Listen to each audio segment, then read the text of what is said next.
Marx. Towards the center of possibility. Kojin Karatan. Contents. Acknowledgements. Note on the translation. Karatani's Marx by Gavin Walker. Preface to the English edition. Chapter 1. Chapter 2. Chapter 3. Chapter 4. Chapter 5. Chapter 6. Chapter 7. Notes. Index. Acknowledgements. I would like to thank above all Kojin Karatan himself, for discussions and exchanges on the present book, and for agreeing to the translation of this early work of his, which has had such an important effect on the development of critical theory in Japan. Thanks to Michael Bourdox and Ken Kawashima for their support of the project, to Sebastian Budgen, Rosie Warren, Kian McCord, and others at Verso for their editorial support, and to Rachel and Anne for their love and support. I initially translated the text while I was a faculty fellow at the Institute for the Public Life of Art and Ideas at McGill University, and finished the final editing of the text while a visiting researcher at the Institute for Research in the Humanities at Kyoto University, a wonderful place to work. I thank Kenta Oji for his invitation, and all the staff of the Institute for their support during my stay. The translation and publication were made possible in part by support from the Japan Foundation UK, who provided a translation grant, and by support from the Social Sciences and Humanities Research Council of Canada. Note on the translation. Throughout this volume, Japanese language is transliterated according to the modified Hepburn system. Karatani's original text, like the bulk of Marxist theoretical writing in Japanese until recently, has only a very limited reference apparatus, with no bibliography, and no specific citations. For this English language edition, all citations in the text have been sourced to original texts, or to their major English language translations. All texts of Marx and Engels have been referred to the editions of record, the Marx-Engels collected works in English, and the Marx-Engels Werke and Marx-Engels Gesamtausgabe in German. I have added occasional footnotes marked for terms and concepts that Karatani mentions but that are not developed in the text, particularly in relation to the Japanese language theoretical situation. In Japanese language Marxist theoretical writing, Marx's economic abbreviations are typically retained in the style of the German original. Hence W is used for where, G for Geld, PM for Produktionsmittel, A for Arbeitskraft, etc. I have changed these to the standard English usage, C equals commodity, M equals money, MP equals means of production, L equals labor power, C equals constant capital, V equals variable capital, S equals surplus value. In general, I have endeavored to avoid a mode of translation, which is, to be formally consistent with Karatani's argument in this text, nothing more than one particular reading protocol, that accentuates the linguistic distance of the text. By that I mean something quite simple. There is a mode of translation that seeks, at all times, to render opaque yet distant the original text in its translated form. Such a mode emphasizes untranslatable terms, terms in the original left transliterated, forms of expression that seek to establish a stylistic difference that the reader is free to regard as emblems of cultural divergence.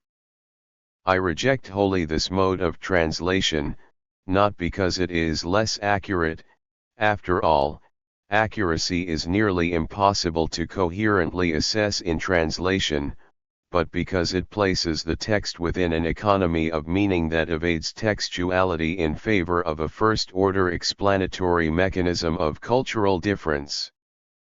Needless to say, this apparent cultural difference is itself never explained, but simply relied upon as a given, initial stratum of meaning that is posited at the outset, or strictly speaking, preposited. Karatani's work is impossible to assess on such a basis. The context, properly speaking, of this work is the global spread of anti-humanist, anti-essentialist critical theory that entered the world conceptual scene in the late 1940s, and that has conditioned a crucial segment of intellectual history ever since.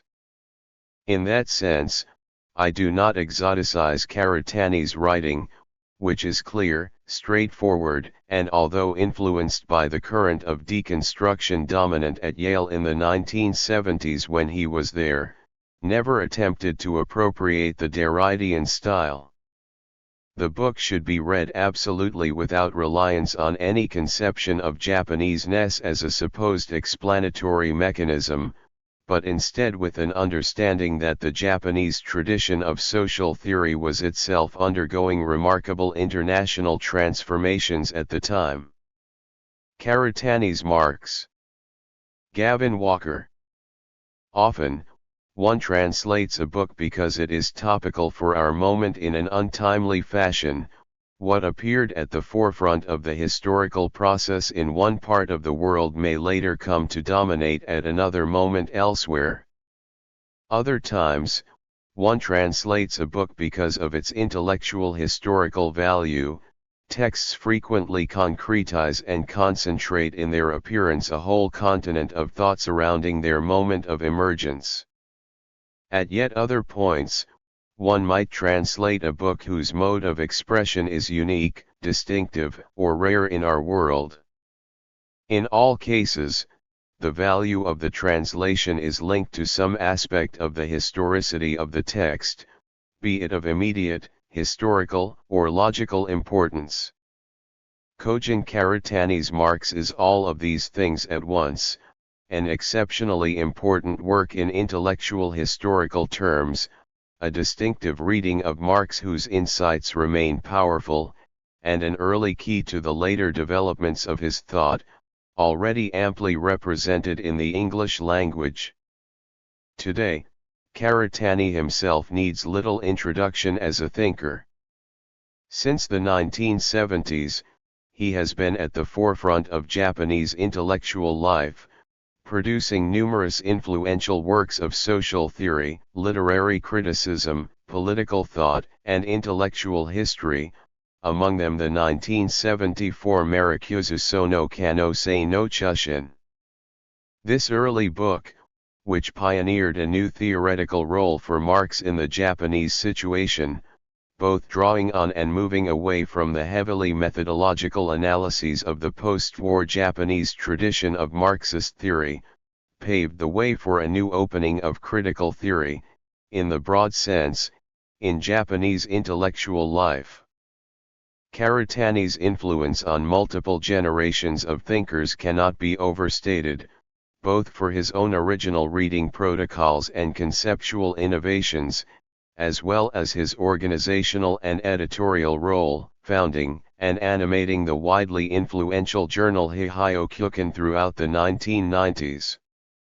Edited in collaboration with the influential critic Akira Asada, Hihyo or Critical Space played an exceptional, and rare, role for the intellectual space of contemporary Japanese thought. Published for roughly 15 years, from its founding in 1991 to its final issue in the mid-2000s, Critical Space distinguished itself above all for the remarkable curation of texts that Karatani and Asada undertook, its influential transcripts of group discussions and roundtables, in some cases field-defining, and the unique mixture of theoretical work that was possible in the journal, ranging from Marxian political economy to philosophy, social theory, literature, music, architecture, art, and more. In a sense, since its dissolution, other journals which overlapped in content, such as Journée Shiso, Revue de la Pensée d'aujourd'hui, have been in a process of retreat, and, I would say, especially in a process of de-internationalization. Karatani and Asada's unique mixture of great influence domestically along with their international links provided a complex and powerful space of critique that has yet to be replicated. As Karatani has frequently pointed out, and as he does again in the new 2019 preface to this edition, his own texts on Marx have tended to appear at moments in which Marx was least on the theoretical agenda. In some sense, the publication of this work in 2020 is untimely in a classically doubled sense. On the one hand, it is a voice out of time, a voice from the 1970s, immersed in a theoretical situation that could not be further from that of the Anglophone world today. In another sense, it is untimely, because it is today, in the Anglophone world and more broadly in the advanced capitalist countries, that Marx is suddenly on the agenda again, almost trendy, the source of numerous positions in public discourse, no longer a bad word associated with the ideological demonization of the USSR, and, in a sense, the main figure of theoretical resistance to the dominance of neoliberalism, a figure once again associated with the cutting edge of contemporary political thought. In such a situation, a number of key points about Karatani himself and about this work must be kept in mind. It is probably scarcely believable to the majority of Marxists in North America and Western Europe that in the 20th century, it could easily be argued that the most Marxist country on earth was post-war Japan. Not most socialist country or most communist country in the sense of forms of governance, but most Marxist country in the sense of an intellectual culture, and certainly the most Marxist system of higher education. When Karatani entered the economics department of the University of Tokyo in the 1950s, where he studied with major figures of Marxian economics like Suzuki Koichiro in the tradition of Uno Kozo, the undergraduate course, Foundations of Economics or Principles of Economics, consisted of 4 years of intense reading, as if they were textbooks, of all 3 volumes of Marx's Capital, the theories of surplus value, and associated works. Such a comprehensive, detailed and rigorous education in Marx's own work likely existed nowhere else at the time, and certainly not in the Soviet bloc, where the Stalin period economic textbooks tended to replace the works of Marx himself. It still does not exist in China, where today you are more likely to read various classics of liberalism and perhaps some Xi Jinping thought than you are to be trained up in a strict and attentive reading of Marx. In fact, throughout the 20th century, an intensive reading of Marx tended to eventually become suspect in many of the actually existing socialist countries, perhaps testifying to the dangerous power of this body of thought. If you read it too carefully, you might turn it back on us. In many strange ways, the history of Marxism in Japan is something of which we do not yet have a clear social and political understanding, in any language, including Japanese. There is no similar precedent to this period, spanning roughly 1947 through the late 1980s, in any of the other advanced capitalist countries. The peculiarity goes further. Of course, we are speaking about the University of Tokyo, which, together with Kyoto University, form the 2 most prestigious sites of higher education in Japan, ever since their pre-war status as 2 of the main imperial universities. but, in the case of the University of Tokyo Economics Department, we are also speaking about the essential site of training for generations of state economic planners who staffed the bureaus of the Ministry of Trade and Information, and who were, more or less, responsible for managing Japanese capitalism and its relation to the state in pursuit of the eventual and fully achieved goal, to turn Japan into the second largest capitalist economy on earth throughout the latter half of the 20th century. In this sense, we can even perhaps only half-jokingly assert that an education founded on the clearest and most rigorous description of a capitalist commodity economy, that of Marx, provided the essential ground for the Japanese state's runaway success as an economic force in the post-war period. I do not mention this peculiar set of facts solely for their novelty, but to furnish an essential background to Karatani's work, his emergence as a thinker, and the theoretical landscape in which he was writing. It would be difficult to think of another country with as large a population of readers well versed in Marx, a massive and still successful publishing industry, and a critical space of discourse overlapping with the university, but in which it was possible to make a living by writing theoretically oriented works of literary and social criticism for a mass public audience.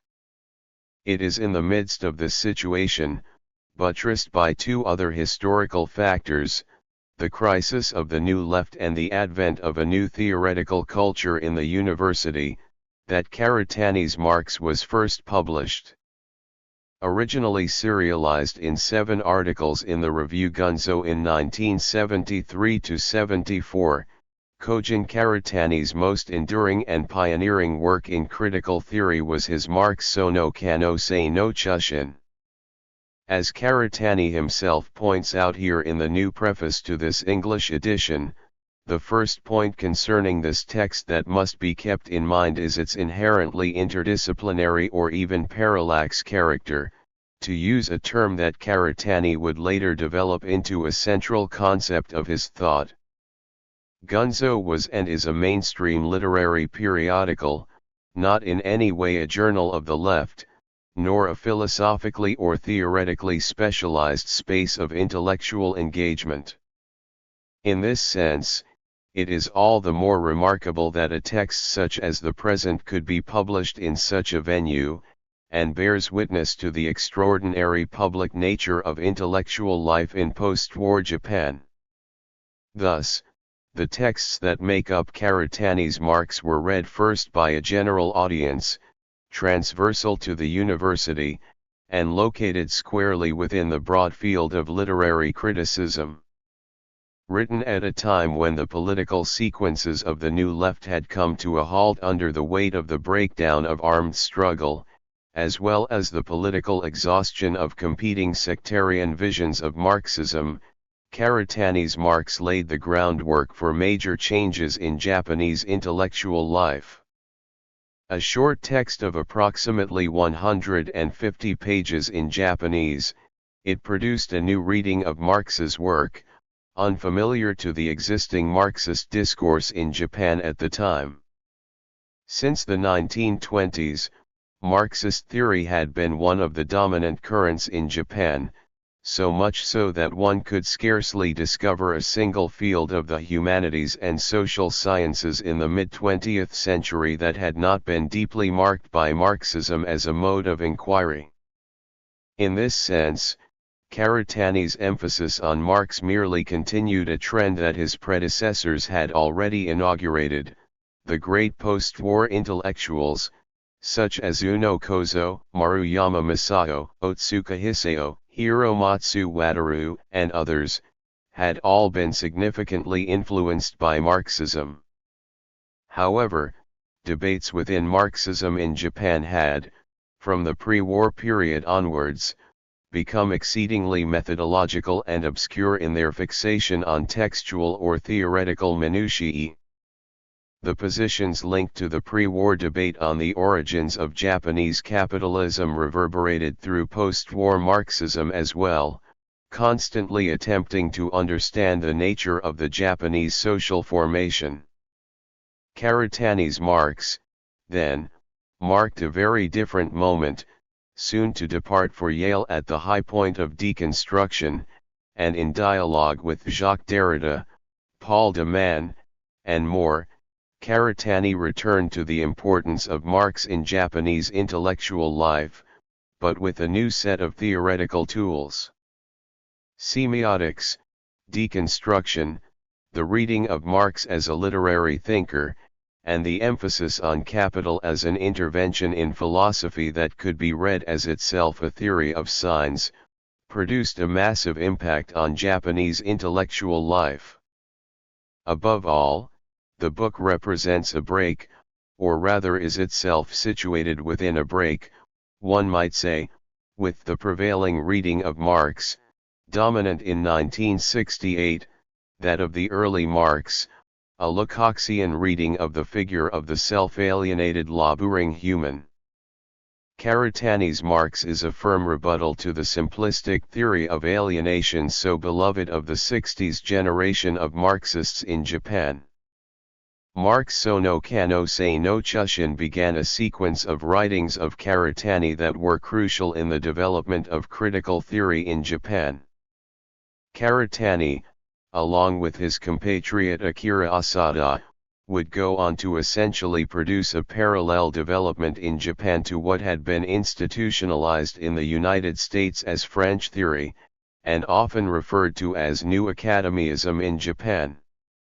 But Karatani's Marx is unique in this sense, not only because of its importance in modern Japanese intellectual history after the moment of 1968, but also because the reading of Marx that Karatani debuts in this text will go on to form the basis of his transcritical work that would culminate decades later in texts such as Architecture as Metaphor, Transcritique, and The Structure of World History. All of these texts have now made an increasing impact in the English-speaking world, seen as an important and singular intervention in critical theory and Marxist thought. The translation of Marx Sono Kano Sei no Chushin in this sense fills a void, both to make clear the origins of Karatani's own work on Marx, but also to show its groundwork, as it were. It is in this text that Karatani's peculiar blend of influences is concatenated together for the first time, and thus constitutes a crucial text in our understanding of Karatani's thought. It is also his most singular and sustained engagement directly with Marx in his body of work. In the initial lines of the present work, Karatani writes, "To deal with a thinker is to deal with his or her work." This may seem an obvious point, but in fact it is not. For example, in order to consider Marx, one should intensively read Capital. But people instead pass through certain external ideologies such as historical materialism or dialectical materialism, and merely read Capital in order to confirm these ideological presuppositions. This is not reading. What I mean by reading a work is rather, to read neither with the presupposition of philosophical concerns external to the work itself nor authorial intention. For Karatani, the act of reading, the politics of reading, consist in reading towards the center of possibility expressed in the given text, and it is precisely the center of possibility that we should affirm as the analytical core of our own reading of his project, a project devoted above all to the paradoxical explication of Capital's structures and the heretical creation of concepts for its overcoming, rather than to the canonical enforcement of academic genealogies and filiations. In contrast to Hiromatsu Wataru's imposing Shihanran no Tetsugaku, one published the same year as Karatani's Marx began serialization, Karatani writes in a style that is deceptively simple and remarkably clear. A consistent feature of his work for decades, This speaks not only to the clarity of his thought but to his consciousness as a public intellectual. In a sense, Karatani's text, written as a public intervention, contains little that would help the reader situate its position genealogically, with one exception.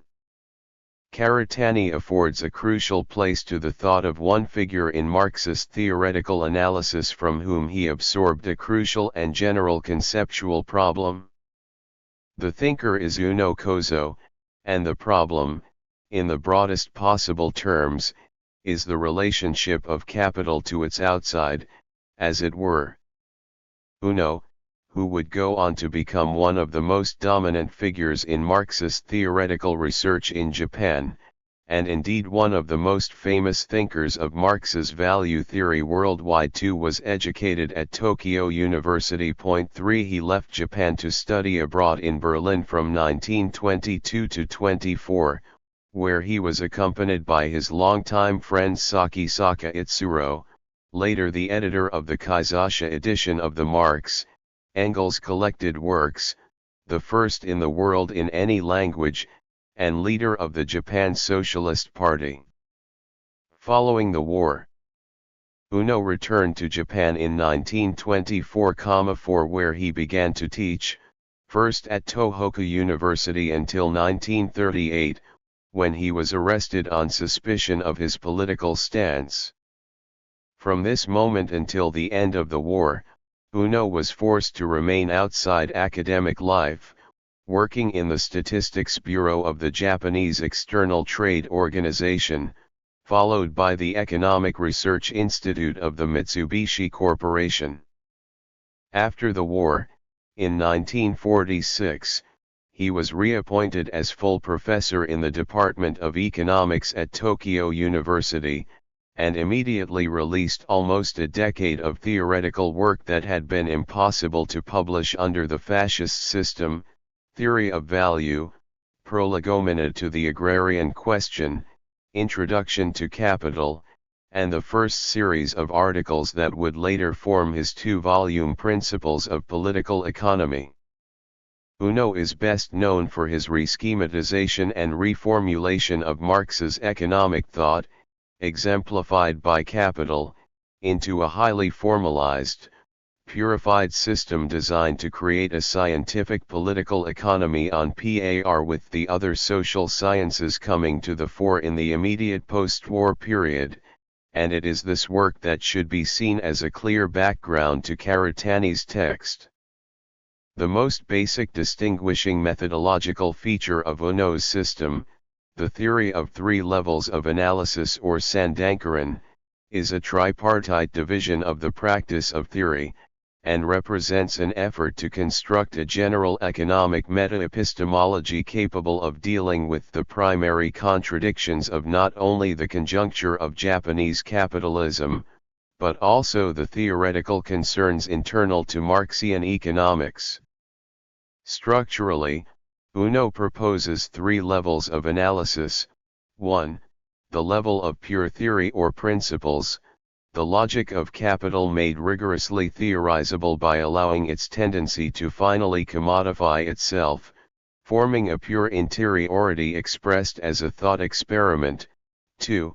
The level of the theory of stages, wherein the logic of a pure capitalism encounters its own necessity to develop historically and in the world, through specific regimes of accumulation, liberalist, mercantilist, imperialist, and 3. The level of analysis of the contemporary situation or conjuncture. What this division accomplishes in its separation of a level of pure theory or principles is an attempt to draw closer to the possibility of a Marxist logic. Uno often emphasized the importance of understanding Lenin's famous argument in the philosophical notebooks that if Marx did not leave behind him a logic, he did leave the logic of capital 5 by attempting to develop to the furthest extent possible the logic inherent in capital. Uno also exposed or ran up against the limits of this logic, the historical contamination that is always paradoxically included in the thought experiment of a purely capitalist society.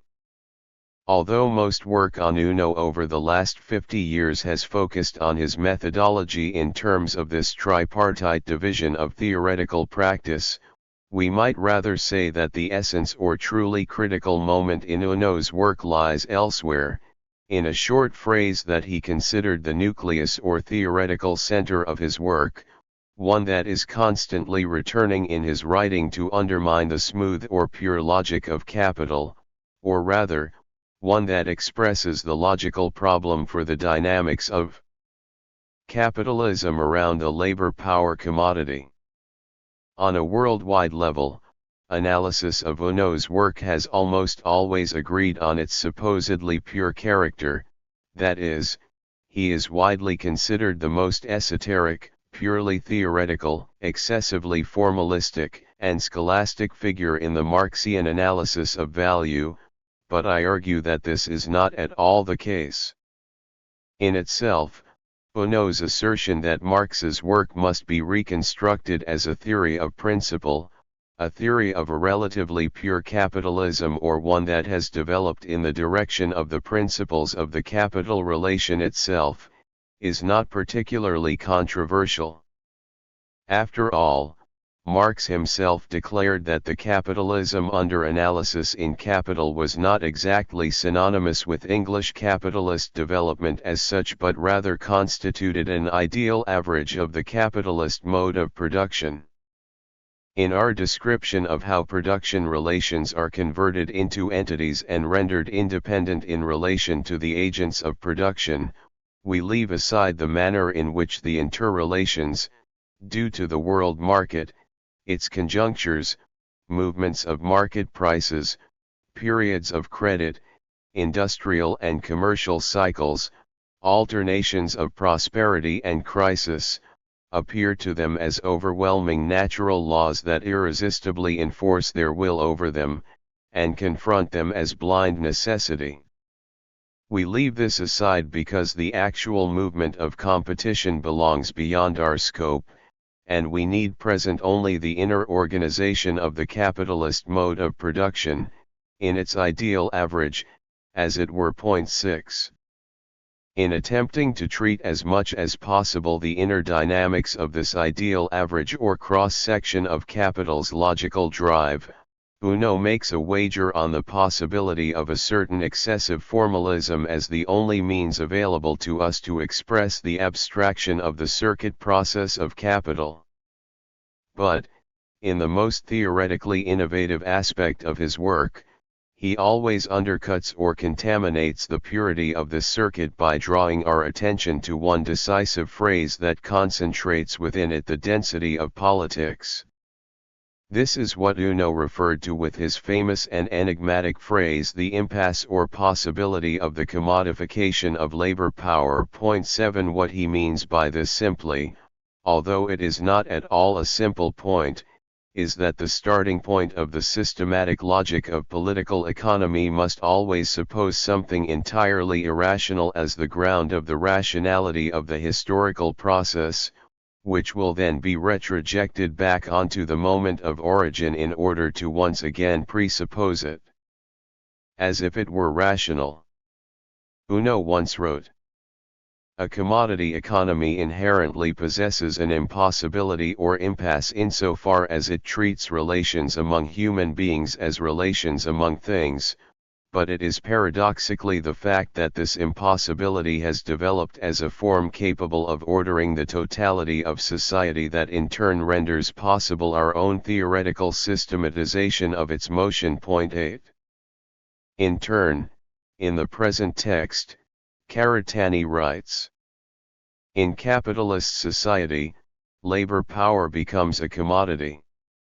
Strictly speaking, it is not labor power that becomes a commodity, but the concept of labor power itself, distinct from labor, is something that already comes from the analysis of the commodity form. That labor power could be a commodity is nothing more than a tautology. What is crucial is that the owner of labor power appeared historically. Often accused of prioritizing exchange over the sphere of production, Karatani is simply extending and developing in part an insight that stems from Marx himself and that intervenes in a sense well before such a division could be enacted. Commodities, Marx reminds us, cannot themselves go to market and perform exchanges in their own right. We must, therefore, have recourse to their guardians, who are the possessors of commodities. 9. This point is crucial for us to consider when we attempt to take up one of the essential points of Karatani's work, his emphasis on the set of questions contained not strictly within the sphere of production, but those contained, as it were, in the parallax between circulation and production. In order to understand the position of the seller and buyer of labor power in the market, we require, in certain senses, a reversal of the typical schema through which we read Marx. We often presuppose or allow ourselves to imagine a hierarchy of spheres, in which the circulation surface is subtended by the hidden abode of production. But this too can be a merely mystifying point unless we consider the problem of what is given or what must be presupposed in the production process, precisely the availability of labor power, that archi-commodity at the origin of the entire social landscape, without which we remain in a process of infinite referral between instances to seal the basic gap that it represents. It is precisely for this reason that we must remember Marx's point: it is impossible for capital to be produced by circulation, and it is equally impossible for it to originate apart from circulation. It must have its origin both in circulation and yet not in circulation. 10. Karatani's intervention is not only an intervention into the logic of capital, it is an intervention in history, and in politics, one that in some sense also gave way to the rebirth of Marxist theoretical analysis in the Japanese situation, now linked to a whole anti-humanist tradition that was being developed globally through the 70s. In the first afterword, written in 1978, to the republished Japanese edition of Marx So no Kano Sei no Chushin, Karatani speaks extensively of the background to this work. Insofar as every author writes within a language and a logic, every author possesses a unique system. But the richness of a work exists insofar as there is a system that the author cannot control within the systematic structure that the author is consciously in control of. 11. The same can be said for Karatani's text itself, and as a thinker of genuinely rigorous consistency, remarkable over a period of nearly 50 years of public writing and theoretical work, he would surely agree. In the present text, he writes, "What I refuse is the historicist fiction of Marx's conceptual development, from the dissertation to capital. If capital didn't exist, who would even bother reading back to Marx's dissertation? The early Marx is not the origin of capital, but its result.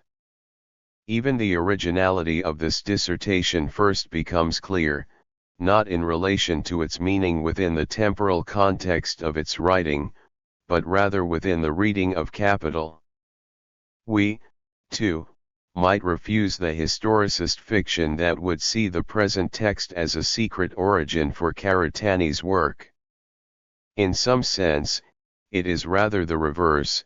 Karatani's later work has now given us a new vantage point from which to read and reread the present work. In returning to a textually centered reading of Marx, Karatani burrows into the inner contradictions and the inner structure of capital as a text, but also of capital as a concept. Here, in the aftermath of the fantasies of the full plenitude of the subjective political intervention that characterized the end of 68, Karatani places the emphasis squarely on the side of capital, following Marx in his point that the very necessity of general political action affords the proof that in its merely economic action capital is the stronger side. 12 In recent years, Karatani has come to address principally what he calls the Borromean knot of capital nation-state, and particularly the supplementary relationship that capital requires to sustain its pretense of operating as a purely self-contained cycle, reminding us of the essential madness of capital and its corresponding system of thought. It is precisely in the sense of capital's demented undercurrent, covered over or erased by its two impossibilities in the so-called primitive accumulation and the commodification of labor power, that the two polarities are in a constant inversion or reversal into each, whereby the logical topology of the irrational commodification of labor power in the circulation process reappears in the production process as the absurdity, madness, violence, and exteriority of the historical cartography of the process of primitive accumulation.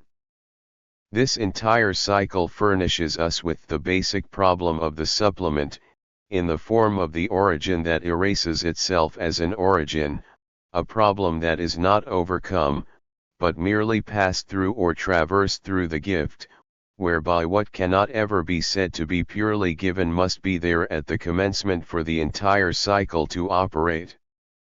In turn, it is Karatani's emphasis on the question of modes of exchange, his recent development, but one that can surely be connected with the present text, within the logico-historical dynamics of capital that might lead us directly to a new direction of analysis capable of understanding how the dynamics of commodification of that which cannot strictly be commodified, labor power and land, can pass through our social life as if they could be smoothly assumed, so that this impossible or excessive gift of capital is refigured in the final form of reification, a reification in which capital in the end reifies itself. Karatani's triangular structure of capital nation-state is also an emphasis on how each of these instances of the Trinity serve temporarily as forces of mediation for each other, the nation mediating capital's schema of buyer and seller of labor power, presupposed in the sphere of circulation, the state mediating the nation's drive for communal integration through citizenship systems and policy initiatives in the gap between prosperity and recession.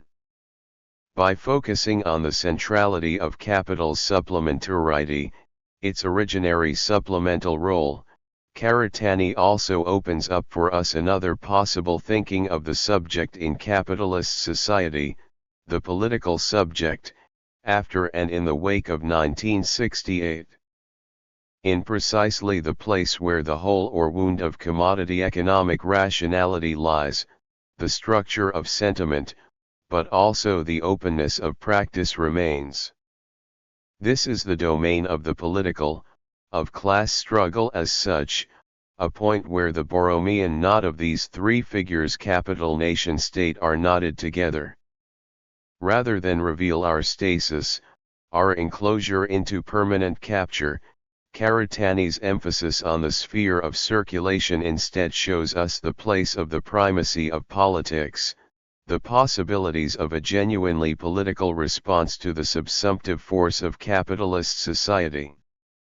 Karatani's Marx is itself a text whose lessons, arranged after the end of the last great global revolutionary surge of the late 60s, remain full of possibilities, possibilities that lead us into the center of our political condition today.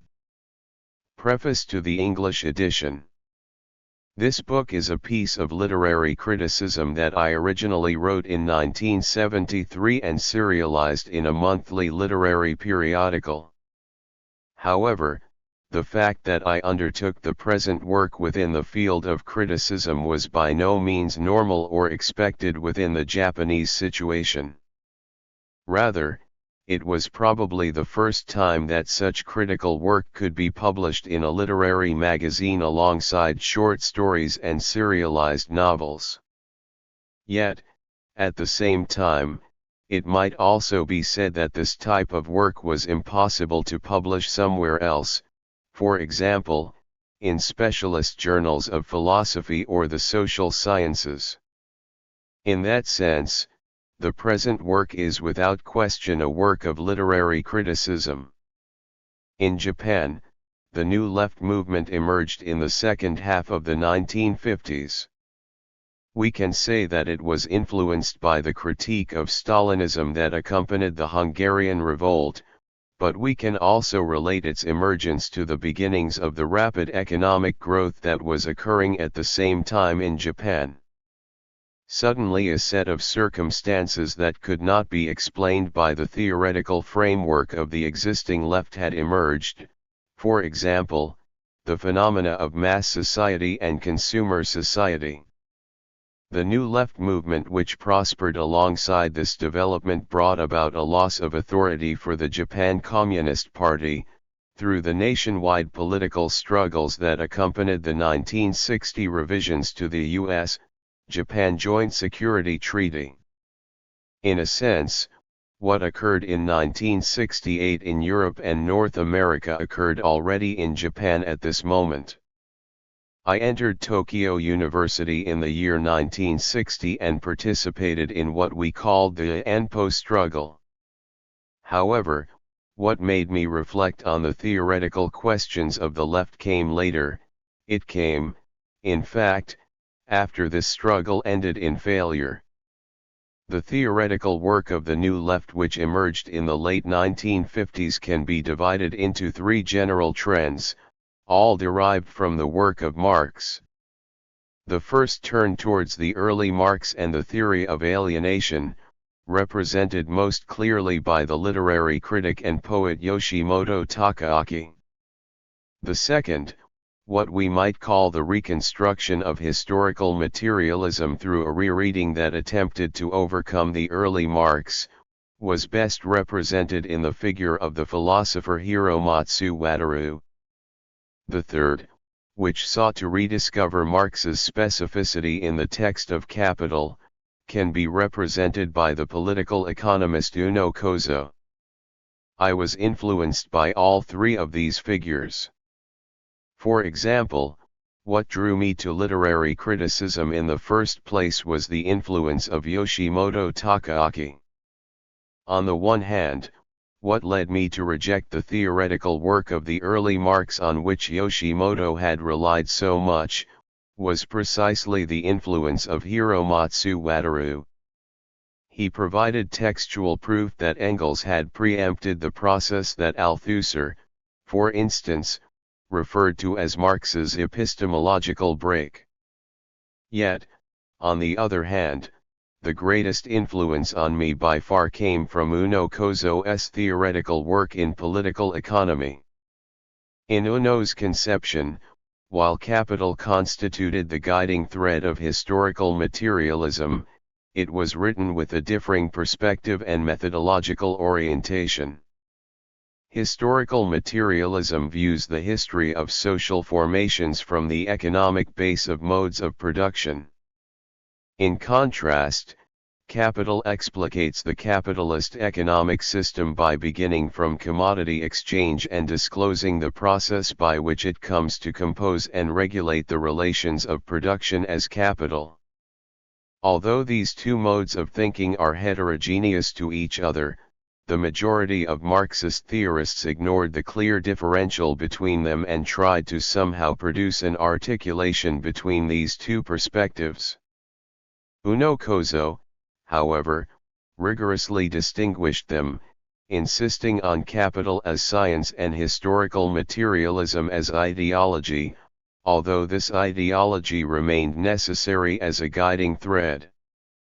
Moreover, Uno's reading of Capital itself was creative and original. In general, Capital was treated as a text in which the labor theory of value had been inherited from the classical political economy of Smith and Ricardo, but for Uno, Capital focused on exchange rather than production, and, in this sense, he emphasized precisely that capital itself was, in essence, merchant capital. I agreed with Uno's thought, and soon entered the economics department of the University of Tokyo. Although Uno himself had already retired by this point, I encountered there numerous professors who belonged to the Uno school. But, before long, I lost interest in economics. After graduating, I turned towards literature and became a critic. Nevertheless, I certainly had not lost my interest in Marx's Capital, rather, I was simply uninterested in treating it as an economist. From my perspective, I saw the capitalist economy as disclosed in Capital not as something material but as an ideal superstructure founded on credit, something born not from the sphere of production but rather from the enigma of exchange. Marx famously stated that exchange began from the interval or intercourse between one community and another. But, in such circumstances, where does this power that seems to secure and guarantee exchange with an unknown, uncanny other come from? Marx discovered it in the form of the fetish that adheres to things. In this sense, I understood Capital as a work depicting the process by which the fetish develops into mammon, but to read Capital in this way was impossible within the sphere of economics proper, and equally impossible within the field of philosophy. Marx writes, "A commodity seems at first glance to be a self-evident, trivial thing. The analysis of it yields the insight that it is a very vexatious thing, full of metaphysical subtlety and theological perversities. In other words, Capital itself is not a text that simply treats metaphysical or theological questions, but one that attempts to draw them out from within this self-evident, trivial thing called the commodity." I believed that, in order to theorize this precise problem, it was only possible do so within literary criticism. However, I only began this project in 1973, after I had already published 2 earlier books as a literary critic. And there was another reason that I specifically wrote a text on Marx at that particular time. It was the very moment at which the new left movements of the end of the 1960s had failed, and the voices that loudly proclaimed the end of Marxism were becoming more and more hegemonic. This was not new to me, since similar voices had already been heard at the beginning of the 1960s, precisely the situation within which I began to read Capital voraciously. Thus, Marx, towards the center of possibility, was an attempt to read Capital from the perspective of literary criticism. What I called here the center of possibility indicates a form of meaning or signification that is there despite not being explicitly specified in the text. In other words, it exists more in the margins than in the actual center, a mode of seeing and reading that I learned from the critical writings of Paul Valéry. But we can also discover this mode in Marx's own words. For example, in 1858, he writes the following to Ferdinand Lassalle, with regard to his own doctoral dissertation, "The Difference Between the Democritean and Epicurean Philosophy of Nature. I am all the more aware of the difficulties you had to surmount in this work in that about 18 years ago I myself attempted a similar work on a far easier philosopher, Epicurus, namely the portrayal of a complete system from fragments, a system which I am convinced, by the by, was, as with Heraclitus, only implicitly present in his work, not consciously as a system. Even in the case of philosophers who give systematic form to their work, Spinoza for instance, the true inner structure of the system is quite unlike the form in which it was consciously presented by him. Point 2. I tried to conceive of Marx's system in precisely the same way. For example, Capital was written to an extent on the basis of Hegel's logical system, but its true inner structure is quite unlike the form in which it was consciously presented. I attempted to see the economic problems detailed in Capital from an entirely different viewpoint by trying to theorize commodity exchange from the perspective of linguistic exchange, or communication. At the time, I discovered a form of thought that resembled that of Marx in the theoretical linguistics of Saussure. In his theory of the value form at the outset of Capital, Marx grasped the value of the commodity within a relational system of commodities. In the same way, Saussure took language to be a synchronic, differential system of signifiers. The meaning of one word is determined in relation to words outside it. Just by changing one element within a synchronic system, it becomes an entirely different system. Thus, what we see as the continual diachronic transformation of language is in fact a discontinuous process of transformation from one synchronic system to another. This is more or less the foundational insight of what came to be called structuralism. However, what struck me above all in the work of Saussure was that he theorized precisely the exchange or communication that takes place in the interval between multiple systems. For example, Saussure argued that if a word in one system is translated into another system, while its meaning might be the same, it will possess a different value insofar as its relation to other words will itself differ. From this point I took a set of clues as to the theorization of surplus value. In other words, we might as well say that surplus value constitutes a differential that emerges from the exchange between different systems. Classical political economy described merchant capital as the process of buying cheap and selling dear. However, it is not the case that merchants practice unequal exchange. A thing may be cheap within one synchronic system, and expensive in another. Although each thing itself emerged from equal exchange within each system, a differential between them is born from exchange. We cannot say that the merchants who acquired this differential were unjust or unfair. Generally speaking, this differential was born in the trade between territories remote from each other. Adam Smith criticized merchant capital but endorsed the profits gained from industrial capital, on the basis that they were earned through equal exchange.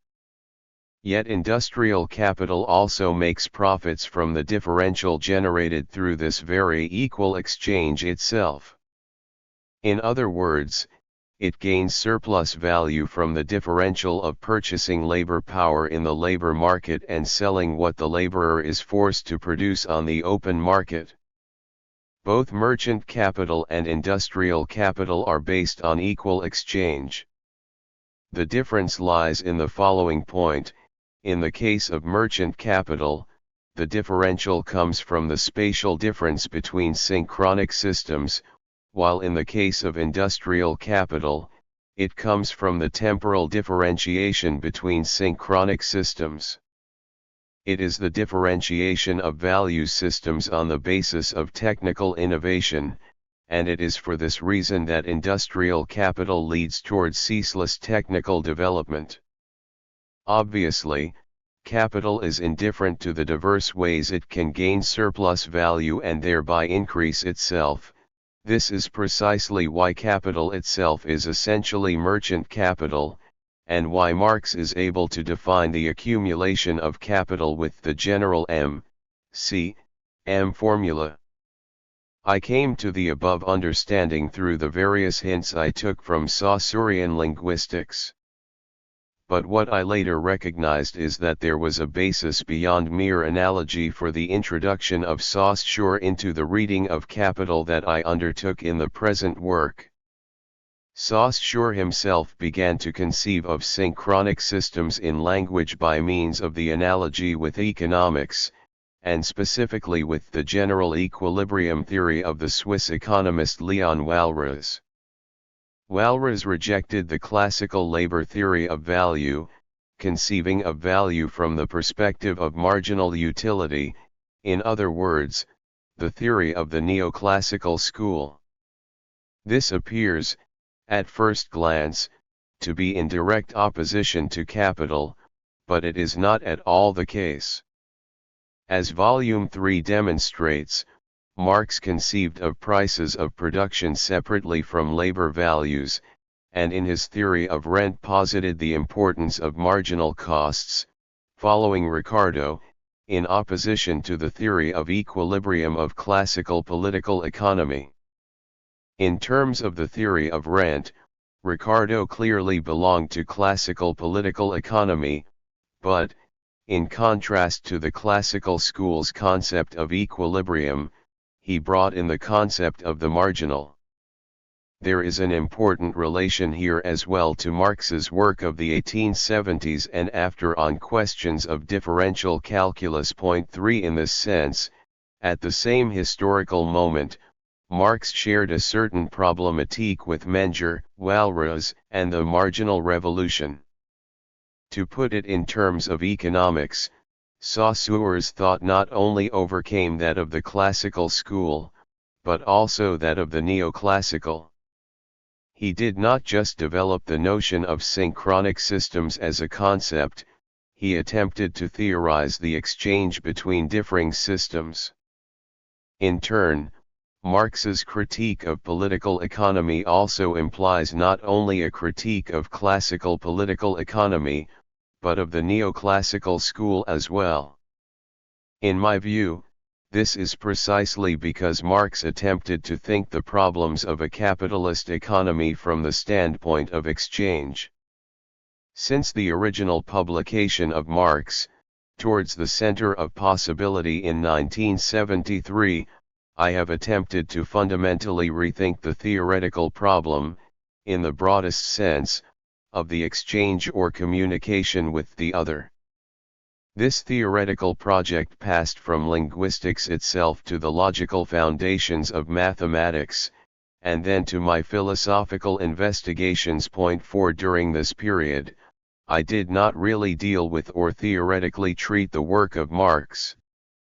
When I started to work on Marx again, it was the beginning of the 1990s, the Soviet Union had imploded, and the U.S.-Soviet Cold War period had come to an end. Around the world, there were loud proclamations about the end of history and the end of Marxism. In the years to follow, historical materialism was not refuted, but it lost its authority. If we consider this, we might say that the moment when I began to write about Marx initially was precisely a moment of Marxism's downfall, and the 1990s were much the same. For historical materialism, the forces of production and the relations of production constitute the base, which determines the ideational political superstructure. However, in this type of economic determinism, there is no genuine scope to elucidate the superstructural role of the state, of religion, and so forth. The state or religion, however, possess a power or force that can be neither explained nor resolved by means of the economic base. Here, no matter how much the economic base is taken to be determinant for the ideational political superstructure, it comes to be generally recognized as possessing a relative autonomy. Yet, as soon as we admit this, the economic base's determining function is perhaps not negated, but certainly disappears as a point of emphasis. Thus, in some sense, the conception of the economic base has been in reality totally forgotten. Right at the moment of the 1990s, I again took up the questions of historical materialism.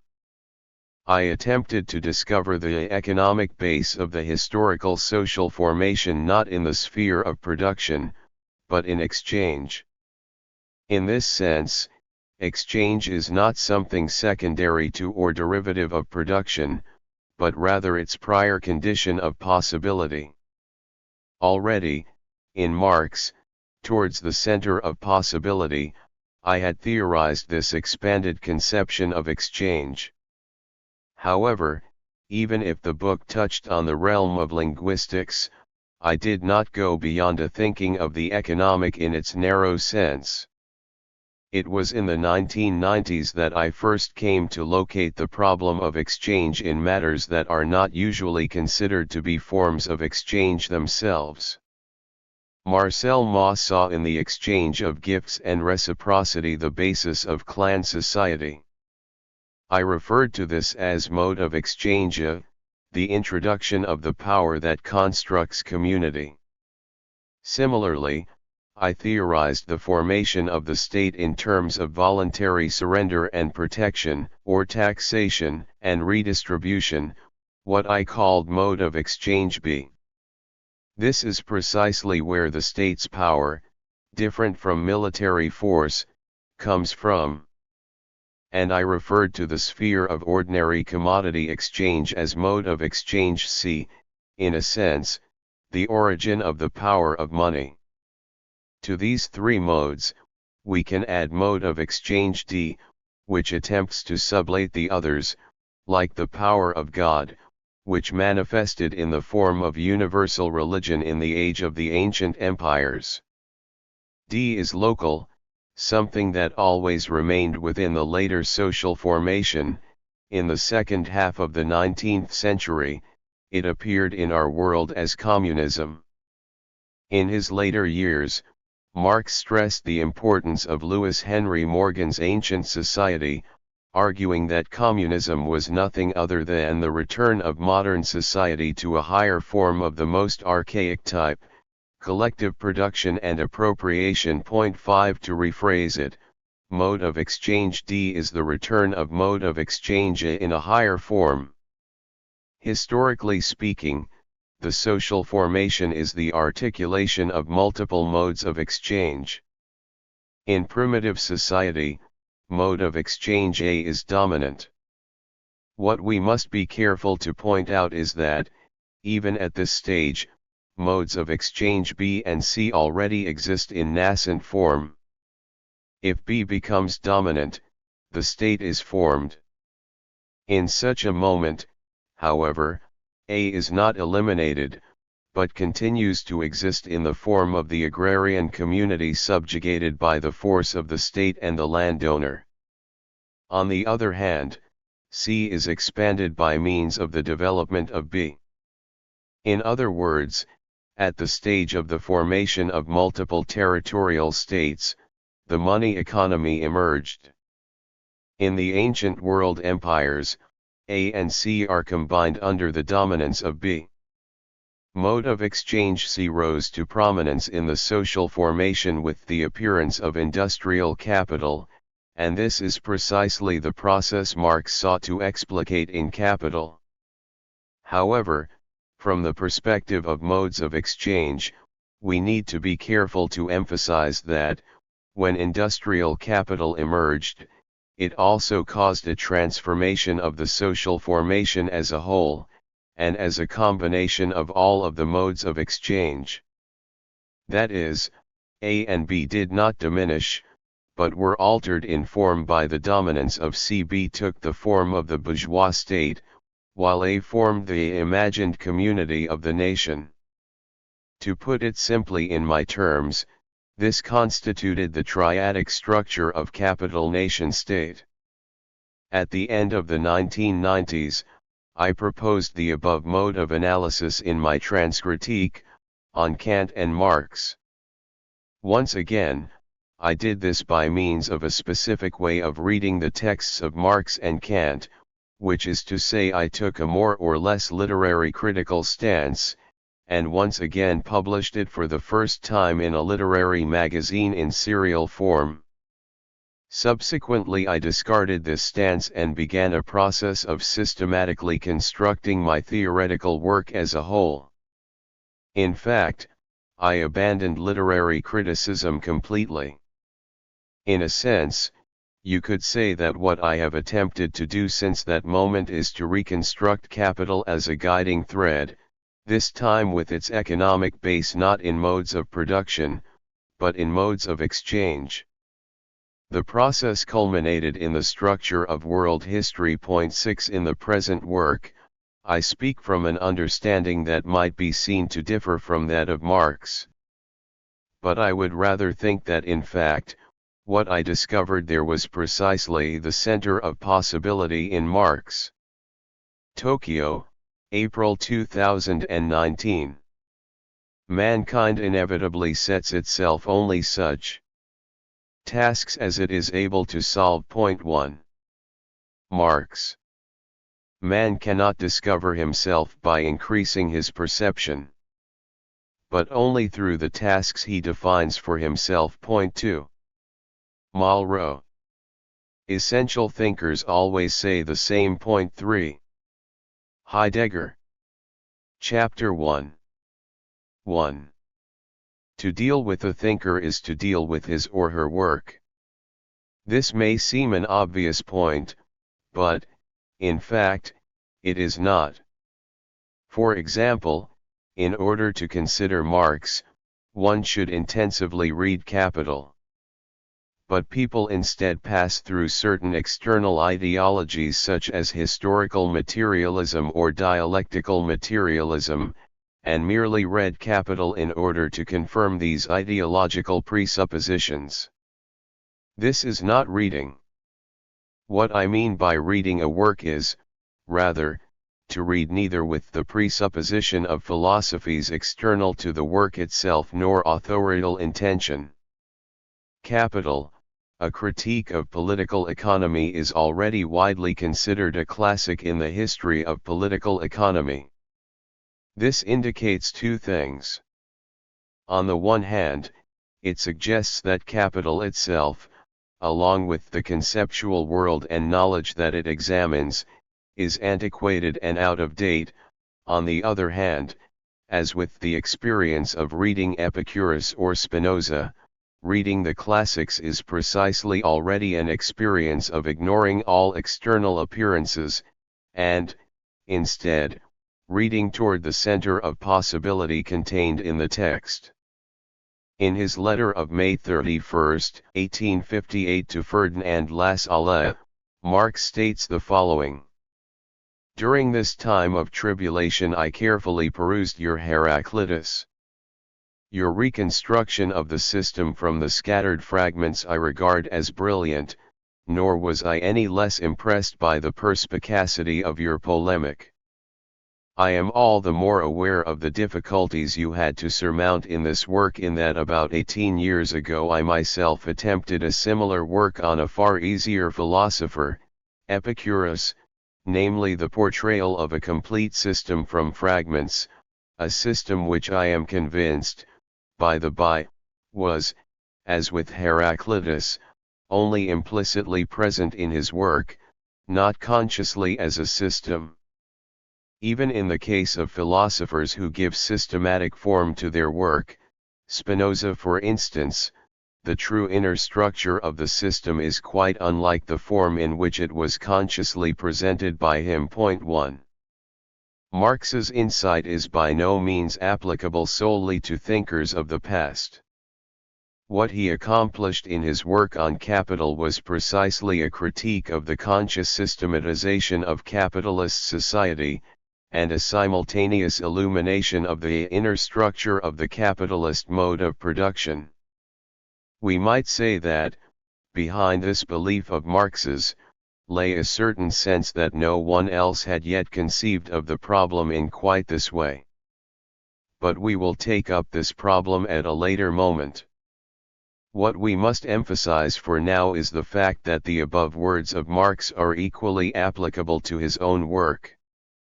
As he states, it is meaningless to distinguish a given thinker's work in terms of its appearance of systematicity or fragmentation. All anti-systematic thinkers are systematic in an internal sense, and if not, are not essential thinkers, that is, they do not think radically, at the root of things. Let us take, for example, someone like Montaigne, who is seen as a representative anti-systematic thinker.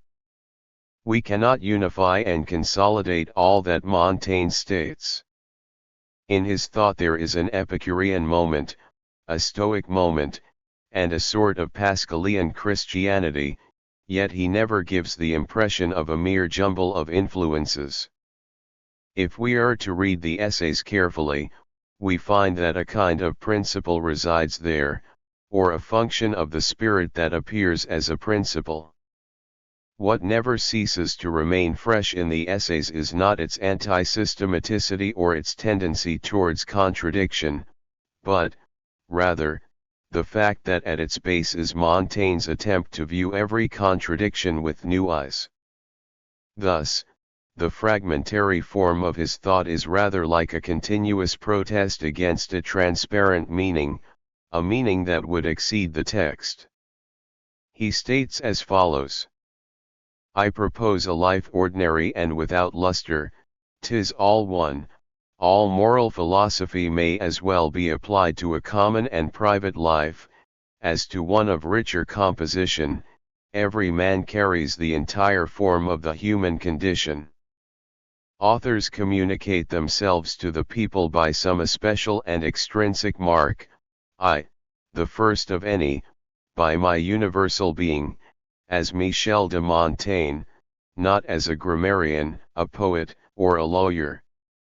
If the world find fault that I speak too much of myself, I find fault that they do not so much as think of themselves. Point 2. This is an ironic statement. In fact, Montaigne is neither writing nor thinking of his so-called self at all. Rather, he states, the people only think of themselves.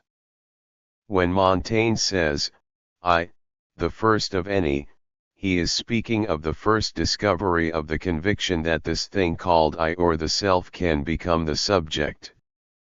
In contrast to authors up to this point, Montaigne is simply saying, you all, as philosophers and poets, may speak of the human being, of the spirit, and so on, but in fact you're not yet speaking of anything at all. I'm tired of all explanation, determination, interpretation. I will instead speak, with neither presupposition nor hesitation, of this absolutely commonplace, yet strange and mysterious thing called I.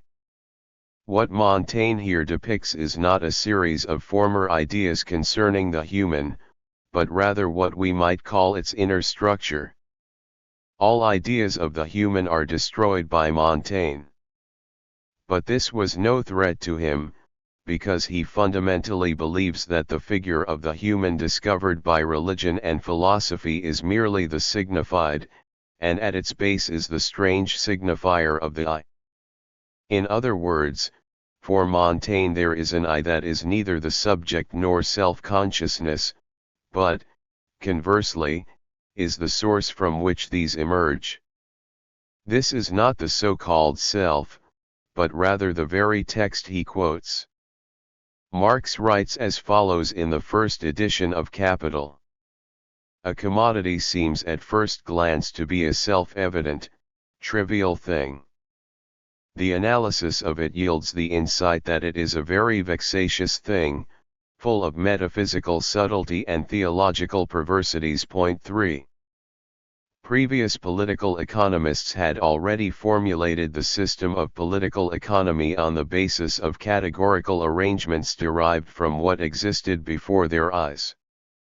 It is possible to say that Marx inherited these various categories and critically reconstructed them, but the capacity to see the most simple and commonplace commodity as full of metaphysical subtlety and theological perversities was in no way already an aspect of the existing political economy. All economists, and economists in particular, merely passed through this simple thing as if it were self-evident. As Shakespeare demonstrates in Timon of Athens, money is a monster that can possess or transform anything. Moreover, we all know that capital, in the form of interest-bearing capital, is a monster capable of self-expansion. But Marx begins from the commodity, from this self-evident, trivial thing. He does not do so for convenience of description. In the Hegelian system, what is immediate is merely abstract and insubstantial. But, in capital, the mysteriousness of this most simple of commodities is that, while it is continuous at all levels of description, its form, as it were, changes and expands as it proceeds. The earlier terms are the key to the entirety. What distinguishes the brilliance of Capital as a text is not that it discloses the mystery of capitalist production, but, rather, Marx's own surprise at the very vexatious characteristics of this banal and simple commodity. At a glance, the commodity is a product and a variety of use values, but, if examined in greater depth, it is an ideational form that acts in excess of human volition precisely to restrict or constrain human beings, a form into which everything is enclosed. The established system of political economy was demolished by Marx's view of the simple and banal commodity as something vexatious. And in this sense, it is precisely Marx who first discovered the commodity, and thereby the form of value. 2. It was Engels who formulated Marxism as a system, and he was literally the first reader and interpreter of Marx's texts. The problem is that he was, in a sense, an outstanding thinker with qualities entirely different from those of Marx himself. It is incorrect to suggest that Engels distorted the true Marx. It is not excessive to say that, without Engels's genius, Marxism would never have enjoyed such mythical, religious power. This is analogous to the fact it was St. Paul who created Christianity. It was Paul who reinterpreted the death of Jesus, and Jesus himself can in no way be considered the creator of the Christian religion. The bulk of the force of influence that Marxism possesses does not in reality stem from Marx's texts, but, rather, exhausts his texts, stemming, instead, from a system of signification in which it appears that the texts merely express one limited aspect. No matter how much its mode of expression attempts to demarcate itself, this system of signification was born from the genealogy of Western thought, of Christianity and Platonism. Insofar as we read Marx's texts within this space, we will be unable to discover a form that fundamentally dissents from this genealogy itself. The problem, then, is not simply to subject this or that dogma to critique. All dogma always reduces the text as fragment to something transparent, a signification as totality. Marx, too, begins by reading texts. His uniqueness lies not in his establishment of a philosophical system but in his attitude towards the text, and his fidelity to this attitude. Capital is Marx's reading of the texts of classical political economy, nothing more, nothing less. In other words, it is a mistake to seek Marx's thought anywhere other than in his own mode of reading. Or, perhaps, we could say the following: Marx's thought is precisely his method of reading itself. We can discover this already in his 1841 doctoral thesis, The Difference Between the Democritean and Epicurean Philosophy of Nature. It goes without saying that, at the time, Marx was simply one amongst a number of young, left-wing Hegelians. In terms of vocabulary, in terms of the system of signification, he belonged fully to the Hegelian left.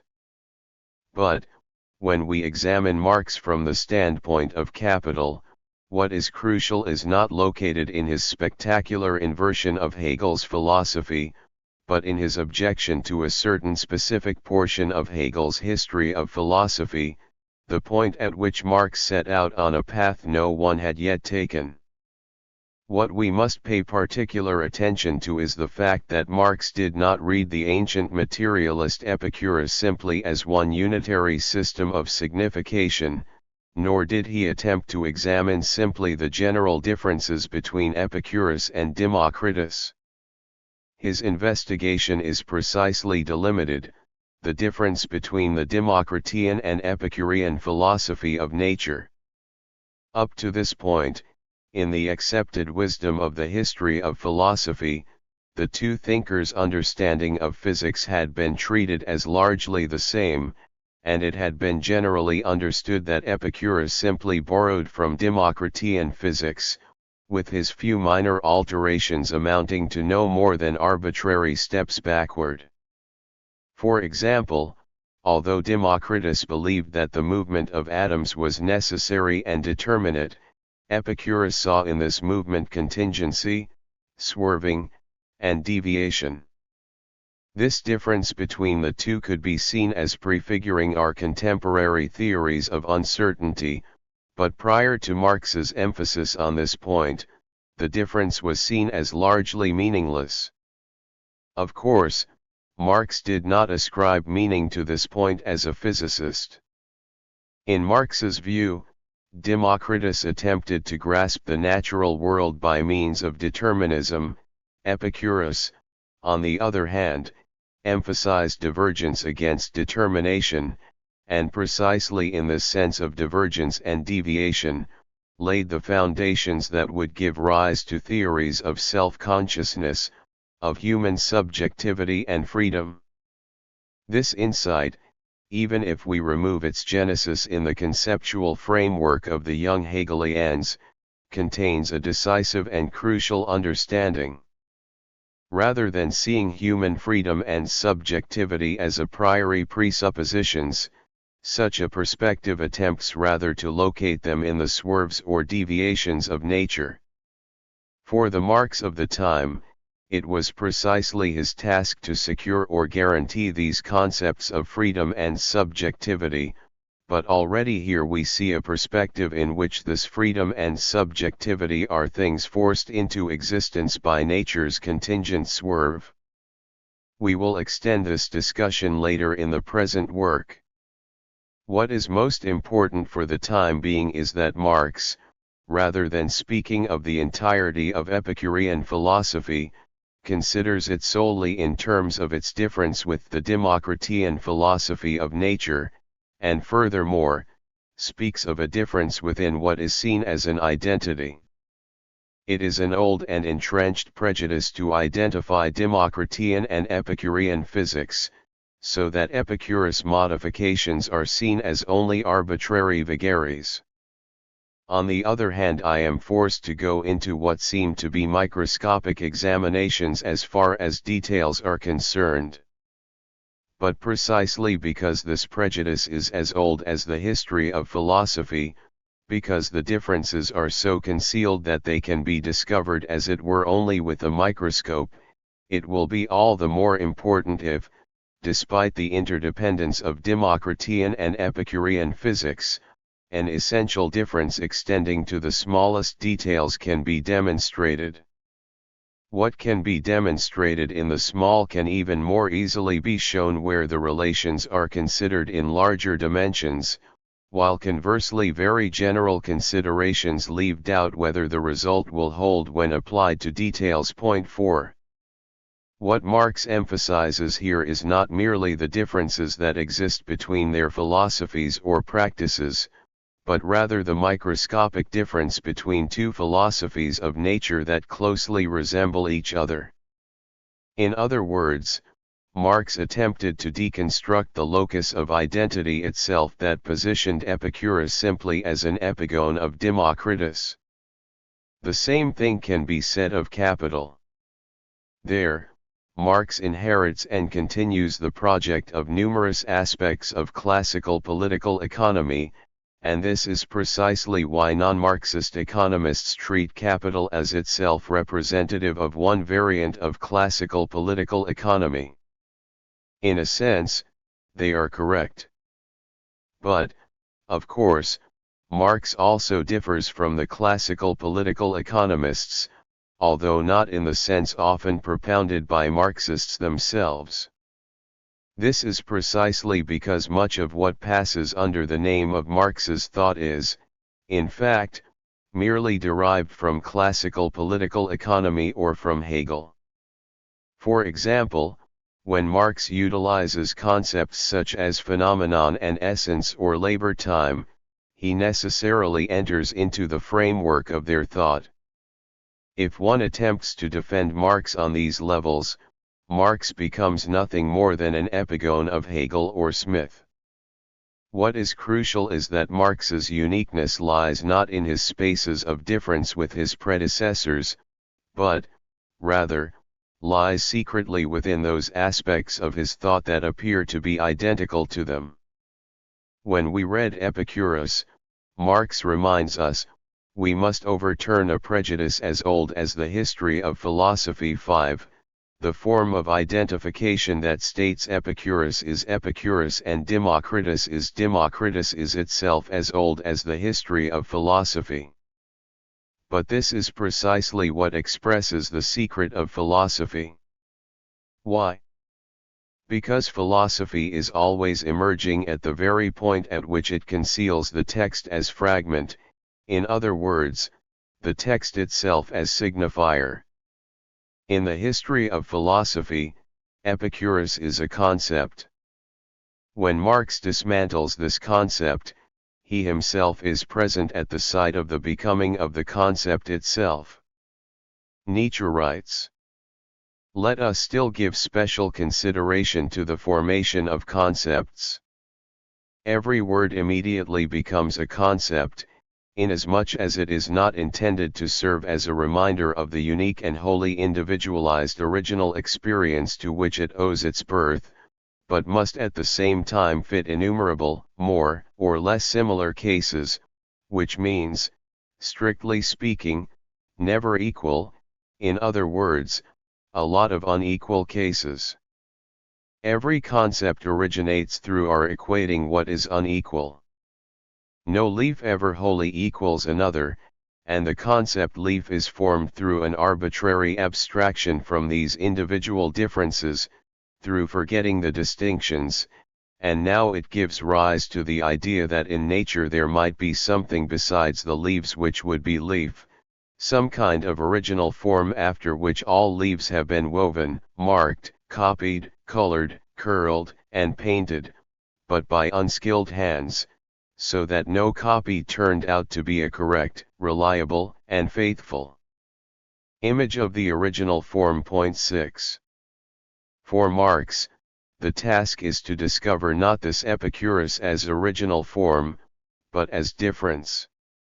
If philosophical truth is located in metaphors worn out from frequent use, then, in an inverse sense, in order to truly think, we must think with new metaphors. At the point wherein historically accumulated rigor is derided, philosophy is fundamentally shaken. 3.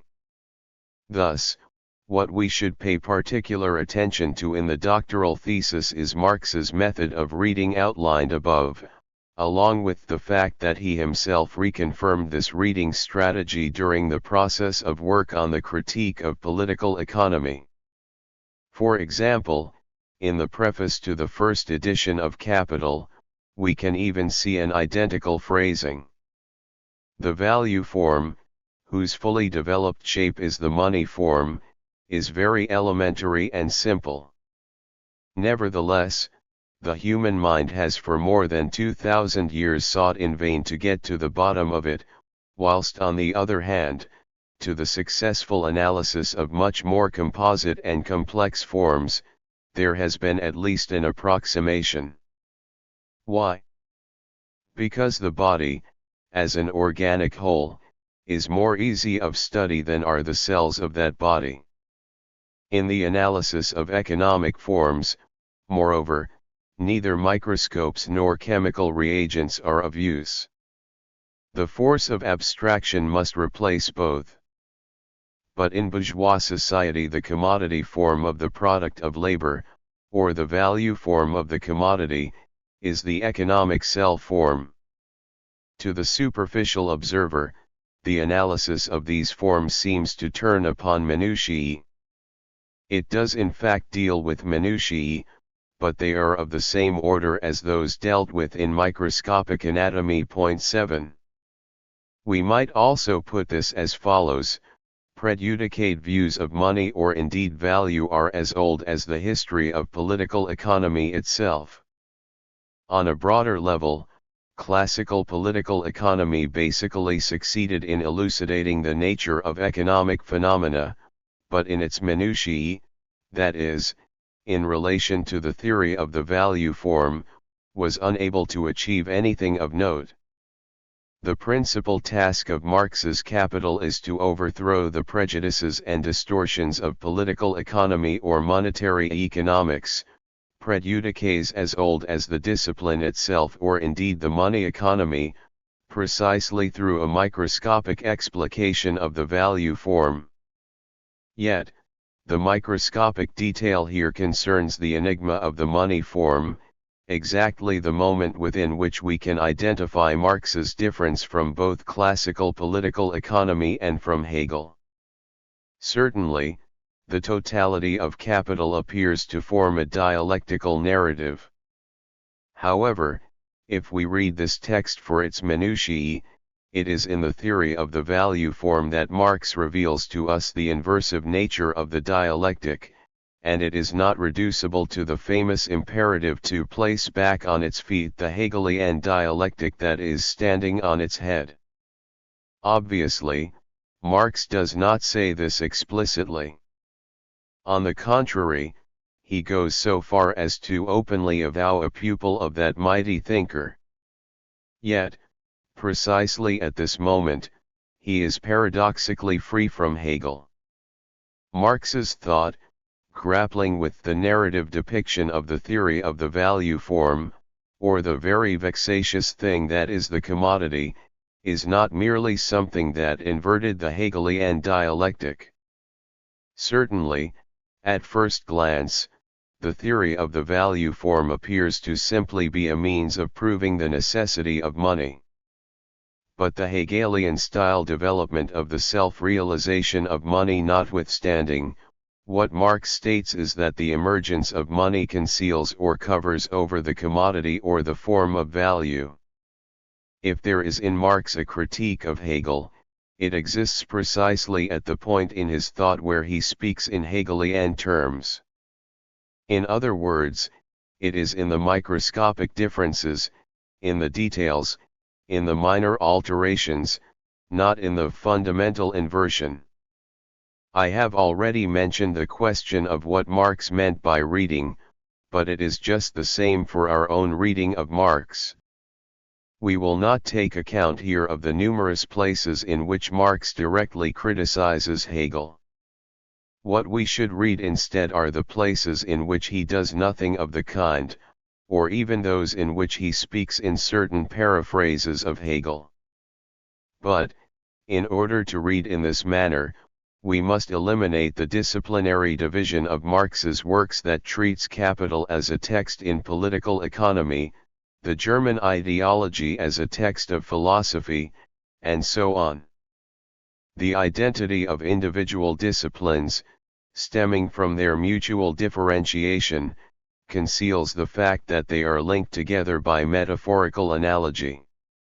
What allows us to strip away this concealment is the act of reading metaphorically. In other words, it is crucial to read with a view to once again restoring a certain arbitrariness to what appear to be completed, foreclosed, and fixed relations. This would mean to discover in reading, as Marx does, the text as fragment, the text that is irreducible to a transparent system of signification. Needless to say, the theory of the value form is precisely such a text. I do not think the efforts of political economists and philosophers to lend logical coherence to this theoretical work are futile. Rather, I want to read in this moment towards the origin of the logical itself. Heidegger writes, "The greater the work of a thinker, which in no way coincides with the breadth and number of writings, the richer is what is unthought in this work, which means, that which emerges in and through this work as having not yet been thought. 8. The richness of the theory of the value form consists in the advent of what has not yet been thought within it. Insofar as every author writes within a language and a logic, every author possesses a unique system. But the richness of a work exists insofar as there is a system that the author cannot control within the systematic structure that the author is consciously in control of, precisely in the sense that Marx expresses in his letter to Lassalle above.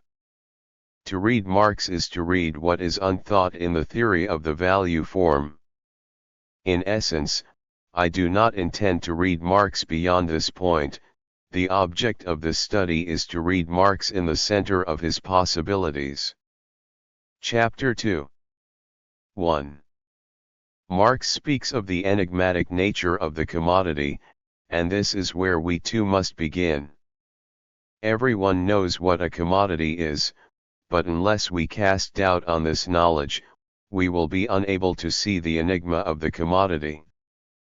For example, in contrast to those orthodox Marxists who wave around copies of Capital, the literary critic Kobayashi Hideo once wrote, "Marxism tells us that the commodity dominates the world. But when Marxism as a design comes to be established in one's brain, it itself has become a commodity, an imposing and elegant commodity. In turn, this transformation into a commodity has the power to force us to forget the banal fact that to humans, the world is dominated by the commodity. 1. Evidently, the commodity in Marx has this sort of magical force. At precisely the moment one presupposes the commodity as an external object, it disappears. What is there is not the form of the commodity, but a mere thing, or indeed a human desire. It goes without saying that a mere thing is not a commodity, but is it desire that transforms a thing into a commodity? In fact, humans have desire precisely because it takes the commodity form. Children begin to be attached to a toy that they had previously disregarded only when another child wants it. The child's desire does not transform the toy into an object of value, rather, it is precisely because the toy has value that it incites desire. Thus, whether considered from the perspective of the thing or the perspective of desire, the commodity is incapable of understanding what it is that makes a commodity. For instance, language is neither a set of physical phonemes, nor something that simply expresses concepts.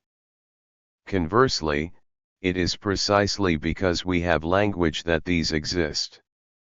So, what makes language into language? We must turn this same question towards the commodity. In classical political economy, the commodity consists of both use value and exchange value. But use value and exchange value only come into existence insofar as something takes the commodity form.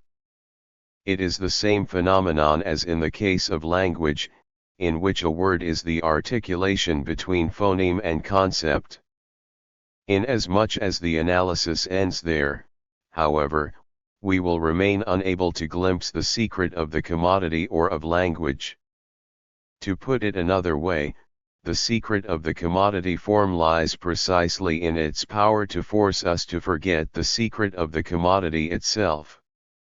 Nevertheless, let us begin from the analysis of the commodity form. Marx writes as follows.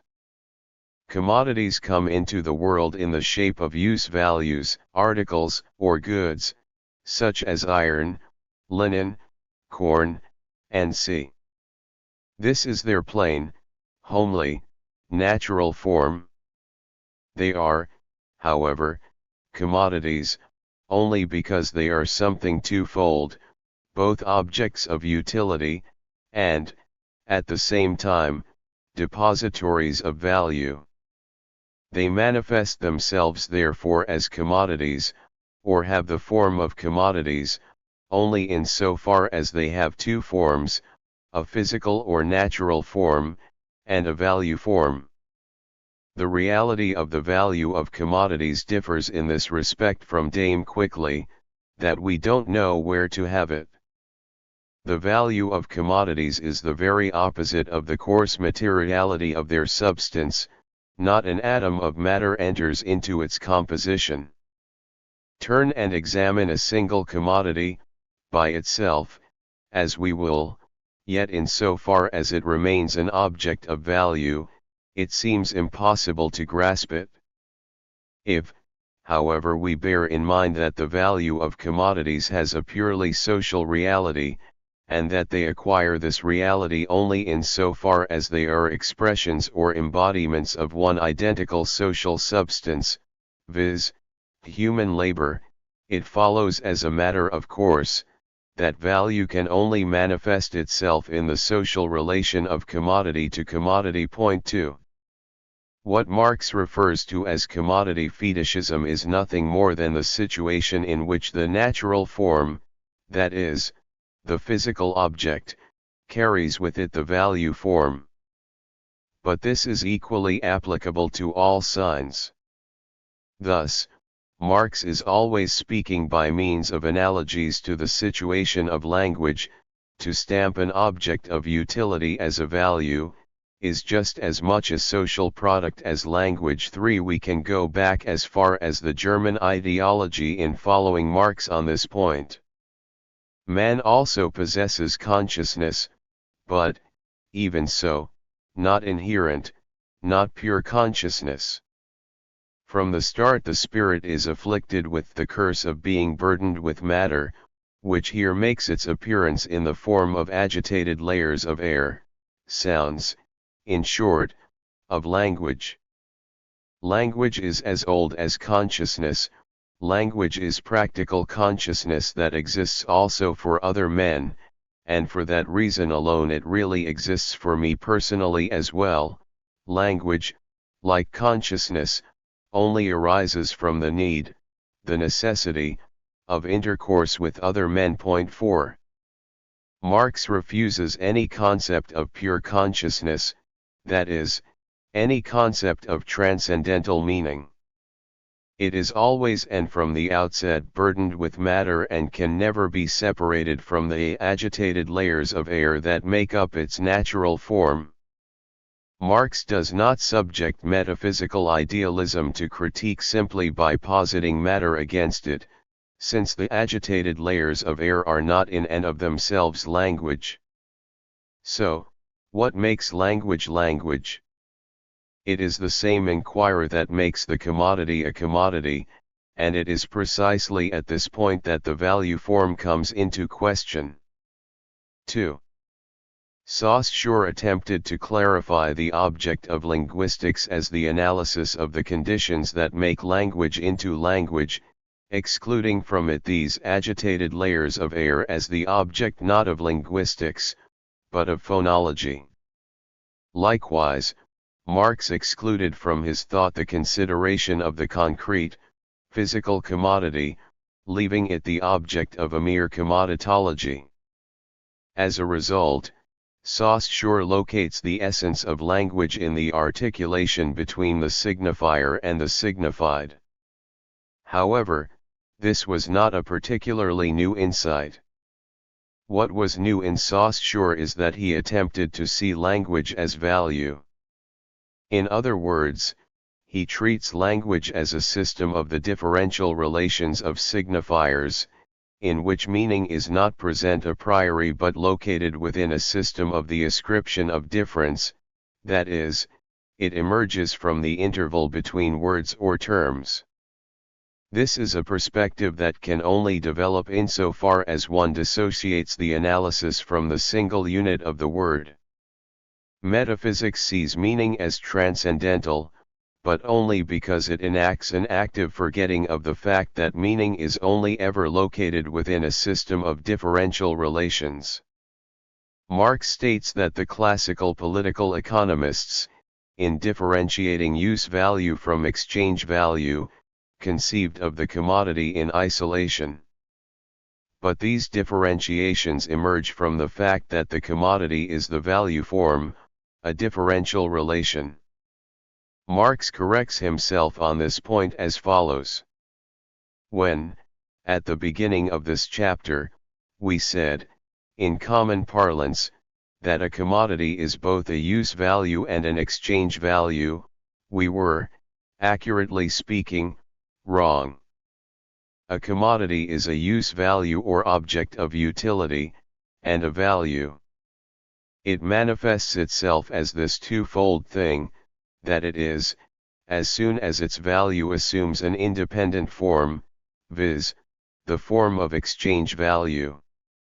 It never assumes this form when isolated, but only when placed in a value or exchange relation with another commodity of a different kind. When once we know this, such a mode of expression does no harm, it simply serves as an abbreviation. 5. However, it should be said that this expression is, in fact, always quite harmful.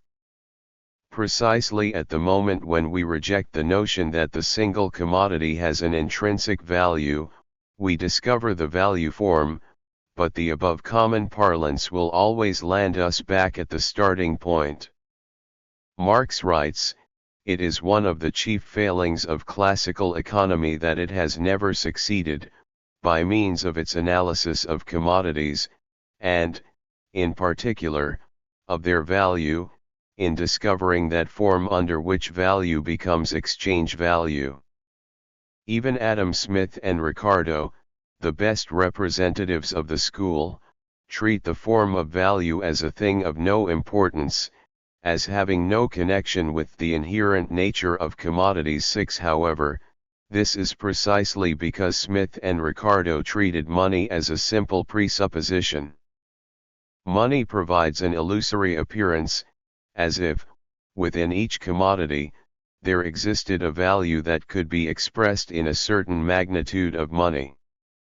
That is, the money form conceals the fact that value is located within the value form, or the relation between differing use values. As is well known, at the outset of Capital, Marx argues that in order for two different commodities to be equal in value, there must necessarily be a common something that they share, and this is nothing other than human labor objectified in the commodity. However, this is simply money expressed in different terms, and, in that sense, does not go beyond the classical political economists as an observation. He instead reduces the identity of different commodities to explain the secret of their equivalence. But this identity is realized by means of money. It is precisely the money form that conceals the value form. Thus, when he inquires into the origins of the money form, Marx discards these notions of equivalence and commonality, because they appear within the concealment of the value form. First, Marx explicates the elementary or accidental form of value as follows. X commodity A equals Y commodity B, or X commodity A is worth Y commodity B. 20 yards of linen equals 1 coat, or 20 yards of linen are worth 1 coat. 7. In the above example, when the linen expresses its value in the coat, Marx states that the linen is in the relative form of value, while the coat is in the equivalent form. In other words, what Marx argues here is not that the linen is equivalent to the coat, but, rather, that the value of the linen is expressed by the use value of the coat, the value of the commodity linen is expressed by the bodily form of the commodity coat, the value of one by the use value of the other 8. However, this is not because the value of linen exists as something inherent or transcendental. Rather, simply because the linen and the coat have two differing use values, value appears from the relation between them. This relation itself is the value form, that is, the articulation of the relative form of value and the equivalent form of value. The relative form and the equivalent form are two intimately connected, mutually dependent and inseparable elements of the expression of value, but, at the same time, are mutually exclusive, antagonistic extremes, i.e., poles of the same expression. 9. If we align this insight with Saussure, the relative form of value plays the role of the signified, while the equivalent form plays the role of the signifier, and the value form, as their articulation, constitutes the sign. Considered in terms of Marx's example, the coat as use value is the signifier. 3. Marx then takes up what he calls the expanded form of value. Z com. A equals U com. B or equals V com. C or equals W com. D or equals com. E or equals NC. This is a chain of the relative relationships of all differing commodities to each, a chain without a center. It is what we might call a system of relation without a center. Marx describes this apparent defect as follows. In the first place, the relative expression of value is incomplete because the series representing it is interminable. The chain of which each equation of value is a link, is liable at any moment to be lengthened by each new kind of commodity that comes into existence and furnishes the material for a fresh expression of value. 10. Thus, Marx explicates the necessity of the appearance of one commodity that could act as the center of this chain, that is, the general form of value or the money form. But it must be said that this depiction remains inverted. This is because it is precisely the total or expanded form of value that is this system of relation without a center, finally discovered when it decenters the general form of value or money form. Within linguistics, Saussure arrived at this same point, just as Levi Strauss did within anthropology. To say that this form is incomplete obviously stems from a teleological conception that sees the money form as a complete entity. Far from being incomplete, it is the primordial scene that we lose sight of within what is completed. Conversely to Marx's dialectical teleological depiction, we must persist with this vision he detected. This is because this vision is the sole means to suggest that something transcendental like essence or concept could only ever be inverted. It appears that Marx writes that the development from the elementary form of value to the money form is a logical necessity. We perceive, at first sight, the deficiencies of the elementary form of value. It is a mere germ, which must undergo a series of metamorphoses before it can ripen into the price form. The expression of the value of commodity A in terms of any other commodity B, merely distinguishes the value from the use value of A, and therefore places A merely in a relation of exchange with a single different commodity, B, but it is still far from expressing A's qualitative identity, and quantitative proportionality, to all commodities. 11. But this elementary form of value is not merely something deficient that must ripen into a more complete form. All commodities are given existence by means of the qualitative identity and quantitative proportionality of the money form, the commodity that furnishes a center through which all other commodities can be placed into relation. But this is not simply present from the beginning. Consequently, the common something that must be present is merely the latent money form. The elementary form of value is often conflated with barter, and the expansion of the barter system is frequently seen as giving rise to the general form of value, or the money form. In fact, in Part 2, the exchange process, Marx himself suggests as much. It ought to go without saying, but if one takes this perspective, the meaning and importance of value form theory completely vanishes. The elementary form of value is disclosed insofar as it decenters money, which conceals the value form itself. In the case of the total or expanded form of value, the relative form of value and the equivalent form of value never take on a fixed relation. For instance, when we point out that the value of the linen is expressed by the use value of the coat, it does not matter at all if we switch the positions of the linen and the coat. In other words, there is no such thing as value but the differential relation of use values, or, more accurately, the play of difference itself, that is at the foundation. On this point, we can go back against Marx's own order of description and deal with the problems contained in the elementary and accidental form of value. Certainly, we cannot accomplish our task simply by decentering the money form. The problem is to clarify why and how the centering took place at all. In other words, when one commodity is centralized, it erases the relational play of the signifier, constructing an identity, and attributing to it a transcendental value.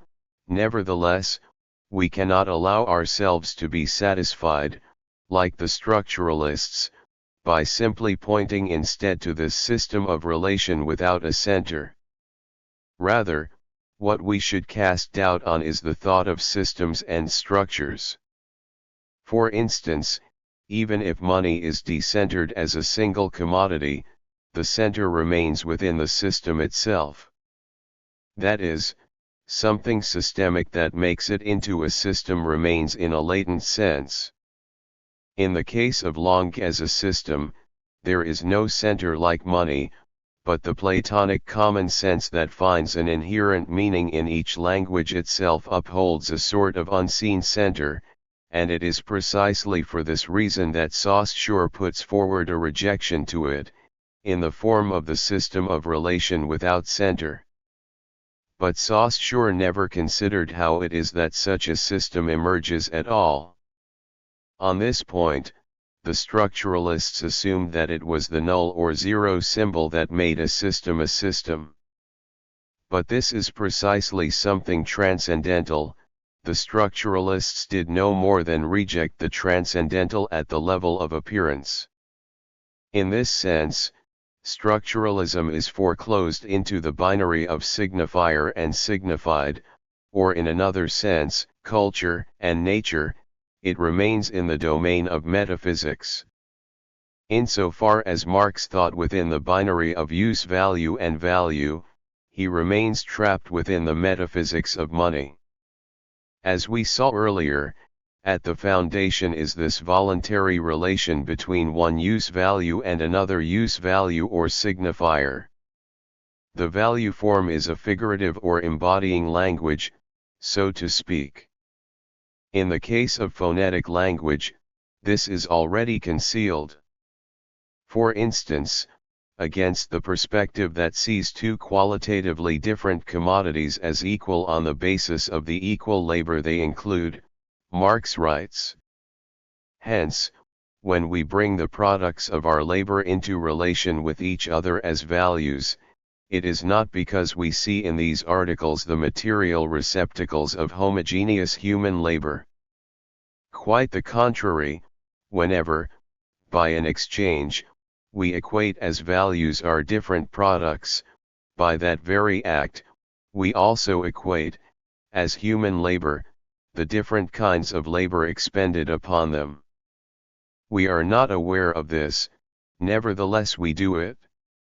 Value, therefore, does not stalk about with a label describing what it is. It is value, rather, that converts every product into a social hieroglyphic. Later on, we try to decipher the hieroglyphic, to get behind the secret of our own social products, for to stamp an object of utility as a value, is just as much a social product as language. The recent scientific discovery, that the products of labor, so far as they are values, are but material expressions of the human labor spent in their production, marks, indeed, an epoch in the history of the development of the human race, but, by no means, dissipates the mist through which the social character of labor appears to us to be an objective character of the products themselves. Point 12. When he says that we are not aware of this, nevertheless we do it, Marx is speaking of the unconscious in downright Freudian terms. Lacan emphasized that the unconscious is structured like a language. In the same way, the value form, under erasure within the form of money, is precisely what Marx referred to here as a hieroglyph. It is invisible within our consciousness, only its results are reflected. As Freud argued, to be conscious of something is to phonetically lingualize it. What we consciously cognize merely takes the form of money as phonetic script. Political economy begins from this consciousness. In other words, to say this is also to emphasize that political economy has always tacitly presupposed money. Insofar as every reflection or analysis, no matter how rigorous, is located within this always already formalized consciousness, its results are always mistaken for its causes. For example, when a neurotic is afraid of heights, we often say that he or she is afraid because of heights. But heights in and of themselves are not the cause of the neurotic's fear.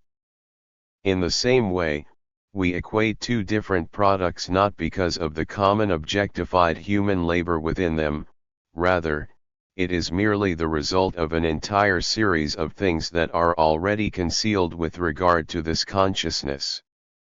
Thus, we cannot understand why Marx argues that his is the first attempt at a theory of the value form in the history of humanity without seeing it in this context.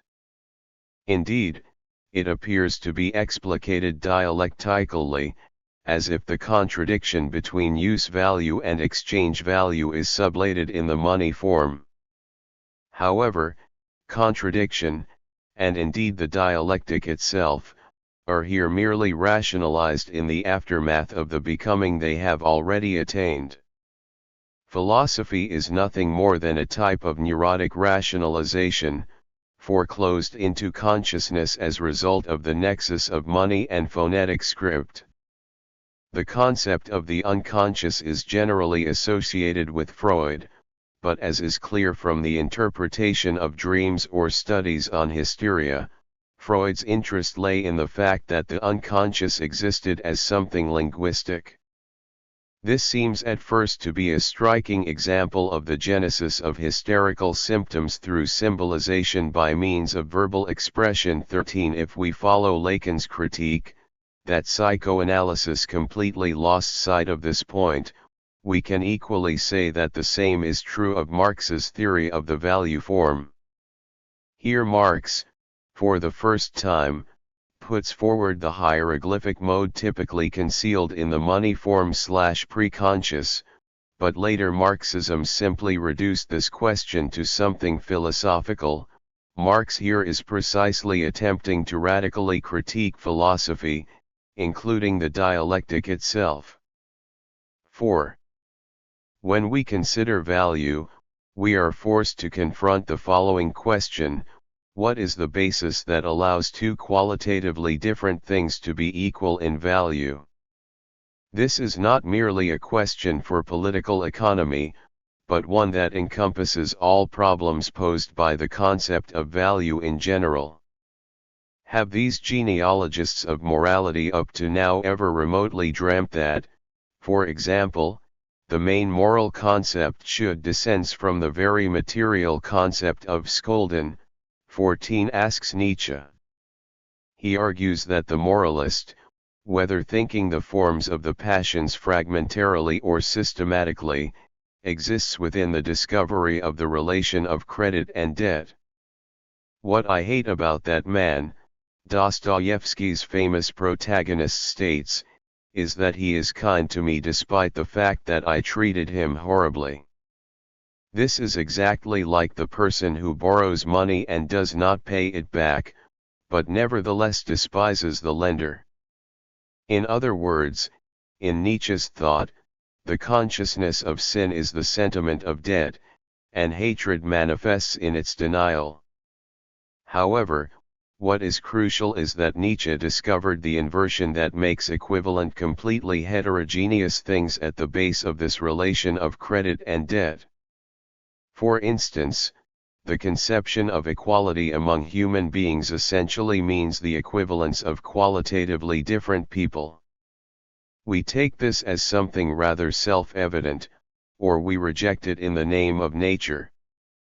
But the advantage of Nietzsche's thought is that its point of departure is the fundamental question of what equivalence actually is, rather than to simply take a position in favor of either equality or inequality. In comparison with Nietzsche, thinkers like Rousseau or Sada merely place nature and society into an abstract opposition, eliding the more essential question.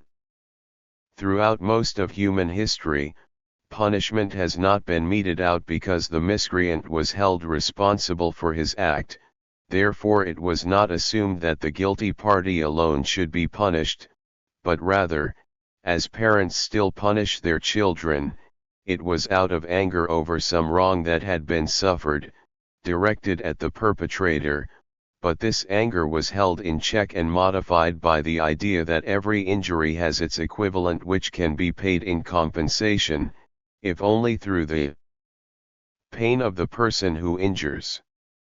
And where did this primeval, deeply rooted, and perhaps now ineradicable idea gain its power, this idea of an equivalence between injury and pain? I have already let it out, in the contractual relationship between creditor and debtor, which is as old as the very conception of a legal subject and itself refers back to the basic forms of buying, selling, bartering, trade and traffic. Point 15. A parent who beats a child does so out of a violent sense of anger, but the parent will perhaps imagine that they do so out of a desire to discipline or educate. Similarly, although punishment emerges from anger directed against harm caused, it is also seen as an educational or corrective measure taken vis-a-vis the offender. This way of thinking is classically summarized by Hegel's perspective in the philosophy of right, because the offender in essence violates themselves by committing the offense, punishment is merely a means of self-recovery or rehabilitation. At the foundation of this mode of thought there lies the notion that crime and punishment, or damage and suffering, are, in essence, equivalent. To what can we attribute this notion, that within all damage or harm caused there is something equivalent, this primeval, deeply rooted, and perhaps now ineradicable idea? Nietzsche discovers it within the form of buying and selling, trade and traffic. With this transposition, let us note that the problem becomes trickier. Nietzsche's transposition of the problem into buying and selling should not be confused with a mere transfer of the problem into the field of political economy. Conversely, it fundamentally calls economics itself into question. When Marx, at the outset of Capital, asks what in fact is the equivalent form of different commodities, he condenses into this question every possible problem of the conundrum. Nietzsche once wrote that every concept arises from the making equivalent of unequal things. 16. To put it another way, it begins in metaphor, but first arises only when the metaphor ceases to be metaphorical. Thus, we cannot be misled by the division between economic concepts and ethical concepts. What is in question is the metaphysics that subtends every field of inquiry. 5. On Aristotle's understanding of value, Marx writes as follows. In the first place, clearly enunciates that the money form of commodities is only the further development of the simple form of value, i.e., of the expression of the value of one commodity in some other commodity taken at random, for he says, 5 beds equals 1 house, is not to be distinguished from 5 beds equals so much money. He further sees that the value relation which gives rise to this expression makes it necessary that the house should qualitatively be made the equal of the bed, and that, without such an equalization, these two clearly different things could not be compared with each other as commensurable quantities.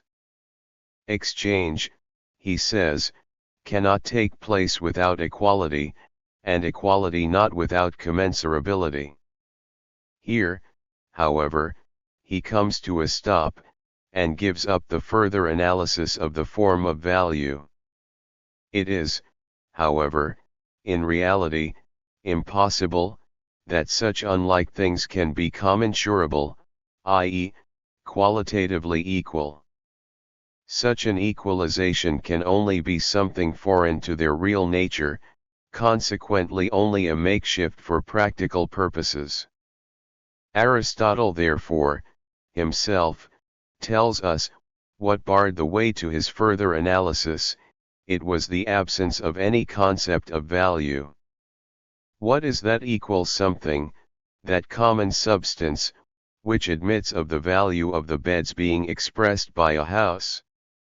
Such a thing, in truth, cannot exist, says Aristotle. And why not? Compared with the beds, the house does represent something equal to them, in so far as it represents what is really equal, both in the beds and the house. And that is, human labor. There was, however, an important fact which prevented Aristotle from seeing that, to attribute value to commodities, is merely a mode of expressing all labor as equal human labor, and consequently as labor of equal quality. Greek society was founded upon slavery, and had, therefore, for its natural basis, the inequality of men and of their labor powers.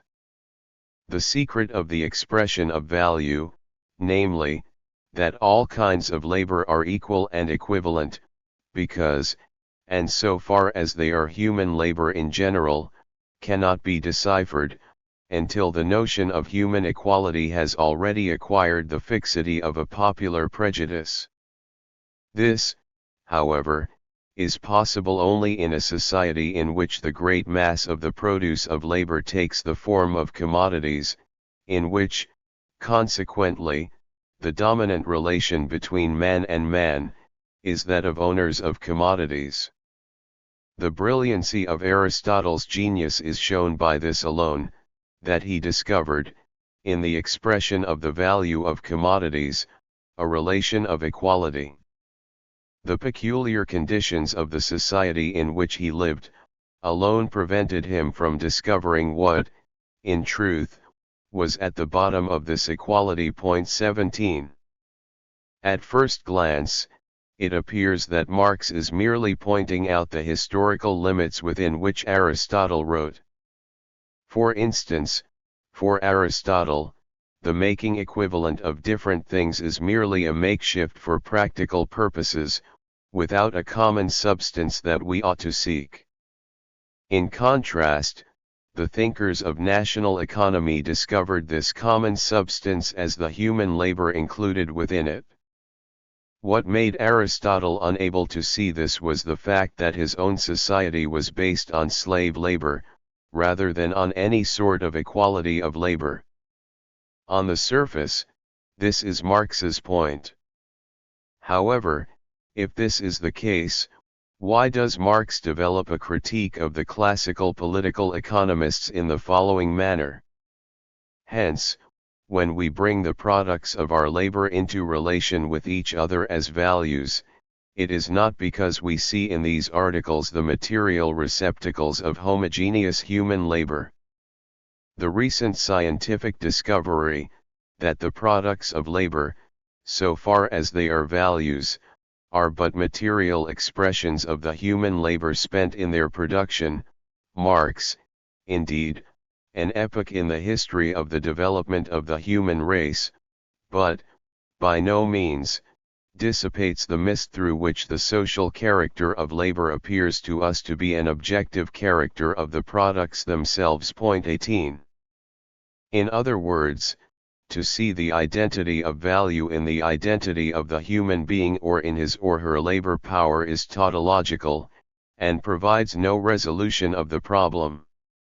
Although it asks why qualitatively different things should be identical, it merely answers by saying that they are. Nevertheless, here a certain thought of human equality has been silently incorporated into the question. As we stated at the outset, this entire problem has its foundations in the question of human equality, so the crucial question of why and how qualitatively different things take on an equivalent form is merely bypassed, resulting in tautology. What we today call world religion emerged against the backdrop of the ancient city, or to put it in other terms, what we might call ancient capitalism. Human equality is the product of a money economy, but the secret of money was not called into question. Rather, what is called into question are the foundations of the singularity called money, or God.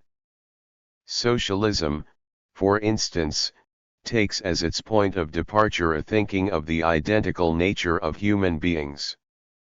It goes without saying that Marx undertook a total critique of this type of socialist idealism, but this is precisely because he uniquely possessed the specific insight into the question of value. Classical political economy saw a qualitatively homogeneous human labor as the source of how two qualitatively different use values could be equivalent. This is, in fact, a conception that presupposes the existence of the money form, treating money as immanent within each individual commodity. In other words, although in such a perspective it appears that each commodity first comes to possess a shared substance through the formation of money, in fact the belief was simply that each commodity did indeed possess this shared substance. This is exactly parallel to God in Christianity, who relates to every human individually, thus providing a structural proof of their equality. Marx criticizes Proudhon's conception of a socialism in which money would be eliminated, but commodities would remain. 19 In a sense, we can place this alongside Nietzsche's critique of a socialism in which God is eliminated, but the thought of equality remains. To negate money, to negate God, still means nothing at this stage, since from the earlier viewpoints, money is immanent in each commodity, just as God is immanent in each person. Once again, although they might try to be aware of it, nevertheless they are still doing it.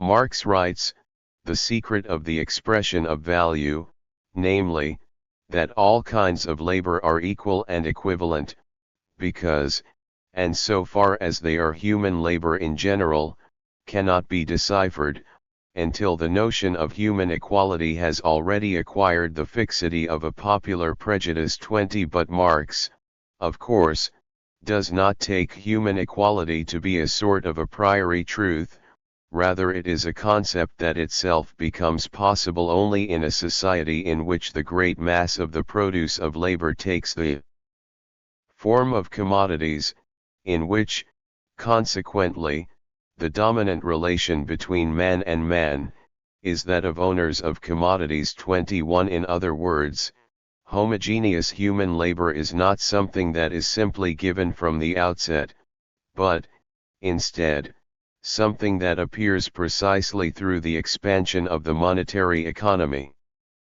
Because the money economy existed only as an exterior portion of the society in which he lived, Aristotle could be skeptical as to the identity of qualitatively different things. He thought that in each single commodity, there existed no such thing as an immanent essential value. Yet he never doubted that behind each word lay a transcendental concept.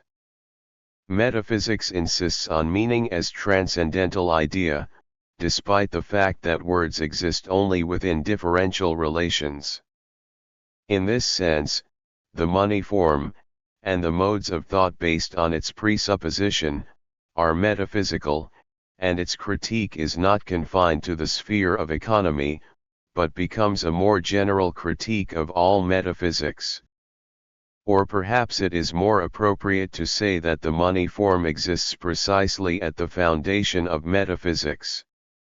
It is for this reason that the question of the origins of the money form is so difficult, because the question itself is always falling into the metaphysical trap. And the dialectical mode of presentation in Marx is no exception. Chapter 3. 1. Up until this point, we have investigated the various questions that surround the money form, but we must now ask why these questions play such an important role for the totality of capital. Of course, we cannot simply speak of the entirety of capital. But Marxian economists often treat the theory of the value form as a portion of the text that merely gives proof for the necessity of money. Yet the theory of the value form itself is precisely what clarifies the secret of capital, a theoretical analysis capable of elucidating the foundations of capital as a whole, even without the supposition of labor time. The idea that the value of a commodity is based on the labor contained within it has existed since the work of William Petty. In Adam Smith, this concept is grasped quantitatively as labor time, but such a concept only becomes possible with the establishment of mechanical production, in which the individual and qualitative differences of labor are erased. But, in Smith, this epochal discovery still does not lead him to be able to clarify how such labor time applies to products produced by means of non-mechanical production. To put it another way, Smith was never able to make clear why it is that the capitalist system, based on mechanical production, spreads across the landscape of all production, including non-commodity production, becoming capable of organizing the entirety of the space within capitalist society. Every product passes through the money form, and is thereby attributed the same external appearance as those produced mechanically. Although mechanical production is merely one aspect of the totality of production, it is what gives all production the external appearance of the form of the capitalist system. Thus, in order to explicate the nature of capitalist society, we must inquire into the origins of the money form, which is the condition of possibility for this aspect, and even if Marx adopted the theory of labor time from classical political economy, he problematized the riddle that precedes it theoretically. Circulation bursts through all restrictions as to time, place, and individuals, imposed by direct barter, and this it effects by splitting up, into the antithesis of a sale and a purchase, the direct identity that in barter does exist between the alienation of one's own and the acquisition of some other man's product. 1. What Marx means here in terms of money is precisely the letter, or script. For example, in spoken language, there must be a listener. If the other party in conversation says the word dog, we can ascertain what type of dog they mean. But, if the word dog is written, we do not know what type of dog is intended. Unlike conversation, script can be read anywhere and at any time. The direct identity of speaking and listening is split up by the letter or script. But, if we were to problematize Marx's way of writing, it appears as if direct exchange existed at the very beginning, which is then followed by a sort of mediated exchange. Perhaps this is indeed the proper sequence. First we speak, then we learn to write. However, what we should be wary of here is that this ordering parallels exactly the notion that there is from the outset an interiority that later comes to be exteriorized. Why do we write at all? Because we possess something that in the end cannot be fully satisfied solely by speaking. This is precisely what people call interiority. A child who is not yet literate does not have this sort of interiority, it is the result of script or letters. Nevertheless, people equally conceive of script as if it were the thing most estranged from interiority. The reason for this is that script is generally phonetic script, and is thus frequently seen to be simply the expression of phonemes. Thus, we must try to conceive of money/phonetic script not from the standpoint of interiority or the value that inheres in the commodity, but from the standpoint of what Marx understood as the value form as hieroglyphic. It is not that script was invented to express some transcendental meaning or value, on the contrary, it was precisely script that brought about these things. This fact itself is concealed within the form of consciousness that is the result of the establishment of money/phonetic script. In general, conceptions of money are metaphysical insofar as they are transfixed by the concept of money merely as the measure of value. Certainly, Saussure was no exception to this. However, what allowed him to take language as the value form, in other words, as a relation of difference of the signifier, is precisely that he was able to avoid all such conventional wisdom in relation to the concept of language itself. But when it comes to thinking the similarity of money to language, what dominates Saussure's understanding is the old and entrenched prejudice haunting the history of Western thought. For instance, Saussure eliminates the analysis of any other script systems, limiting his discussion to alphabets or phonographic script. However, this is because he sees script as something that expresses phonemes, rendering it secondary, a conception already prevalent since Plato.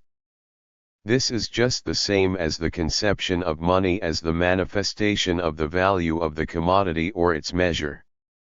Classical political economy treated money as secondary by means of the labor theory of value. Thus, money becomes something superfluous, and it is from here that the conception of money as the root of all evil is derived. In fact, Proudhon, basing himself on classical political economy, advocated the elimination of money and proposed a theory of labor money. Generally speaking, those ideologues who abhor money have some sort of direct exchange in mind. Just as Plato and Rousseau abhorred script, they think as if there were the possibility of a sort of internal, direct exchange as communication. However, what is direct or internal is itself a product of money/phonetic script, and in the perversion of this perspectival approach is precisely a metaphysics.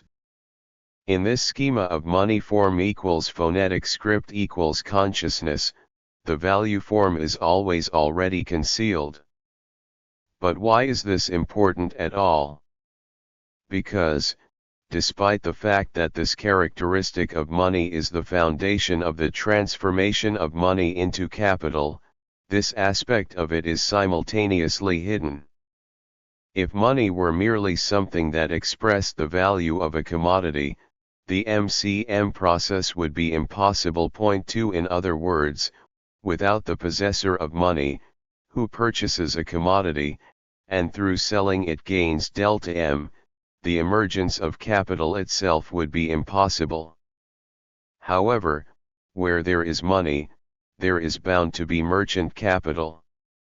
This is not because humans characteristically seek profits or anything of the kind.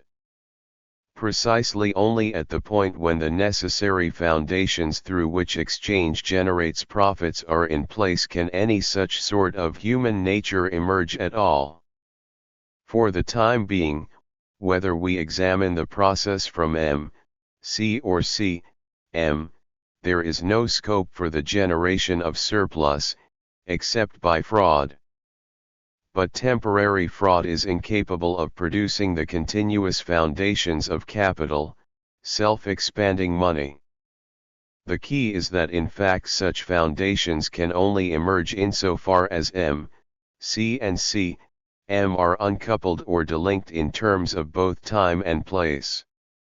In other words, money is not a simple value measure that expresses value, but is rather nothing more than what we might call an opaque text. Marx sees the general possibility of crisis in this type of separation, but the conditions of possibility of crisis and the conditions of possibility of capital itself are located at the same point. 2. To put it simply, merchant capital arises from buying something cheaply in one region and selling it for more in another region. However, the merchant is not a swindler, nor is the merchant practicing a form of unequal exchange. The value of one commodity is not immanent, but exists simply through its value relation with all other commodities. But, once it takes the money form, it comes to be expressed quantitatively. The same commodity is cheap in one place and expensive in another simply because the relations between different commodities are themselves different from place to place. When these relations are erased by the money form, it appears exactly as if there were an independent, immanent value. Thus, the differential as system of relation appears as quantitative difference by means of money. That the same commodity is cheap in one place and expensive in another rests on the fact that value is not immanent in it, but merely present in a system of differential relations.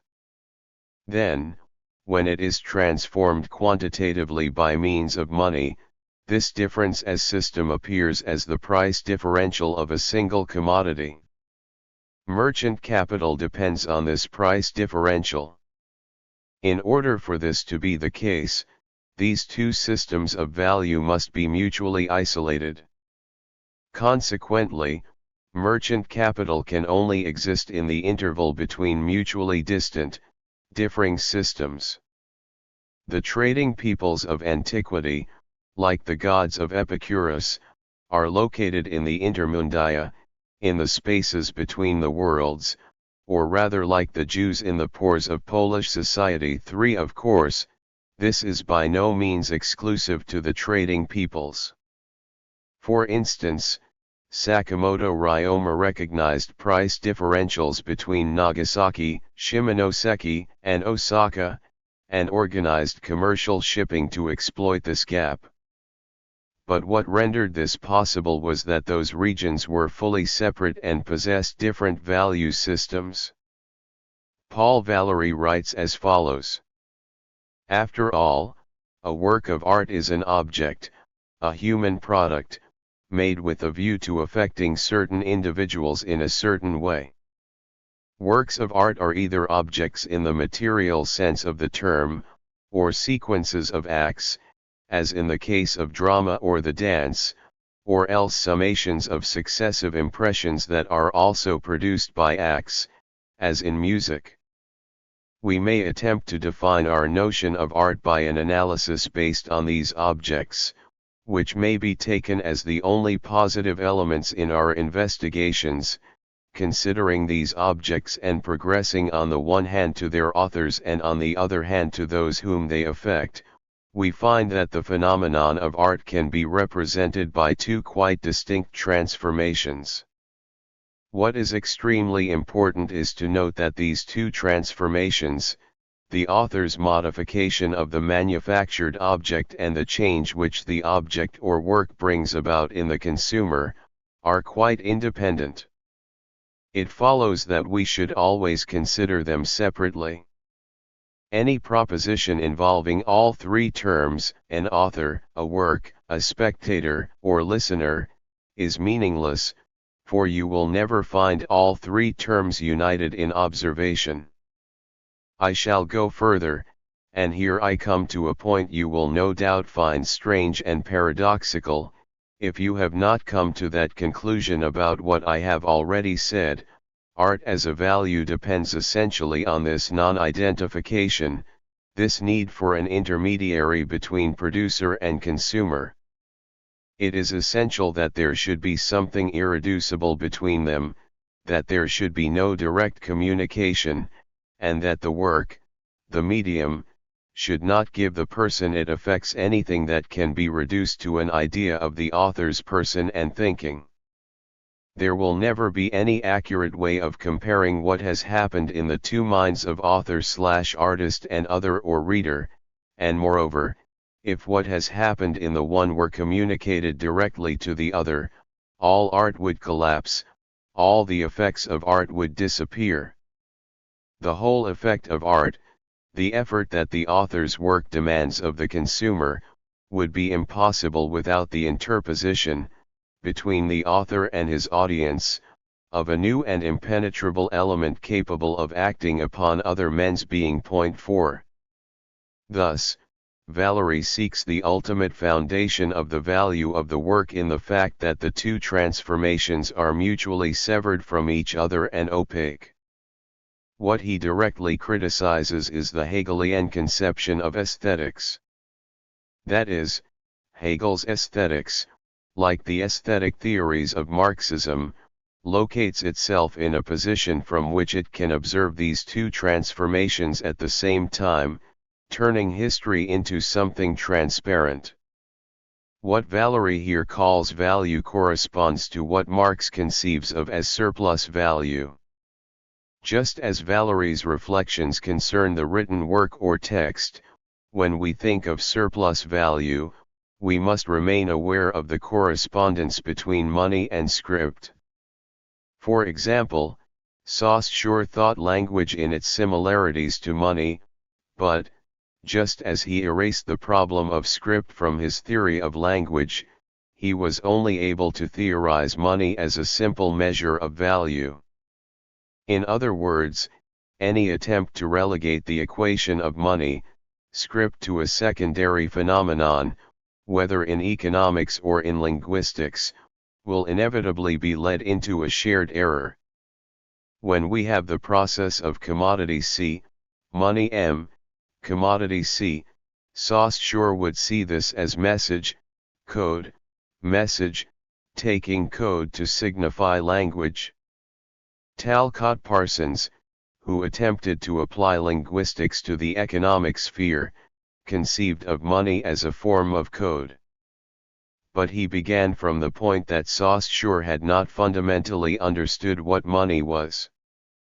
If, for example, the circulation process C, M, C was what Saussure thought, then it is not possible that it should also be its inverse or verso, the process M, C, M.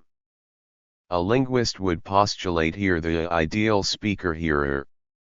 However, it is not that this idealized, clear communication becomes unclear due to the mediation of script, rather, in precisely the inverse sense, it is that clear communication itself is nothing more than a metaphysical abstraction born from phonetic script or money.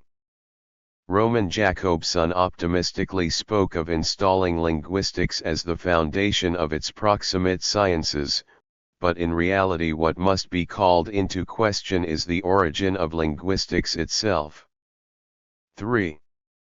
In contrast to the merchant who gains profit from the circulation process, the religious leader or philosopher would typically have seen in such a process an example of unequal exchange, or moral injustice. But the conception of equal exchange is itself a metaphysics that posits in thought an inherent value to the commodity, corresponding to the disdain the philosophers had for the mediational or secondary category of writing or script. Marx gives little consideration to merchant capital, the most ancient form of capital's existence, the form of capital born from the M process of circulation. When he speaks of the transformation of money into capital, Marx dismisses the consideration of merchant capital because, for him, what was crucial was to speak of the secrets of industrial capital, and, in order to do so, it was necessary to negate the illusion posited by merchant capital, the illusion that it is the circulation process that gives rise to surplus value. On this point, he was influenced by the attitude of classical political economy, which emerged in opposition to the theorists of mercantilism. It is true, commodities may be sold at prices deviating from their values, but these deviations are to be considered as infractions of the laws of the exchange of commodities, which in its normal state is an exchange of equivalents, consequently, no method for increasing value. The creation of surplus value, and therefore the conversion of money into capital, can consequently be explained neither on the assumption that commodities are sold above their value, nor that they are bought below their value. The capitalist class, as a whole, in any country, cannot overreach themselves.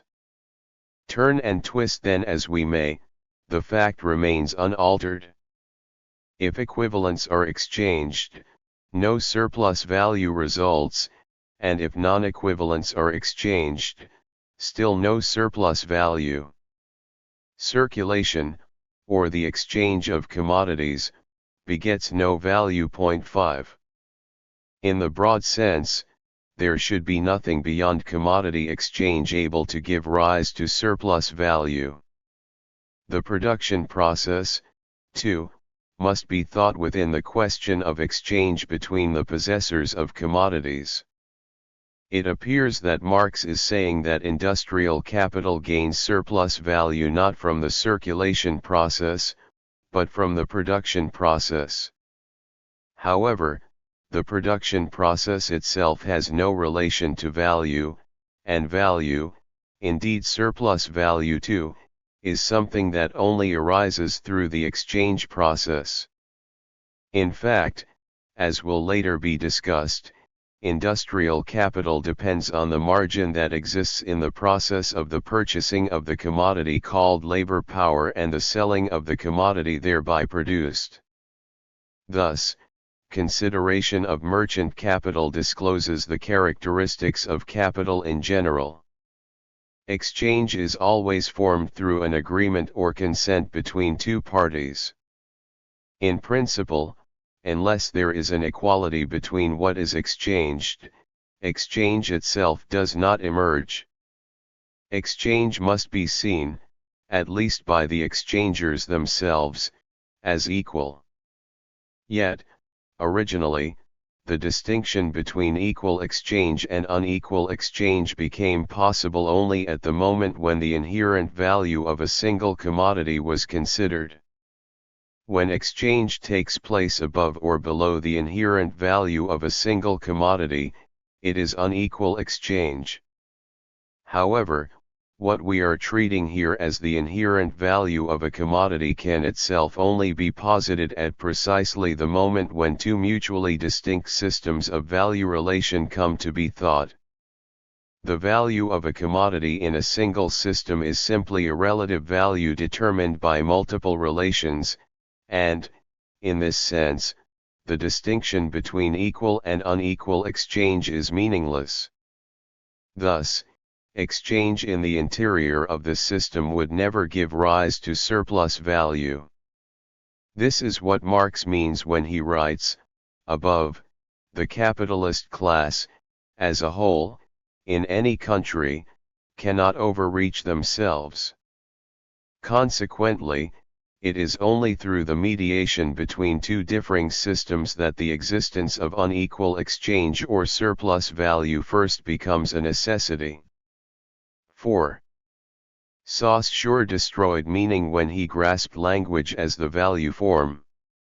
Yet, on the other hand, he speaks of the value of language, not its meaning. For example, the words tree and arbor share a meaning, but, within each of their respective systems, they hold different relations to other words. This is the point at which their value differs. But what Saussure is truly saying is the following.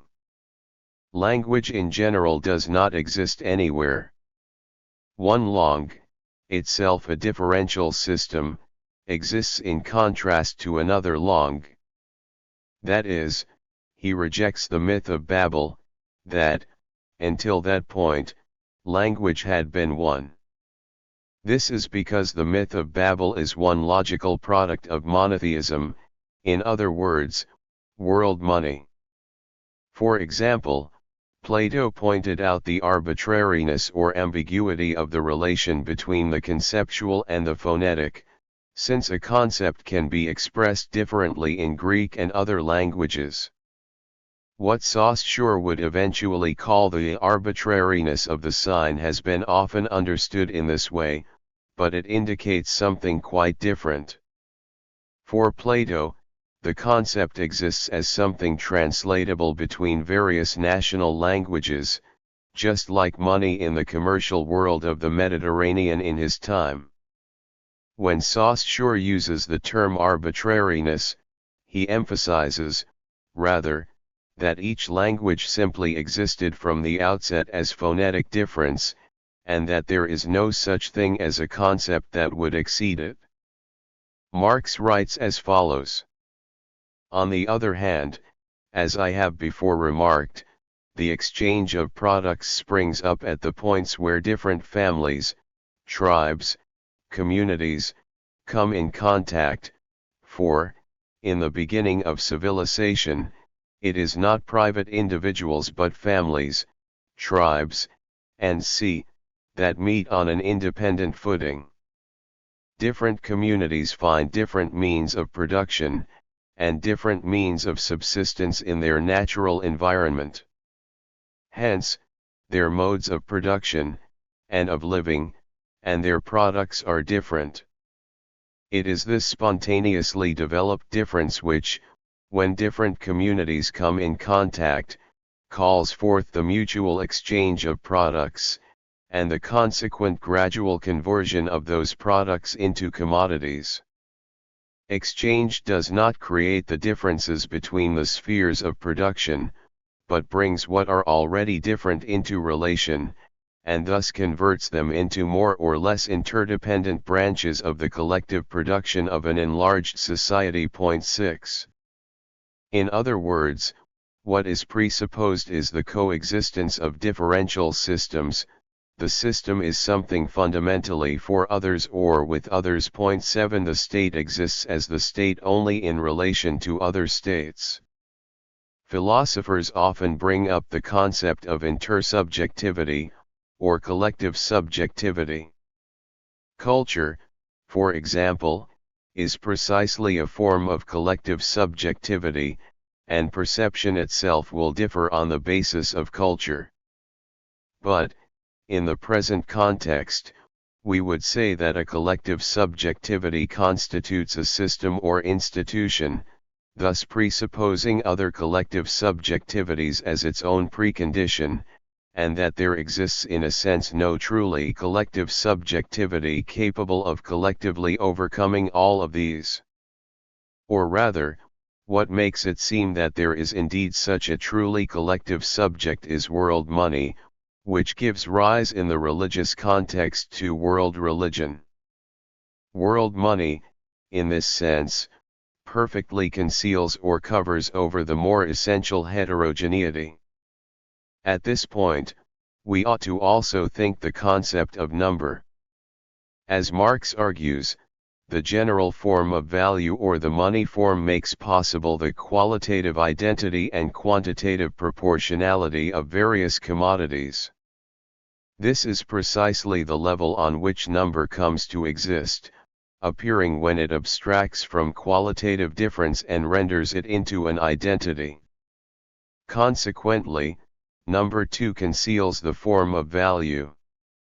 For Nietzsche, who radically theorized the suppression of heterogeneity, this could not be overlooked. Logic itself rests upon assumptions to which nothing in the world of reality corresponds. For example, the correspondence of certain things to one another and the identity of those things at different periods of time are assumptions pure and simple, but the science of logic originated in the positive belief that they were not assumptions at all but established facts. It is the same with the science of mathematics, which certainly would never have come into existence if mankind had known from the beginning that in all nature there is no perfectly straight line, no true circle, no standard of measurement. Point 8. In other words, the expression of quantitative proportionality emerges through the concealment of the value form. The value of one commodity in a given system only exists in a relation of value with the other commodities in the system, but when given expression by means of money, it appears quantitatively, as price. The merchant capitalist buys commodities at this price and takes them to another system. There, the commodities are placed into a different relation of value, appearing at a price higher than before. Thus, M, C, M becomes possible only by means of the differential in value relations between two systems. Thus, despite the fact that both C, M and M, C exist as forms of equal exchange, surplus value nevertheless emerges. Chapter 4. 1. The development of a commodity economy liquidated the difference between value systems that were previously regionally isolated, socially connecting global production on a large scale in one clean sweep.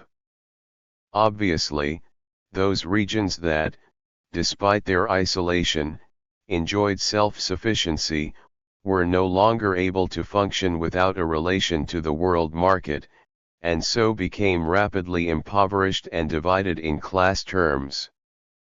Production gradually transformed into commodity production, and these regions were enclosed by the commodity economy. But this process was driven by merchant capital's capacity to gain surplus value from the erasure of difference itself. Industrial capital is only formed through the expansion of the commodity economy and emergence of the world market. In attempting to think capital, we must see this difference as a necessary postulate. After all, for capital, surplus value must be obtained from somewhere. On this point, we ought to first attempt to think the question of the general rate of profit. While we can say, for the time being, that surplus value and profit in general are similar, the annual rate of profit is substantially different from the rate of surplus value gained in a single investment. Even when the rate of surplus value is low, if the rate of turnover of capital is high, the annual profit rate will also be high. As a result, the investment of various types of capital tends to be equalized through the annual rate of profit. Capital is thus essentially indifferent to the type of process through which surplus value is obtained. Capital is only concerned with the rate of profit. Interest rates are formed in relation to the overall rate of profit. While what Marx calls finance capital, M, is fundamentally based on this overall rate of profit, simultaneously capital completes the illusion that it is self-expanding, unrelated to any factors external to itself.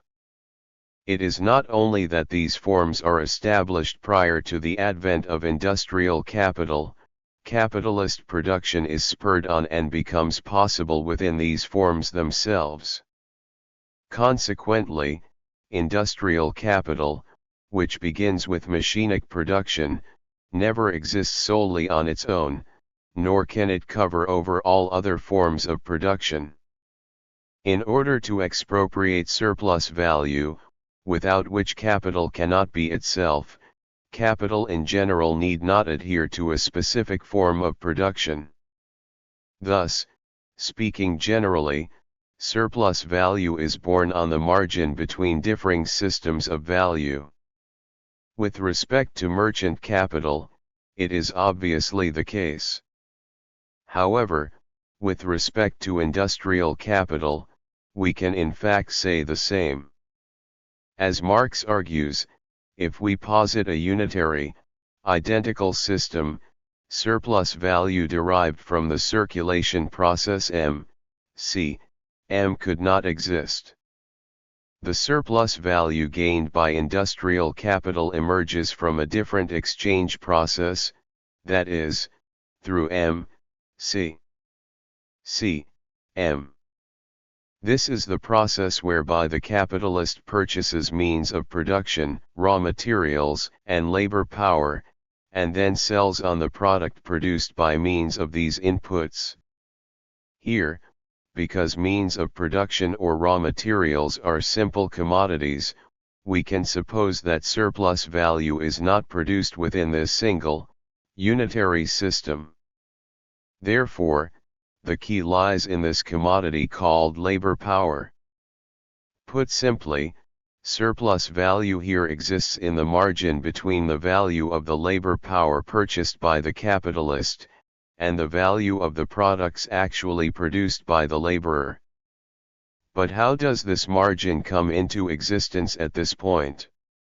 Marx divides surplus value into absolute surplus value and relative surplus value.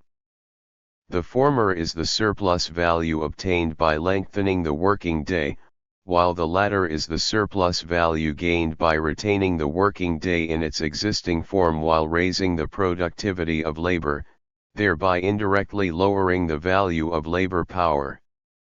For example, at first glance, it seems fully justifiable to say that in the lengthening of the working day, the laborer works beyond the value of his or her labor power, in other words, beyond the socially necessary labor time, and thereby surplus value is obtained. But, if we think carefully about this conception, it immediately falls into difficulty. For instance, when individual capitalists go bankrupt, in one sense it can be taken to mean that they were unable to obtain any surplus value, and thus that they did not adequately exploit their workers. But the reason this sort of sophistry passes as an explanation is that, first, it imagines labor time as a kind of substance, and second, it sees surplus value as something only emerging from the production process. In Marx's thought, the value of labor power is constituted by the socially necessary labor time required for its production. Clearly, this sociality is given by means of the money form, and thus without consideration of the money form it is impossible to derive the concept of socially necessary labor time.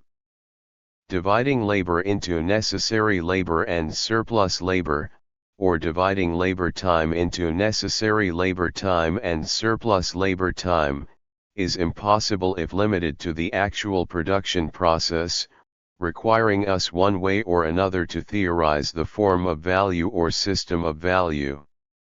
In this sense, the fact that Marx begins his consideration from absolute surplus value, giving numerous concrete examples, frequently invites misunderstandings. The distinction between surplus labor and necessary labor is clear within the feudal mode of production. In this context, it is simple to distinguish between work performed for oneself and work performed for the Lord.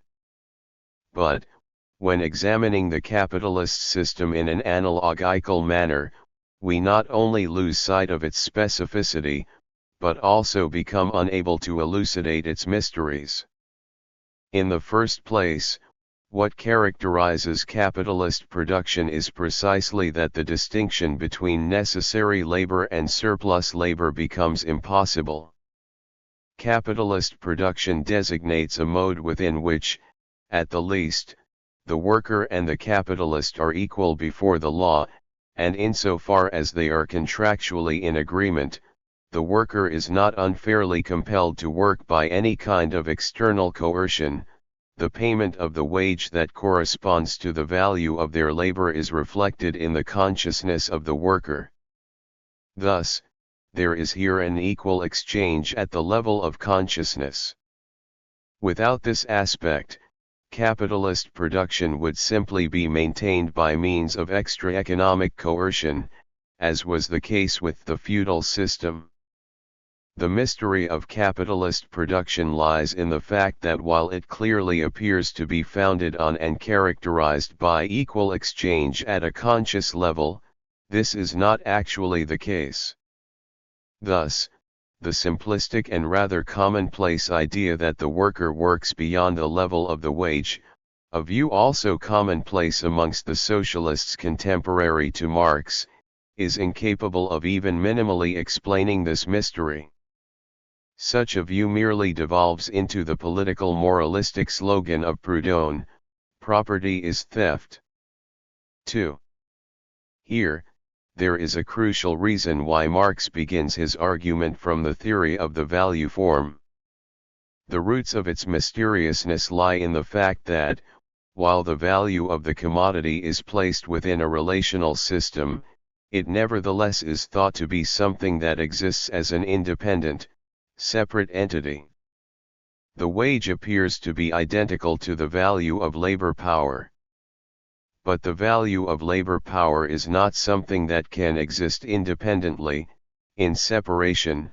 It can only come into existence in relation to other commodities. In capitalist society, labor power becomes a commodity. Or strictly speaking, it is not labor power that becomes a commodity, but the concept of labor power itself, distinct from labor, already comes from the analysis of the commodity form. That labor power could be a commodity is nothing more than a tautology. What is crucial is that the owner of labor power appeared historically. Marx argues that the pre-capitalist primitive accumulation gives birth to the following type of laborer. For the conversion of his money into capital, therefore, the owner of money must meet in the market with the free laborer, free in the double sense, that as a free man he can dispose of his labor power as his own commodity, and that on the other hand he has no other commodity for sale, is short of everything necessary for the realization of his labor power. 1. When this doubly free worker emerged, the commodity called labor power was formed for the first time. But this freedom in the double sense holds equally for all commodity owners. Firstly, the commodity possessor does not transfer ownership of his or her possessions to another person outside of exchange. Of course, it is possible to violently dispossess another of his or her products. In the feudal system, for example, products are seized by the lord. But insofar as these products are commodities, they at the very least presuppose exchange. The existence of value emerges by means of reciprocity, since the possessions of another cannot be appropriated without exchange. Marx writes, must therefore, mutually recognize in each other the rights of private proprietors. This juridical relation, which thus expresses itself in a contract, whether such contract be part of a developed legal system or not, is a relation between two wills, and is but the reflex of the real economic relation between the two. We ought to say here that in fact, at every historical stage, even in primitive society, exchange is based on mutual consent and contractual forms. Secondly, the commodity is unnecessary for possessors themselves, and they cannot appropriate the object of desire without its transfer. What can be said of all commodity possessors can be equally said of the possessor of the commodity labor power. In other words, the proletariat is not a human being who possesses nothing, but rather appears simply as one type of commodity possessor.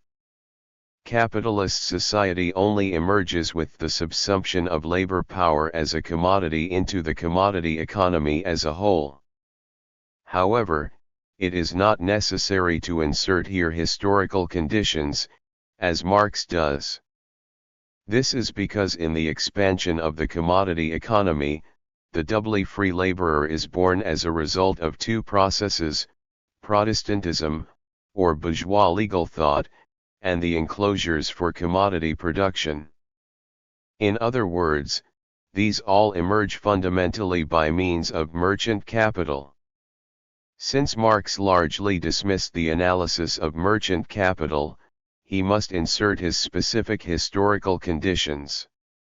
At this point, the fact that the proletariat is a commodity possessor becomes decisively important. The value of their commodities stands in a value relation with other commodities. Insofar as labor power is a commodity, this is a point simply derived by necessity from the hitherto existing thought. When Marx utilizes the term labor time, he uses it to connect labor power and other commodities. If we follow Marx's point, the value of the commodity consists of the social labor time required for its production, and labor power is no different.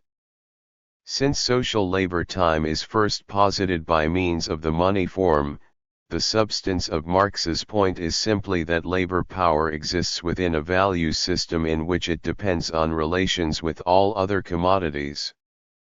When Marx states that the value of labor power differs in a given country, at a given period 3, he implies that we must think the value of labor power as a concept placed within a synchronic system of relation. 3. Thus, how does surplus value become possible? It is simply the margin that exists between the labor power bought by the capitalist, and its products sold thereafter. But here, without considering wage and price, if thought within a synchronic system, the value of labor power and the value of the product correspond to each other, and there is no necessity for a margin or gap to emerge. Merchant capital discovers this margin in the interval between different systems, but nothing similar exists in this case. If so, industrial capital, as is often thought in the case of commercial capital, would be simply established through fraud. But all the discussions of being made to work beyond the wage and so forth claim to disclose the dark side of the capitalist, while never treating the more fundamental problem of how capital is able to overcome human will and persist. Marx writes as follows: "It is therefore impossible for capital to be produced by circulation, and it is equally impossible for it to originate apart from circulation. It must have its origin both in circulation and yet not in circulation. Our friend, Moneybags, who as yet is only an embryo capitalist, must buy his commodities at their value, must sell them at their value, and yet at the end of the process must withdraw more value from circulation than he threw into it at starting. His development into a full-grown capitalist must take place, both within the sphere of circulation and without it. These are the conditions of the problem. Hic rhodus, hic salta, 4. What is important is that capital, and indeed surplus value, originates in the circulation process and simultaneously in the production process. In other words, it is no longer able to emerge from the circulation between two different systems, as in the case of merchant capital. But neither does capital simply emerge from the production process, because surplus value cannot be formed solely within a single system. So how, exactly, does Marx make this leap? He does so by conceiving of a production process that itself produces two different systems. This problem cannot be explicated simply by means of absolute surplus value. Of course, Marx first speaks of absolute surplus value, and only after does he consider relative surplus value. But this is not a historical order of succession, but simply a logical sequence within Marx's dialectical narrative. In fact, as he will argue later, the lengthening of the working day is only demanded and made possible in the first instance by the presupposition of relative surplus value. The essence of surplus value, which characterizes industrial capital, lies in the category of relative surplus value. As Marx argues, relative surplus value is born from the increasing productivity of labor. Classical political economy sought the concept of surplus value in the improvement of productivity through the division of labor and cooperative work.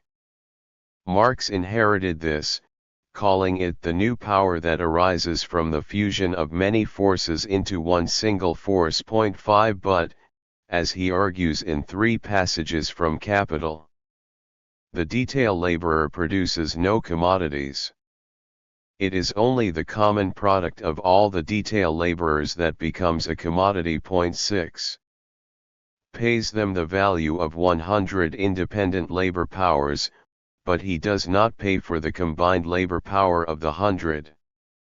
Being independent of each other, the laborers are isolated persons, who enter into relations with the capitalist, but not with one another. 7. Consists in the subsequent exercise of its force. The alienation of labor power and its real manifestation, i.e., the period of its existence as a use value, are separated by an interval of time. 8.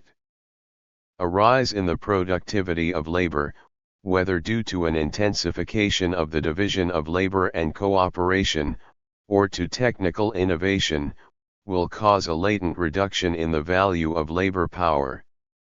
We could also put it as follows: the capitalist dispatches his or her products into an existing value system despite already producing them cheaply. That is, latently, both the value of labor power and the value of the products are mutually reduced, but this is not immediately actualized. Thus, in this scenario, the currently existing system and the potential system both exist. We discover thereby that industrial capital too obtains surplus value from the interval between two different systems. We have clarified the process by which merchant capital emerges through the margin between two spatial systems of value, whereas we might say that industrial capital in this sense, by increasing the productivity of labor, is founded on the creation of temporally different value systems. According to Marx, each individual laborer has no demand to make prior to the emergence of what is produced collectively by means of their combination. Here, there is a temporal relation of before and after that produces an inevitable opacity. Surplus value in industrial capital thus comes not from violence or fraud, but from this sort of inevitable unconscious. A rise in the productivity of labor creates a latent system within the existing system. Despite the external appearance of equal exchange, a margin, or discrepancy is possible. This margin, too, is almost immediately erased, and a value system is formed on the basis of a new standard. Capital ceaselessly creates margins, gaps, and differences. In the era of industrial capitalism, an unprecedented velocity of technical innovation became the motivation and condition of its existence. Certain ideologues glorified the technical revolution, as in the case of the classical political economists, while others opposed it.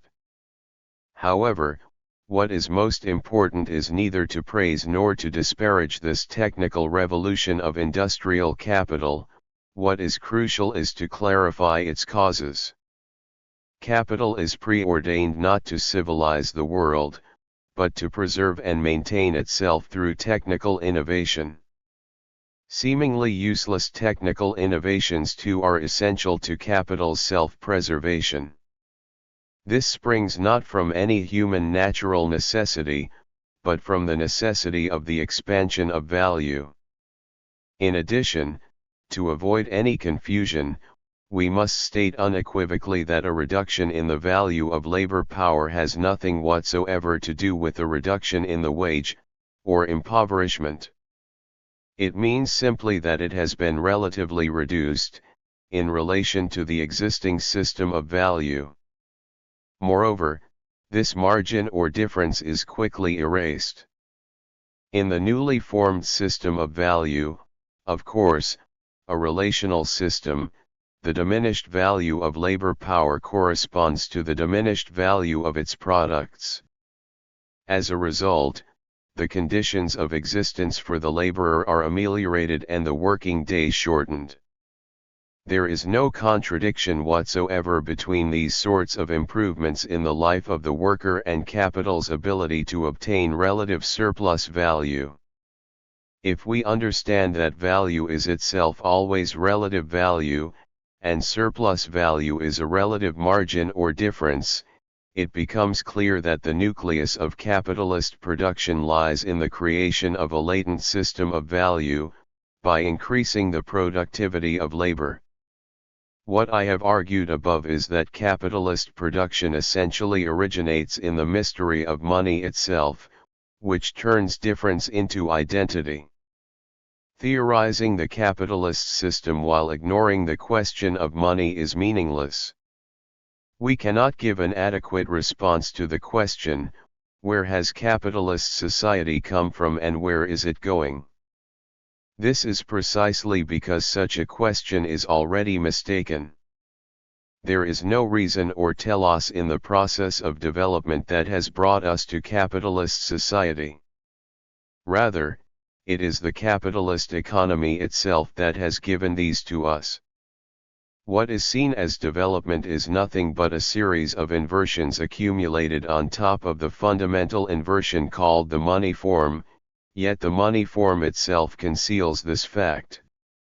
Not only does the novelty and force of Marx's Capital lie in this consideration of the value form in relation to the origin of money, it also exposes the perspectival perversion of all philosophies of history, including historical materialism. At this point, we might ask, why was classical political economy unable to discover the value form? Or, indeed, why did Marx consider the value form to be the decisive key concept? No Marxian economists have yet supplied an adequate answer to this question. For example, even in the 1844 manuscripts, Marx criticizes classical political economy. But, between this criticism and that of Capital, there is a crucial difference. Simply put, it is the phenomenon of crisis. Insofar as the 1844 manuscripts lack any theory of crisis, no matter how much Marx criticized classical political economy, he remained within its framework. Similarly, no matter how much the young Hegelians criticized Hegel, they could not exit the framework of Hegelianism. What is important here is that Marx's turn, whether in political economy or in philosophy, took place through the mediation of crisis. Of course, periodic crises already existed. However, although they existed, they were not perceived. For classical political economy, these were just exceptional, abnormal circumstances, mere failures of policy. Marx's novelty was to emphasize that rather than abnormalities, these crises are uniquely specific to the capitalist economy. In this, it resembles Freud's novelty, what the hitherto dominant psychology considered an exceptional state, madness, Freud located at the core of the human. Crisis itself is a kind of rebuke to classical political economy, which saw crisis as a state of exception. To the extent that the capitalist economy functions normally, deism in the style of Adam Smith or rationality come to dominate. Crisis itself was born from the interior of the rational order of the 18th century. And yet Crisis 9 was invisible within their discursive system. Actually existing, and unable to be seen. When functioning normally, the economy appears natural and self-evident. In the blink of an eye, crisis discloses that it all was built upon an illusion. Far from being something material, crisis reveals the economy itself as a form of illusion. The perspective that examines the capitalist economy not in its normal aspect but in its exceptional or abnormal aspects was precisely the enabling condition for the radical critique of classical political economy undertaken in Capital, and, by developing this discussion not in the field of philosophy proper, Marx also enabled a critique of the totality of the history of philosophy. Before we argue that crisis requires a theory of the value form, there is one point that must be made. Marx in the 1850s was clearly a believer in crisis as the harbinger of great revolutionary hopes. He predicted multiple impending crises, expecting these to spark revolution across Europe. As is now well known, none of his predictions were fulfilled. Crisis was less something to be elucidated than it was the one hope left for Marx at the time, living in exile after the failure of the 1848 revolutions. Obviously, this type of theory of crisis-based revolution retains strong roots among contemporary Marxists. But, speaking from historical experience, far from fueling political revolutions, crises have always worked to the advantage of counter-revolutionary politics, including fascism. Unless we do away with the illusion of crisis as a bridge to revolution, we will remain basically unable to approach the true problematic that crisis poses. For Engels, crisis is explained in terms of the anarchy of production and the contradiction between the social character of production and the private character of appropriation. But this form of explanation cannot adequately account for the riddle of the regularity of periodically occurring crises. Uno Coso criticized this presentation of the problem, theorizing periodic crisis from the contradictions of labor power as a commodity. 10 Uno's theory is unquestionably more consistent, but remains unable to explain why Capital treated the theory of the value form as indispensable. From the outset, to call something labor power means that it is simply a commodity. It is not that labor power becomes a commodity. In other words, concealed within the concept of labor power is the money form. Marx distinguished between labor and labor power, but this distinction merely restates the dualism of value and use value.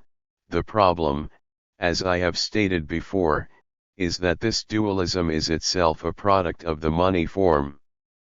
Thus, no matter how much one asserts the importance of this distinction between labor and labor power, it either remains within the framework of classical political economy or leads to a theory of alienation whereby labor power becomes a commodity.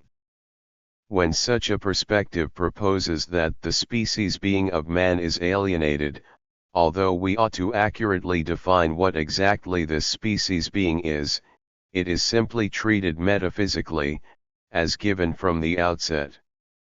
Economists rarely grasp the fundamental problematic of crisis. Certainly, neoclassical economics, practiced in abstract laboratory settings, so-called modern economics, cannot even see the problem. Keynes understood crisis or recession as the unique illness of the capitalist system, proposing a course of aggressive treatments of its symptoms. Theoretically, this assessment is superior to the latter-day crisis as revolution model.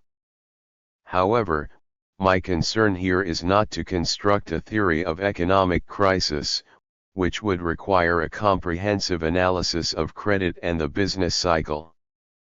The question is not why crisis occurs, but rather why the problematic of crisis could become the lever for Marx's critique of classical political economy and Hegelian philosophy, and indeed for his critique of Western metaphysics as such.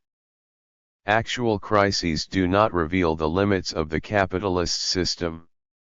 In the 19th century, crises were simply one form of the business cycle, and in the latter part of the 20th century, apparatuses had been formed to somewhat alleviate their danger. As long as we link crisis with revolution, we cannot understand crisis. It is like the situation of psychoanalysis. Despite the popularization of psychoanalysis as a form of therapy, the radicality of the problematic detected by Freud in neurosis has rarely been grasped. Today, it is arguably difficult to find anyone who resembles a classical hysteric. As we should note, the condition Marx called the possibility of crisis is also, in fact, the condition of surplus value. The condition of possibility for capital is the condition of crisis. To put it another way, what renders possible normality also renders possible abnormality. Thus, when the capitalist economy reaches a certain scale, it gives birth to crisis. Michel Foucault argued that in the 18th century, for the first time, the figure of the madman was produced, through a structure of selection and inclusion based on reason. Similarly, crisis came to exist in tandem with the establishment of industrial capitalism, which enabled the possibility of classical political economy. In this case, crisis was obviously seen as a state of exception. But whether it was seen as something to be treated, or expected, qua crisis, to destroy rationality, what was never questioned was what had enabled the existence of crisis itself. Here the money form is seen as something self-evidently universal. In planned economies without crises, that is, in those states labeled socialist, the realization of a form of violent control by means of reason has its origins in a Marxism that could only grasp the problematic of crisis in economic terms. What is crisis? It is the sudden dissolution of a system of value relations. At this point, the inherent value of a thing disappears. In other words, the value form, the hieroglyphic, previously concealed by the money form, is revealed.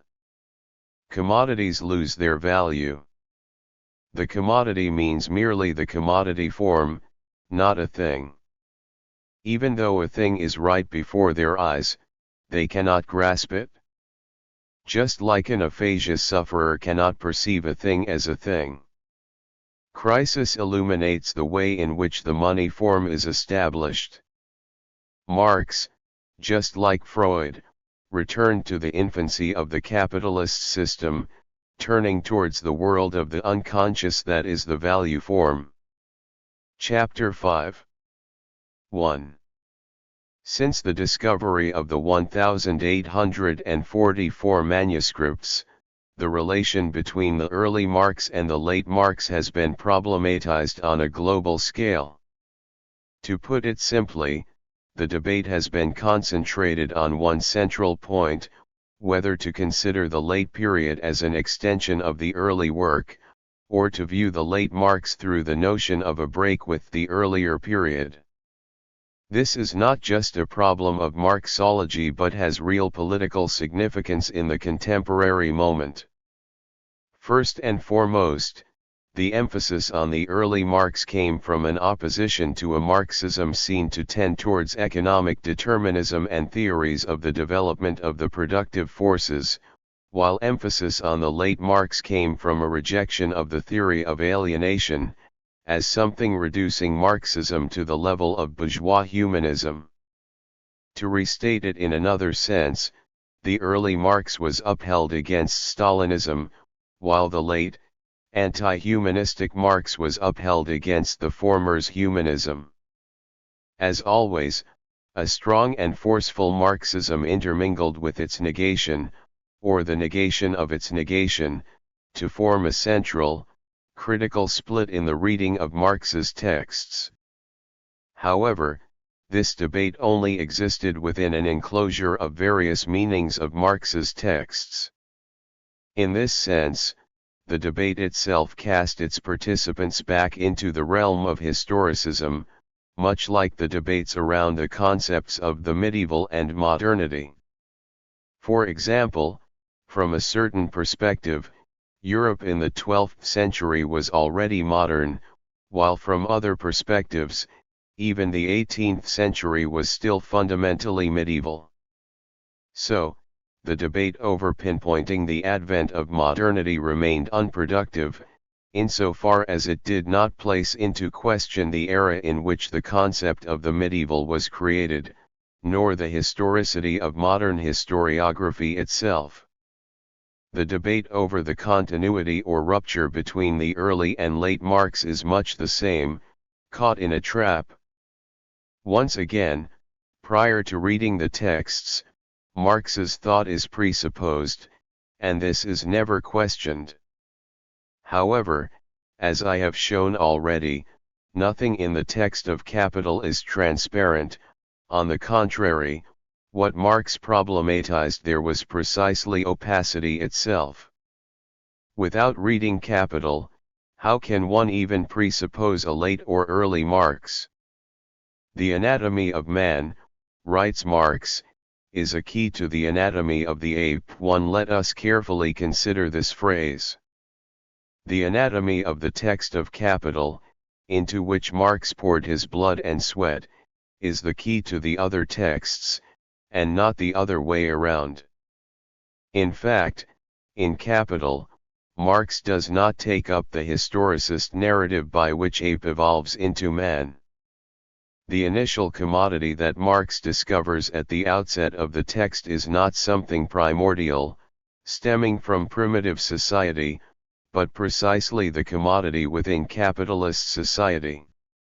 When we earlier took up Marx's doctoral dissertation, the difference between the Democritean and Epicurean philosophy of nature, I read it following a reading of Capital. What I refuse is the historicist fiction of Marx's conceptual development, from the dissertation to Capital.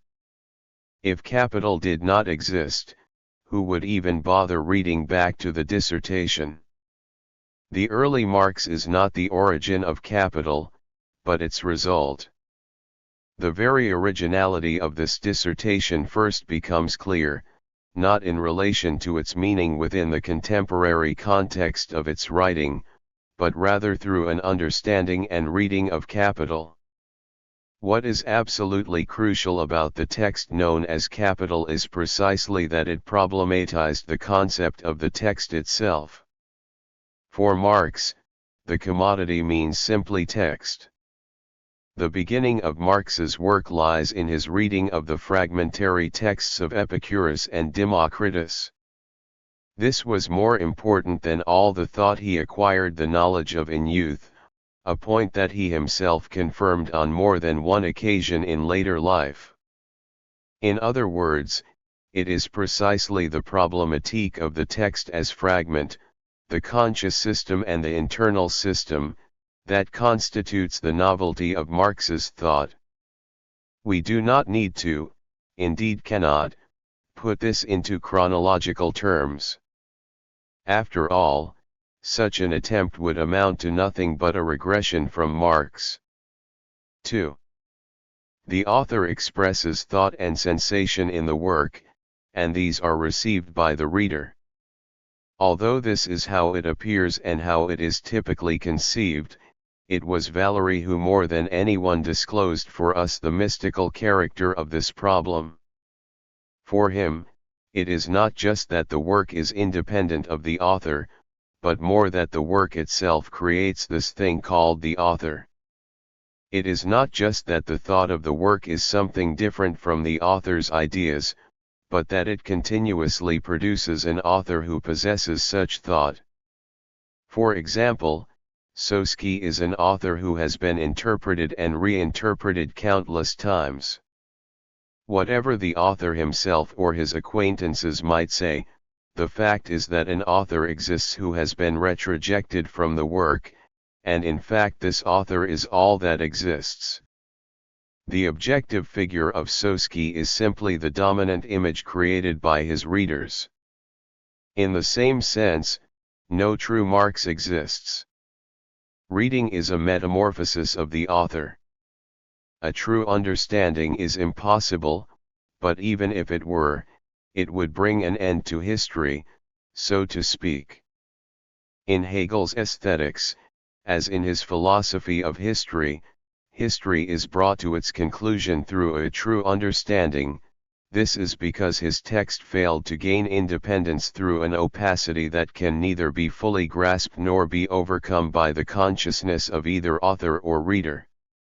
In his doctoral dissertation, Marx does not begin from the thought of Epicurus, but from the texts of natural philosophy seen as more or less similar to the texts of Democritus. The difference between the two, regarded until that point as relatively arbitrary, now undergoes a metamorphosis, placing into relation their thought, previously treated as if one had no relation to the other. That is, by deconstructing a certain Epicureanism that had become independent of the text, Marx creates the author called Epicurus. In fact, there is no such thing as reading outside of this type of transformational reading. For example, in the doctoral dissertation, Marx does not approach the difference between the two from the infrastructure or base. The uniqueness of his method comes precisely from the fact that Marx himself does not utilize what is widely thought to be the Marxist method. In the dissertation, Marx problematizes the concept of infrastructure or base, yet he does not employ the term itself, and never treats it as something economic. However, we should not forget that, when Marx emphasizes the specifically economic base in the German ideology, it is once again derived from a specific textual reading. As pointed out previously, Marx attempts to deconstruct the space of identity, as old as the history of philosophy itself, that covered over or hid the difference between the Epicurean and Democritean philosophies of nature. In this sense, philosophy means ideology, and in the German ideology constitutes precisely a discovery of the difference that philosophy conceals. For example, Marx states that the motor force of history, reason, divine providence, man, the Zeitgeist, and so on, amounts simply to the imagined subject to presupposed in the background of history as text. In negating this author, or transcendental signified exterior to the text, Marx for the first time discovers the economic infrastructure, a theoretical position fundamentally different from a historicist economic history. What is important here is his awareness of the fact that history, narrated as the history of philosophy, always conceals difference under the aspect of universal truth. The concept that leads Marx here is of course class, but his conception differs significantly from, or even opposes, the notion of class struggle dominant since the French Revolution. If now in considering the course of history we detach the ideas of the ruling class from the ruling class itself and attribute to them an independent existence, if we confine ourselves to saying that these or those ideas were dominant at a given time, without bothering ourselves about the conditions of production and the producers of these ideas, if we thus ignore the individuals and world conditions which are the source of the ideas, we can say, for instance, that during the time that the aristocracy was dominant, the concepts honor, loyalty, etc. were dominant.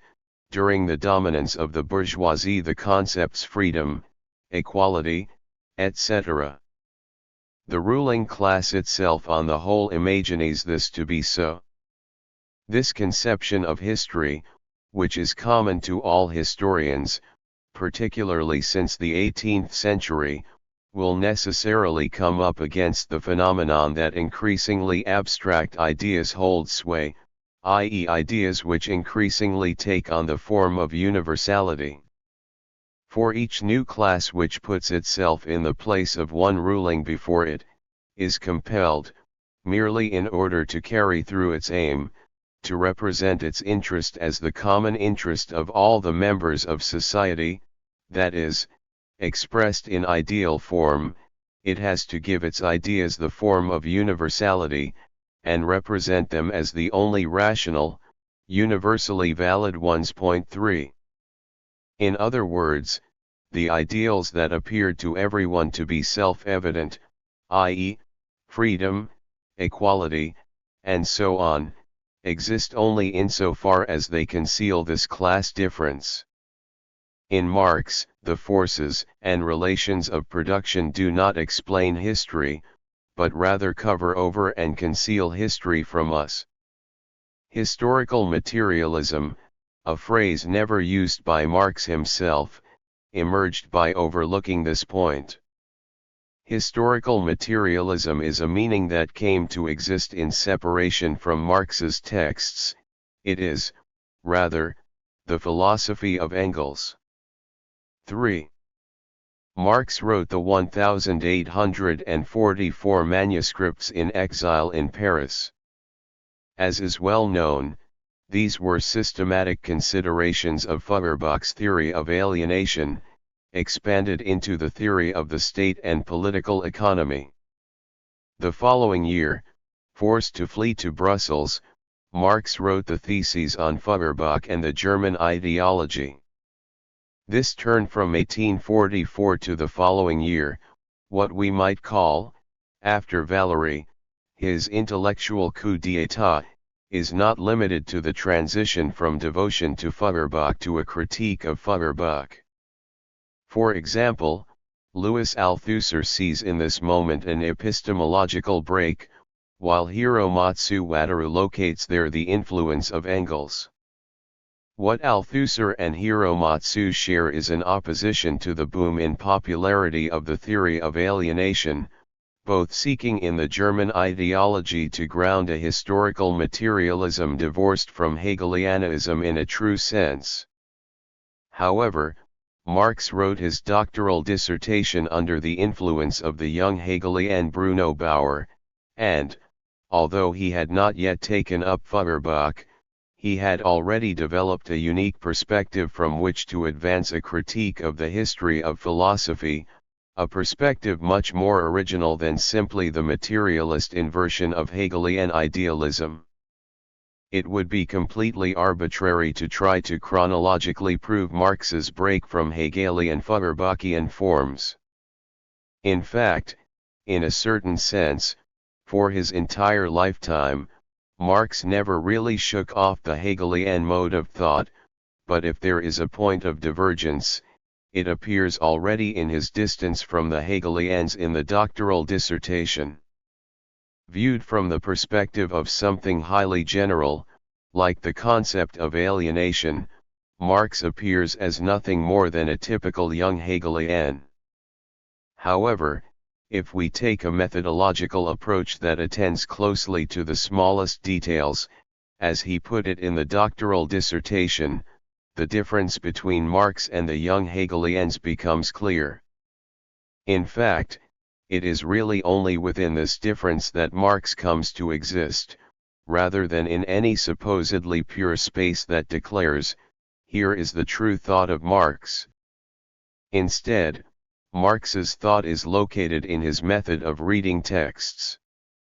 Marx's turn in the German ideology does not stem from the proposal of a new philosophy, but from his deconstructive reading of the ideology called philosophy itself.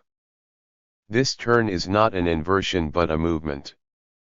For example, if Marx did not exactly throw away his perspective from the 1844 manuscripts, nor did he come to invert it. He simply moved.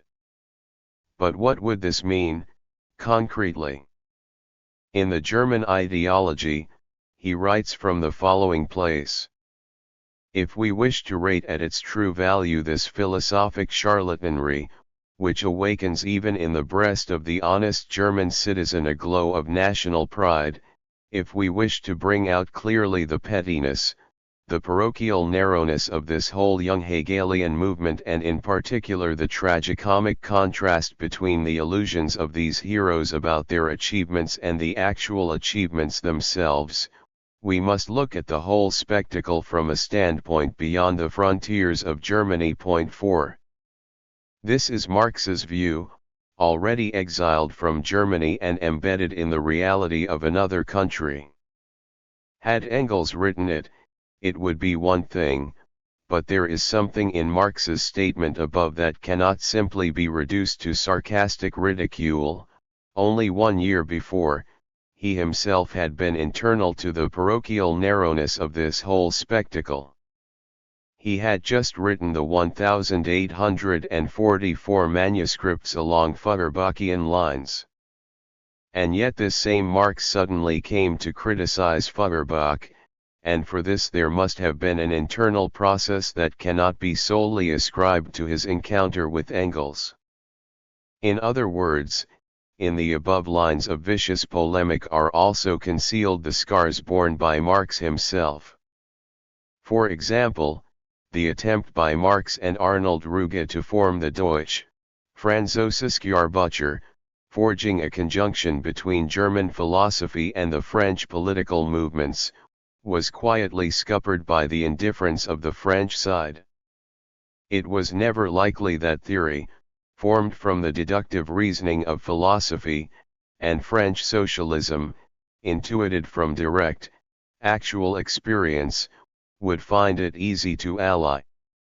It was not simply some incompatibility of national consciousnesses, but rather immediate, actual experience that would not allow it. The 26-year-old Marx, young and full of confidence, was surely not only aware that German philosophy itself would not be easily comprehended, he also had to think of the fast-moving reality that seemingly had no link to such theoretical work. It has not occurred to any one of these philosophers to inquire into the connection of German philosophy with German reality, the relation of their criticism to their own material surroundings. 5. It had not fully occurred to Marx himself, either. The point is not some kind of banal reasoning to the effect that German philosophy is determined by its material base and environment. Were that the case, this statement would represent a sort of historical materialism in gestation, but, in Marx, it is something quite different. It is, rather, the self-awareness of a human being whose illusions have been destroyed, who has come to realize that he must ask, "What am I, in reality?" In today's perspectivalism, we are used to the idea of examining the world of a certain time, focused on a central figure, in this case Marx. But it is important to emphasize that, far from being central, even in his later years, Marx was known merely as the person who had happened to write Capital, Volume 1. In truth, we might say it was the stark sense that he was nobody in this world which gave Marx the piercing self-awareness to depart Germany. The social structure and the state are continually evolving out of the life process of definite individuals, but of individuals, not as they may appear in their own or other people's imagination, but as they really are, i.e. as they operate, produce materially, and hence as they work under definite material limits, presuppositions, and conditions independent of their will. 6. The world is not something that can be fully encompassed by a conclusive ideal. No reality exists that can be made to conform to the self-development of an ideal. The theory of alienation, which imagines that human beings are alienated from the various forces of their species' essence and must restore this to themselves, will not hold here. What Marx discovered is the world as a multi-layered structure, in which the human being both drives and is driven in ways that will not go the way we think. There is no such thing as species essence. But the human essence is no abstraction inherent in each single individual. In its reality it is only the ensemble of the social relations. 7. That is, the filter of idealism has been removed from Marx's vision, and in it is now reflected the reality, or social relations, in which he himself is caught, a reality that acts regardless of his will. What he discovered is not what we might call the objective world, but the world as an object that exists without regard to our expectations, the world that moves, that refuses to follow our interpretations. Already, Marx wrote the following in Paris. The Maître d'École describes correctly the condition to which isolation from the outer world reduces a man. For one to whom the sensuously perceptible world becomes a mere idea, for him mere ideas are transformed into sensuously perceptible beings. The figments of his brain assume corporeal form. A world of tangible, palpable ghosts is begotten within his mind. That is the secret of all pious visions, and at the same time it is the general form of insanity. 8. For consciousness, to think is to be. Thus, when a person cannot in fact see how they are, they fall into a kind of loss of the external world, wherein thinking is itself being, a state precisely of insanity. Minkowski argued that the chief characteristic of schizophrenia was the sensation of being far from the external world, a point that corresponds to Marx's words above. Of course, the young Hegelians Marx discusses were not insane as individuals. What caused this separation from the external world? It was not the national border, nor was it a lack of interest in the external world. In fact, these libertines were more progressive than Marx, and more destructive. If Marx could serve as the editor of the Neue Rheinische-Zeitung, it was because its bourgeois sponsors recognized him as a relative moderate.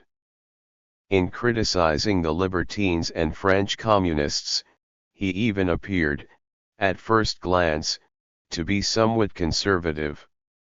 What Marx was saying was that, no matter how radical they might be, or how realistic and objective, they remained within the dream of self-interpretation. No matter how excessively interested in the external world, still they experienced a fatal loss of awareness of it. We should not forget that Marx was one of them. The crucial point is that, as we will discuss shortly, what separated them from the external world was neither a border nor a psychological disorder, but their linguistic system itself. 4. After he began to see German philosophy from the outside, Marx detected pathological symptoms in its philosophical discourse. What he brought up at this moment was not a philosophical inversion of the from idealism to materialism type. The discourse of philosophy itself was the symptom, whether idealist or materialist. But Marx did not simply view this from outside, from some objective side. As Husserl argued, the concept of objectivity given to us by modern physics depends on the transcendental collective subjectivity that is mathematics. The outside is not some place from which things can be seen objectively, but a site through which the fact that objectivity itself is never anything but a local collective subjectivity, becomes visible. Marx's standpoint is precisely that all standpoints are always uncertain, a place where they are suspended.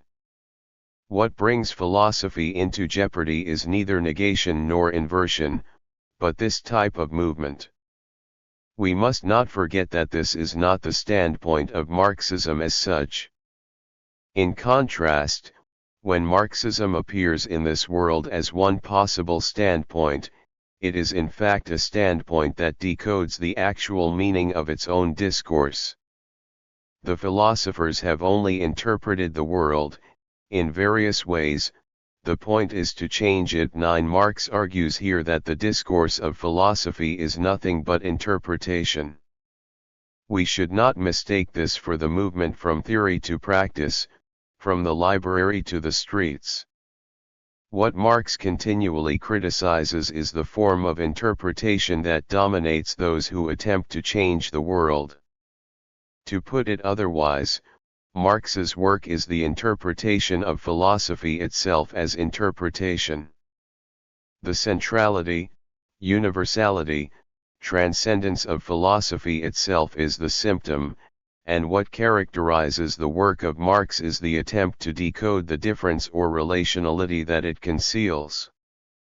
At a certain moment, this was called the theory of ideology. However, we cannot, for example, refer to ideology simply as false consciousness. To see ideology as a set of delusions lodged in one's head is to not understand ideology at all. Ideology is, rather, true consciousness or even truth itself. We might say that ideology exists only as objectivity.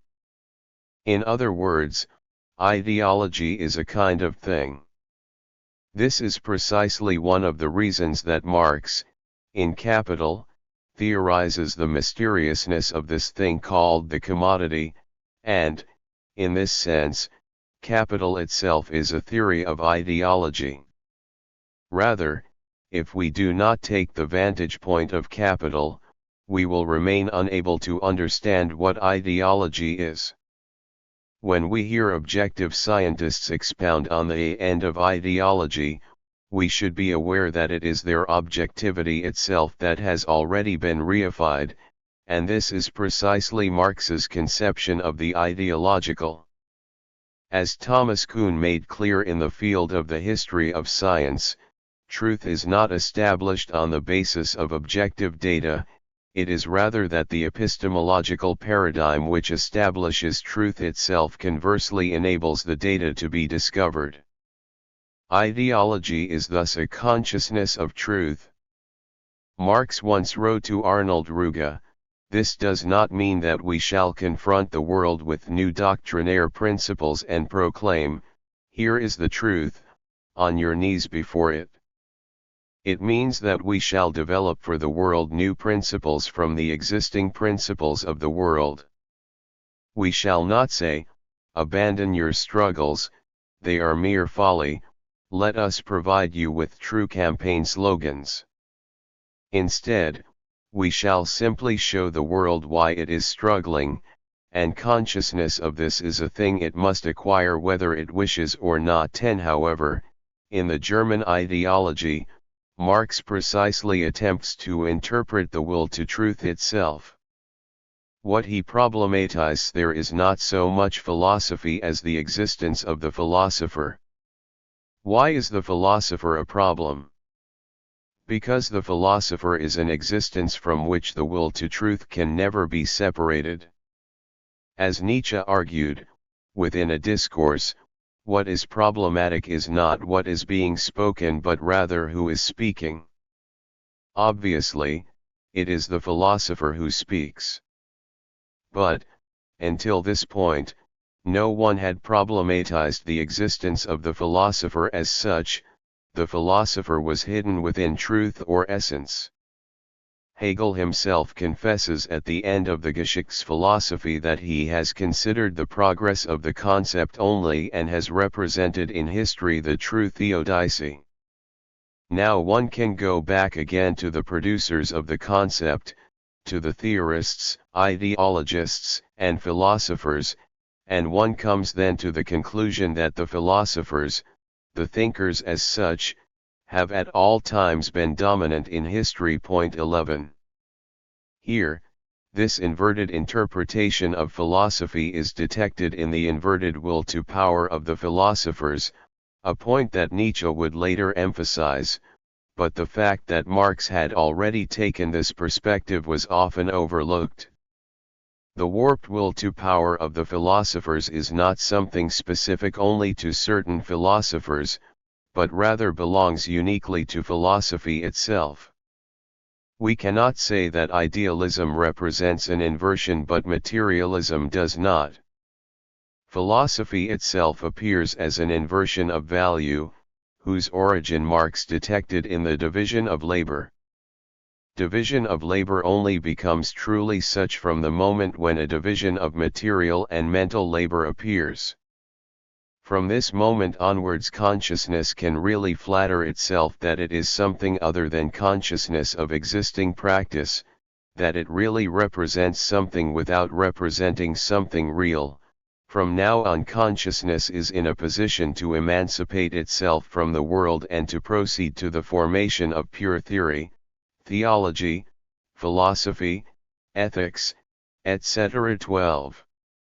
In Nietzschean terms, this is an inversion of life by the priest class, the creation of a value that elevates the inactual over the actual. Here, the decision to problematize the philosopher rather than philosophy comes clear. Within truth, or the essence of the world, is concealed the inverted will of a certain class. The philosopher remains out of sight, concealed within the value called truth, or, this value itself ascribes value to the philosopher. The origin of philosophy is hidden within its own origin. The signifier that philosophy conceals is none other than the philosopher. Thus, to examine the philosopher is to disclose the secret of philosophy.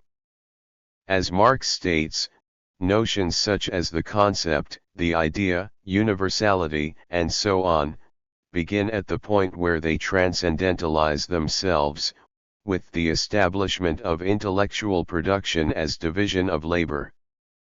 Philosophy, as the center of various disciplines, was born from centralization, like money. Marx attempts, in the years following the German ideology, to decenter philosophy, so to speak. But it is certainly not the case that he simply replaced the center with political economy. As we have argued earlier, what is crucial is that Marx read class struggle in midst of discourse, understood as a universal truth. This was qualitatively different from the class struggle view of history that had long pre-existed Marx's intervention. To say that classes exist, and to say that class struggle exists, are completely different statements. For example, in the German ideology, Marx discusses feudal or estate property. However, in this context, class struggle is not something that takes place between aristocrat and serf, but between the aristocracy/church and the monarchy/bourgeoisie. Precisely because of this, the establishment of absolutist sovereign rule is the victory of the bourgeois class, and in this sense a thinker like Hobbes, for example, is a typical bourgeois ideologue. Of course, that is not to say that struggle did not take place between lord and peasant. In this context it is mediated by bourgeois ideology in the form of religious reformation. Class struggle must always and only be apprehended within discourse as universality, as generality. This is why Marx emphasizes that the ideas of the ruling class are in every epoch the ruling ideas. 13 The ruling ideas of our time, those ideas that we find so obvious and self-evident, freedom, equality, humanism, are the ideas of the bourgeois class. Consequently, class struggle itself should only be possible in our time insofar as the fundamental presuppositions of these ideas themselves are called into question. 5. When Marx takes the German ideologues as his interlocutors, philosophy becomes for him a problem. But when it is the French ideologues who are in question, the problem is different. The French ideologues with whom Marx engages appear as political factions, practical rather than speculative. For example, what made possible Marx's brilliant explanatory force in the 18th Brumaire of Louis Bonaparte was his introduction of an analysis based on the discursive register of the ideologues of this strange political process. The actual events, occurring from February 4, 1848 to December 2, 1851, appeared to both participants and observers as a mysterious, bizarre dream. But this enigmatic, weird quality stemmed not from any lack of meaning in the events, but from a sort of excess of meaning.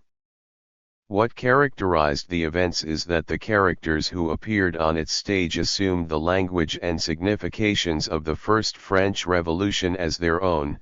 Not only that, the events themselves converged on the side of an already completed signified.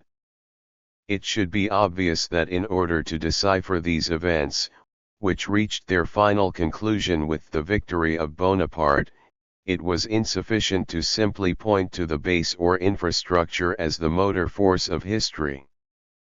We should rather see here the degree to which the political process itself is a site of discourse.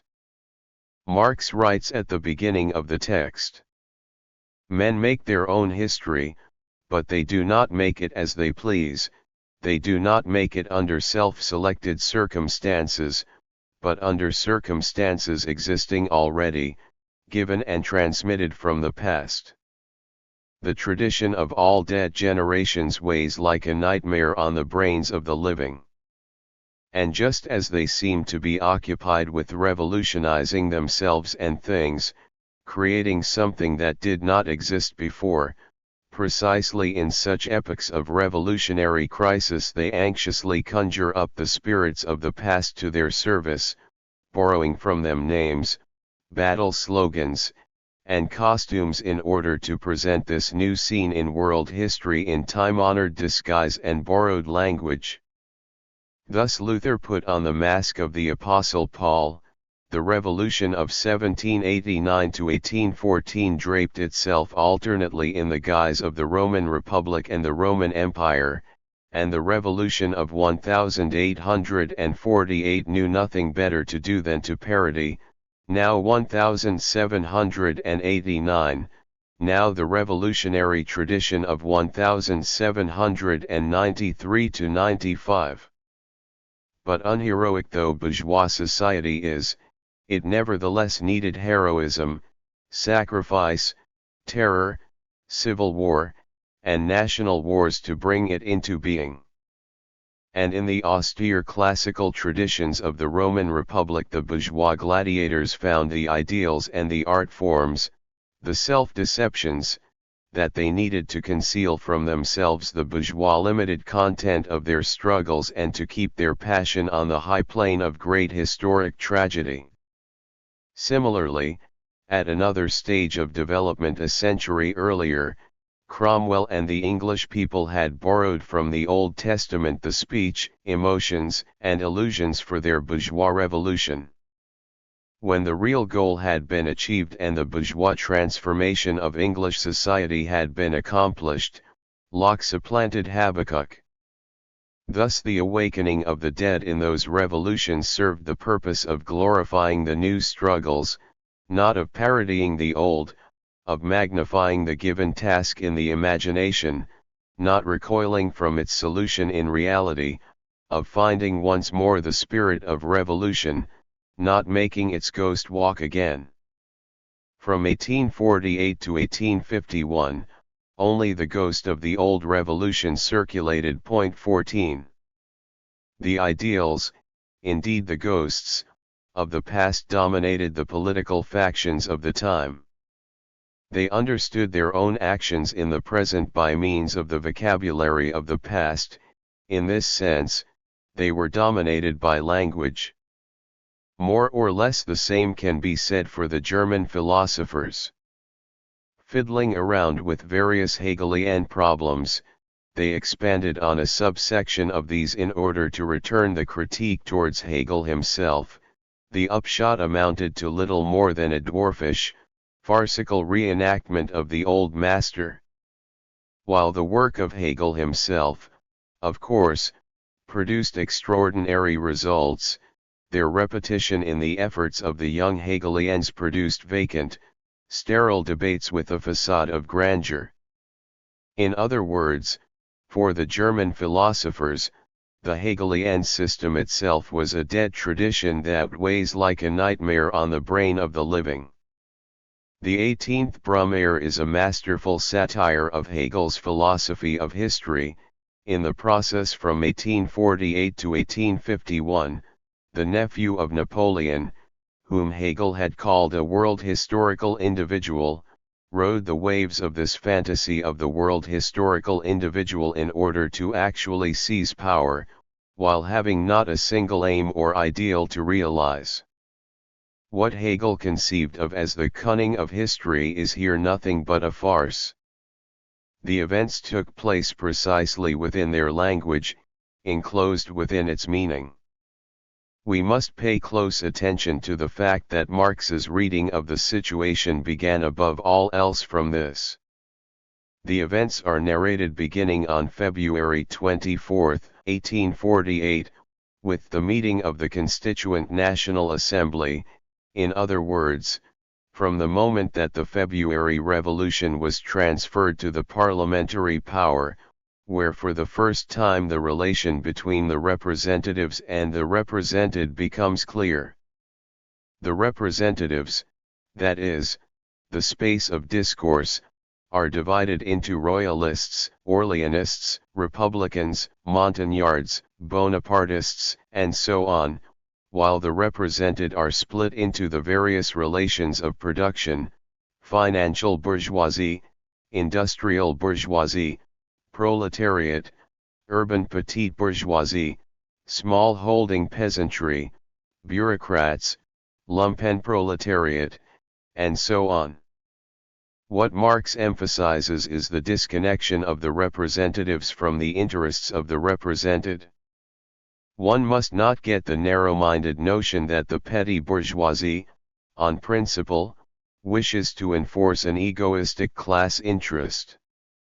Rather, it believes that the special conditions of its emancipation are the general conditions within whose frame alone modern society can be saved and the class struggle avoided. Just as little must one imagine that the democratic representatives are indeed all shopkeepers or enthusiastic champions of shopkeepers. According to their education and their individual position, they may be as far apart as heaven and earth. What makes them representatives of the petty bourgeoisie is the fact that in their minds they do not get beyond the limits which the latter do not get beyond in life, that they are consequently driven, theoretically, to the same problems and solutions to which material interest and social position drive the latter practically. This is, in general, the relationship between the political and literary representatives of a class and the class they represent. Point 15. What is once again essential here is that the relationship of conjunction between the representatives and the represented is neither unique nor even necessary. The parliamentary party was not only dissolved into its two great factions, each of these factions was not only split up within itself, but the party of order in Parliament had fallen out with the party of order outside Parliament. The spokesmen and scribes of the bourgeoisie, its platform, and its press, in short, the ideologists of the bourgeoisie and the bourgeoisie itself, the representatives and the represented, faced one another in estrangement and no longer understood one another. Point 16. Precisely because the relation between the representatives and the represented is originally ambiguous, the industrial bourgeoisie and other classes overlooked their original representatives and chose instead Bonaparte. On February 24, 1848, the various parties appeared as representatives, that is, as difference within the location of discourse. 3 years later, Bonaparte would seize power as the representative of everything. Marx rejects any sort of explanation that locates the seizure of power in the thought, tactics, or personal characteristics of Bonaparte. Whatever perspective one takes is inadequate to explain the mystery of how Bonaparte, who was an utterly meaningless figure in February 1848, could seize power. At first glance, it looks as if Bonaparte, who appears as the representative of everything, has sublated the opposition between parties and between classes. But this dialectic is negated by Marx. In fact, no opposition existed from the outset, what existed was simple difference. In the first place, an opposition exists between the Republicans, Royalists, and Orleanists on one side, and the proletariat on the other, but this opposition emerges by means of a transformation of difference into identity. Next, we have the opposition between the Republican Party and the Party of Order, and after that the opposition between the Party of Order and the Bonapartists. This frenzy of oppositions continued to proliferate, leading to the final victory of Bonaparte. This process shows us the secret of the dialectic itself. Bonaparte's power was realized through an erasure of difference. At the outset, he was a mere representative of one party faction, at the end, he was king. Marx states in Capital that it is easy to see money in the form of a single commodity, but difficult to see why and how a single commodity should become money. Marx writes as follows on the relation of money and commodity. Such expressions of relations in general, called by Hegel reflex categories, form a very curious class. For instance, one man is king only because other men stand in the relation of subjects to him. They, on the contrary, imagine that they are subjects because he is king. 17. The king appears as the king precisely because he is transcendental, but his transcendental nature is made possible only through the erasure of difference between parties. The most difficult theoretical points concerning the theory of the value form are already expressed in the mysterious passage of Bonaparte from one party faction to the position of king. But this inversion has already been theorized by Marx. Although Bonaparte appears as the crystallization of the interests of all parties and all classes, Marx states that he appears as the representative of one class in particular, the small-holding peasantry. The small-holding peasants form an enormous mass whose members live in similar conditions but without entering into manifold relations with each other. Their mode of production isolates them from one another instead of bringing them into mutual intercourse. The isolation is furthered by France's poor means of communication and the poverty of the peasants. Insofar as millions of families live under conditions of existence that separate their mode of life, their interests, and their culture from those of the other classes, and put them in hostile opposition to the latter, they form a class. Insofar as there is merely a local interconnection among these small-holding peasants, and the identity of their interests forms no community, no national bond, and no political organization among them, they do not constitute a class. They are therefore incapable of asserting their class interest in their own name, whether through a parliament or a convention. They cannot represent themselves, they must be represented. Their representative must at the same time appear as their master, as an authority over them, an unlimited governmental power which protects them from the other classes and sends them rain and sunshine from above. 18. The small-holding peasantry is a class, and at the same time, not a class. Here is precisely Marx's unique theorization of the concept class. Class does not emerge solely on the basis of a form of economic collectivity or commonality. What allows class to appear as class is something that occurs through discourse, in this case the various parties. Class consciousness means, in this sense, the class unconscious 19 that is only actualized in consciousness, that is, in discourse.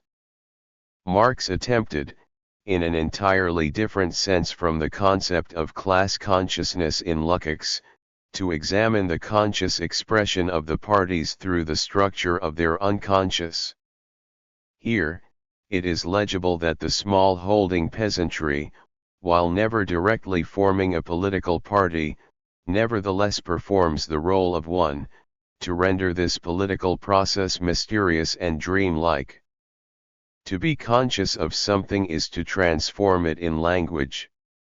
Since the small-holding peasantry never makes their desire linguistic, when it appears in consciousness, that is, in the sight of political discourse, it can only appear in inverted form. For the peasantry, Bonaparte is not their representative but their master. Marx's decoding of the events reads the transcendence of Bonaparte as a symptom, through its condensation and dislocation of a class unconscious that is never rendered into language. The rigor of Marx's analysis in the 18th Brumaire is absolutely unrelated to any sort of crude determination of the so-called base and superstructure. Chapter 6. 1.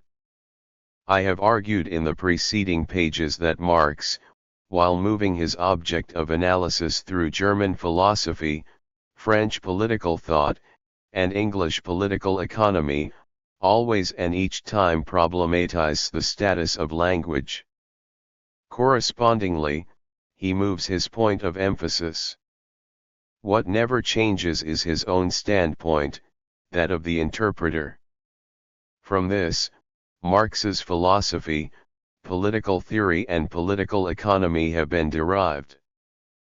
But he is neither a philosopher nor a political economist, nor did he establish a new philosophy or new political economy. These are mere silhouettes that remain from Marx's plan to decode the interpretation of the world as discourse, philosophy, political thought, political economy.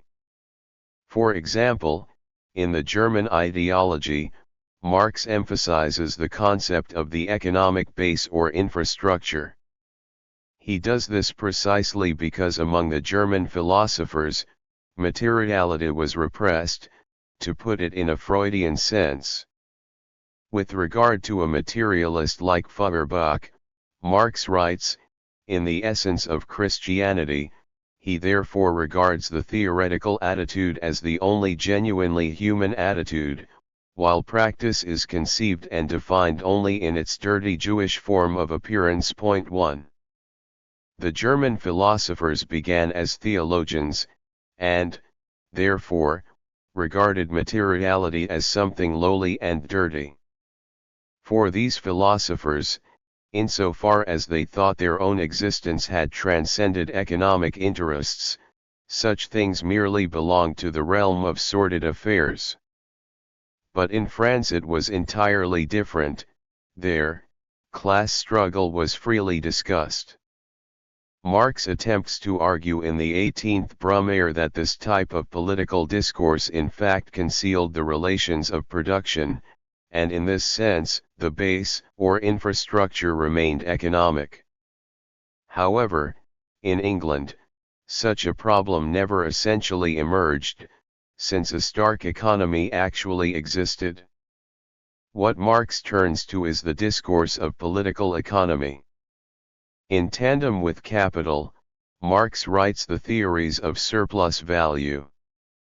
The latter is not a historicist research work simply detailing the historical development and relations of influence structuring the theory of surplus value, but, rather, an exposition of the structural transformation and conditions of existence that obtain when one theoretical system is transferred into another. Marx does not speak here of the critique of ideology, but he does develop a critique of the theoretical history of political economy through a focus on its discourse. The fact that Marx treats the English ideologues not via the established duo of philosophy and political thought, but as a discourse concentrated within political economy, amply shows us what he meant by ideology. Ideology does not connote a religious idealism, but, rather, a fact possessing natural self-evidentiary properties, a self-contained, transparent concept. Here, it becomes possible to re-examine the transcendental concept of value held by classical political economy. It becomes possible to question the hegemony of money/phonetic script, which is precisely what makes this concept of value appear self-evident. Here it is not that the economic structure is hidden below, the problem is, rather, located in explicating the secret of concealment itself. This is why we must pay close attention above all to the theory of the value form. We have to read against the intentions of Marx. It is only in doing so that the problematic central to his work comes into relief. For example, in the 18th Brumaire, when Marx points to the hidden structure, it does not mean that the actual political process is simply its shadow. Since the emergence of Marx and Freud, we have grown accustomed to seeing things from the inverse, the reverse, the other side, the underbelly. In other words, it seems that the deep, hidden structure of things is now clear to us. However, it is not that we have suddenly become able to see clearly, but simply that we now construct our reality in accordance with yet another system of meaning. Rather, what we have lost is the ability to see the surface itself. The 18th Brumaire shows us Marx's dynamic intuition. In examining a political process that has literally just occurred, he is able to casually show us, at the base of a fluid process covered with historical embellishments and full of interconnected, intertwining ideologies, a completely different inner structure than expected. Such a task is impossible for a dogmatic mind. It is unprecedented that the same hand should pull it off more than once. Levi Strauss writes, "Rarely do I tackle a problem in sociology or ethnology without having first set my mind in motion by reperusal of a page or two from the 18th Brumaire of Louis Bonaparte or the Critique of Political Economy. What he needed was neither Marx's theory nor Marx's method, but a setting of the mind in motion." Most structuralists treat the insights of Levi Strauss as an accepted dogma. They see Marx and Freud as the ancestors of structuralism. Certainly, we cannot deny that Marx discerned an existing system that existed in separation from the consciousness of individuals. What he always emphasized is that human action is, for these humans themselves, always subject to a condition of impermeability, but neither did he simply take the inner structure or system as the subject. What Levi Strauss calls invigoration is something that comes from Marx's vivid mode of seeing and style, intuiting the presence of what at first glance is absent. Once again, Marx's texts are not to be read as the simple elaboration of a theory. We rather ought to read them for the theory that is implied by the textual object itself. Marx writes, "For the rest, in respect to the phenomenal form, value, and price of labor, or wages, as contrasted with the essential relation manifested therein, viz., the value and price of labor power, the same difference holds in respect to all phenomena and their hidden substratum.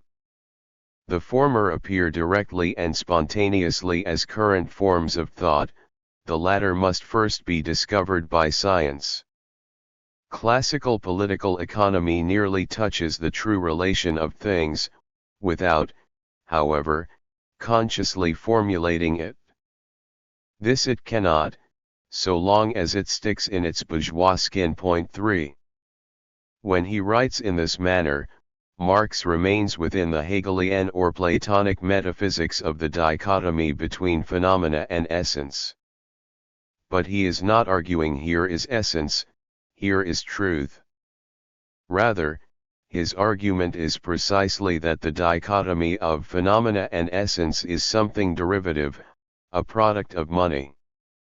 Despite his metaphysical use of language, what Marx attempts to assert in the theory of the value form is that the fundamental relation or difference has already vanished from sight in the form of thought of phenomena and essence. When he uses the phrase current forms of thought, what he means is metaphysics. This is, so to speak, the form of consciousness in which the money form appears as something self-evident and natural, and thus economics, which takes money as its axiomatic or tacit presupposition, is forced into a fundamental blindness. Here, the task of capital consists in the discovery of this hidden fundamental difference, and the explication of why it was hidden in the first place. Marx speaks of the inner structure of capitalist society as its essence, but it is nothing of the sort. That is, it is not hidden in the background, interior, or depths of the phenomena. Rather, what created these very things themselves is the money form as centralization. The commodity appears as if it possesses various internal values, but these themselves are nothing more than a metaphysics posited by the money form. It is not that at the foundation of the commodity, there is value. The foundation itself is radically absent, and what is there is the play of the signifier. 2. Seen from this vantage point, it is clear that the 1844 manuscripts, under the influence of Feuerbach, presupposed this dualism of essence and phenomena. Later, Marx will write that species being does not exist, that it is nothing more than the totality of social relations. We might rephrase this and say that the very term human conceals and covers over relation itself. But, if we read this question not in the broad framework of thought in general, but in the smallest details of difference, even in the 1844 manuscripts, Marx's uniqueness clearly exists already. Obviously, it does not lie in the theory of alienation, but in what Marx highlighted under the name of suffering and the passional.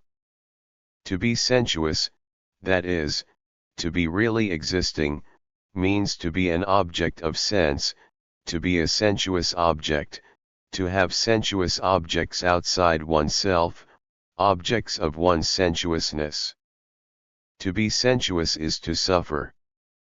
Man as an objective, sensuous being is therefore a suffering being, and because he feels his suffering, a passionate being. Passion is the essential power of man energetically bent on its object. Point 4. This is clearly an argument that bears similarity to Feuerbach, but what distinguishes Marx here is his assertion that man is a suffering, passionate being, that he conceives of man as an entity characterized by a fundamental lack in more concrete terms. What is this suffering? An animal too lacks, and works passionately in relation to the object, so Marx must mean here something different by suffering. Later, he will write, "Hunger is hunger, but the hunger gratified by cooked meat eaten with a knife and fork is a different hunger from that which bolts down raw meat with the aid of hand, nail and tooth." Point 5. Human hunger is always already covered in meaning. As Levi Strauss wrote in The Raw and the Cooked already belongs to the dimension of culture. Thus, what is in question here is not a lack in the style of the animal's hunger, but a lack that creates meaning itself. In this sense, to suffer should be understood precisely as rooted in the ground of consciousness, culture, and history.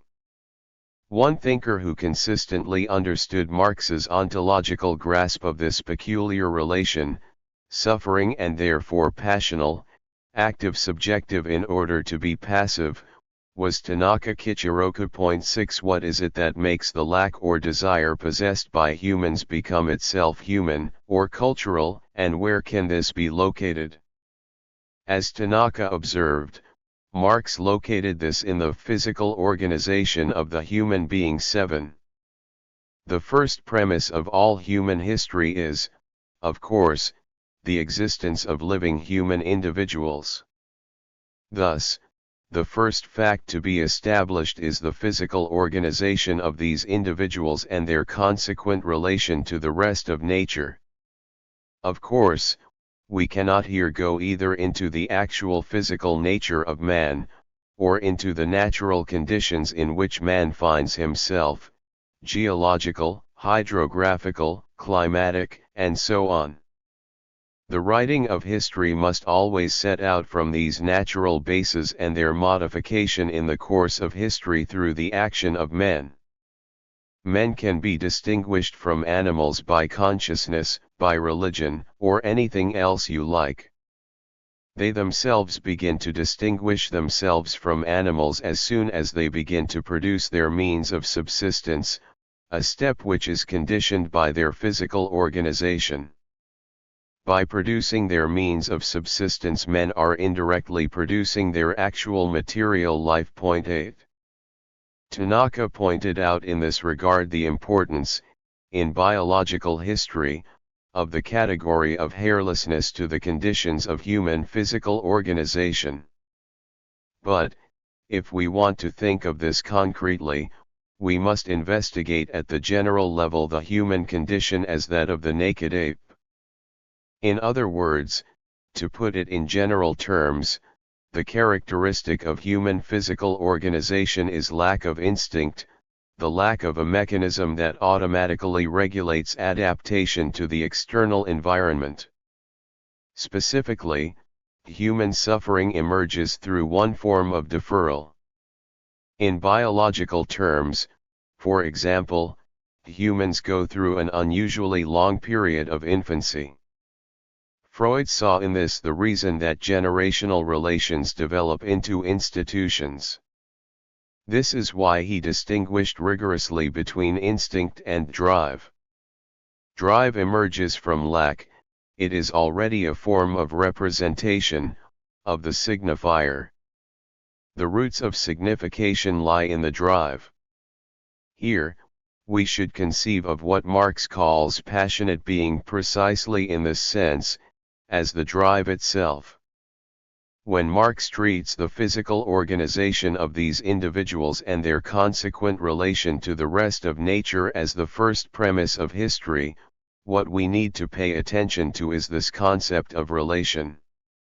In other words, this relation to the rest of nature is a form of relation born from a certain lack/deferral, and in fact, it is this lack/deferral that itself is relation as such. After his discussion of language, Marx writes as follows: "Where there exists a relation, it exists for me.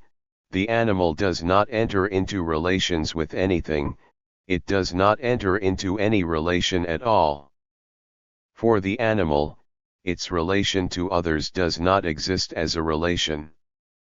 Consciousness is, therefore, from the very beginning a social product, and remains so as long as men exist at all. 9. In typical speech, animals also have objects, and relate to objects. But, insofar as the animal is inseparable from the environment as a whole, neither object nor relation can exist. Objects and relations only come to exist in differing/differing. That is, the object thing is formed in lack/representation. For example, Suzanne Langer locates the distinction between human and animal in the difference in the formal nature of their systems of transmission. The animal possesses a one-to-one response relation structured only by the sign, while the human possesses a multivocal response relation centered on the symbolic. In Marx's terms, a one-to-one response relation is not a relation at all. Relation as such is always multiply-layered. The symbolic must be theorized from the standpoint of physical organization subject to deferral. 3. Common to Marx, Nietzsche, and Freud is that they all begin their inquiry from the lack or impotency in physical organization and locate there the emergence of representation, desire, language. This type of perspective can be arrived at from genetic philosophy and likewise from a phenomenological retrospection. As Saussure always reminded us, language is a differential system. That is, meaning is born from the relation of one word to another word. The fundamental roots of signification emerge precisely from this type of spacing. To borrow Jacques Derrida's term, it is precisely what he called difference, differing/deferring, from which time and space themselves emerge.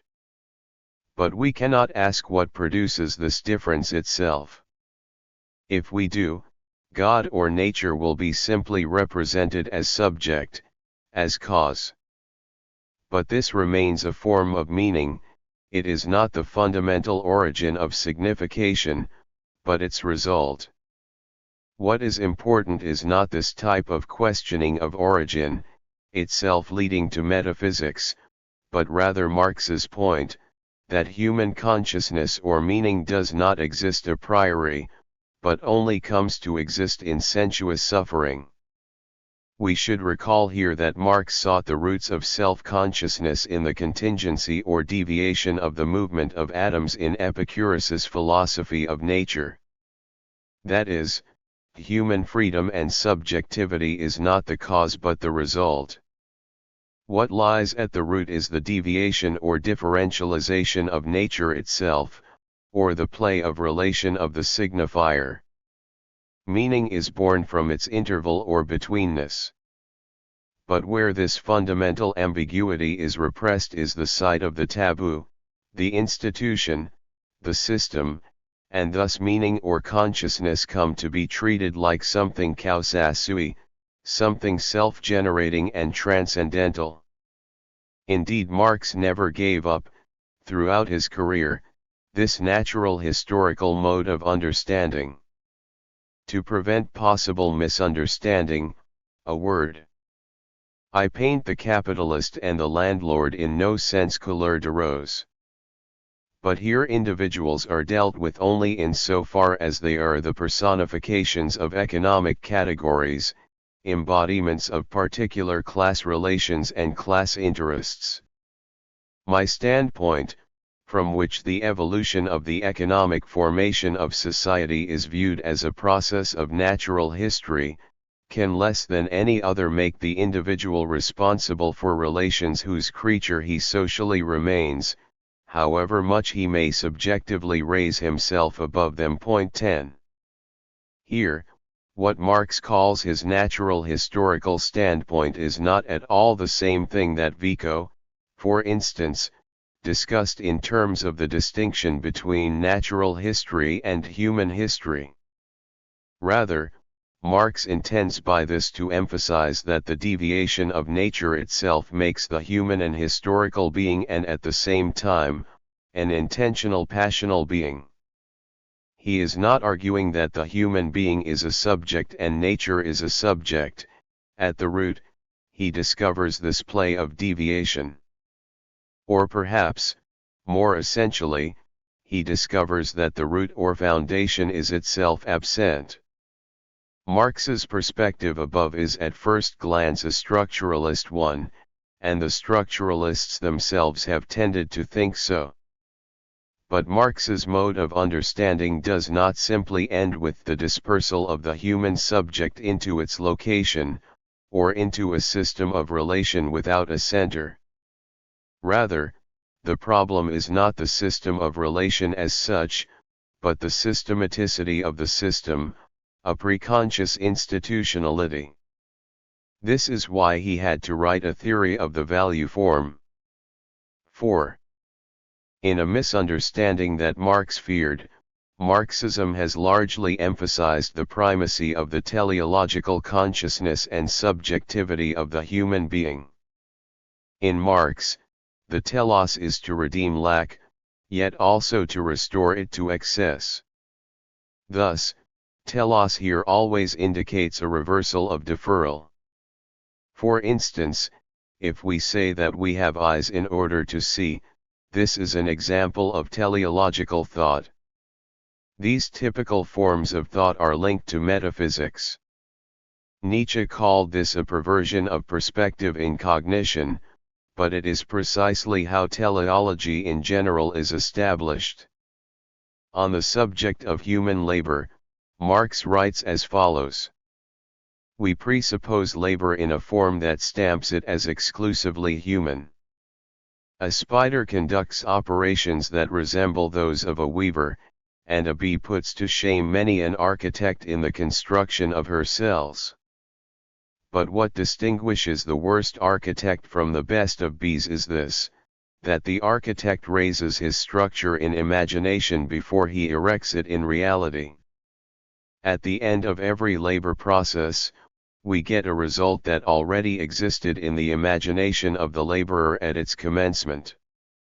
He not only effects a change of form in the material on which he works, but he also realizes a purpose of his own that gives the law to his modus operandi, and to which he must subordinate his will.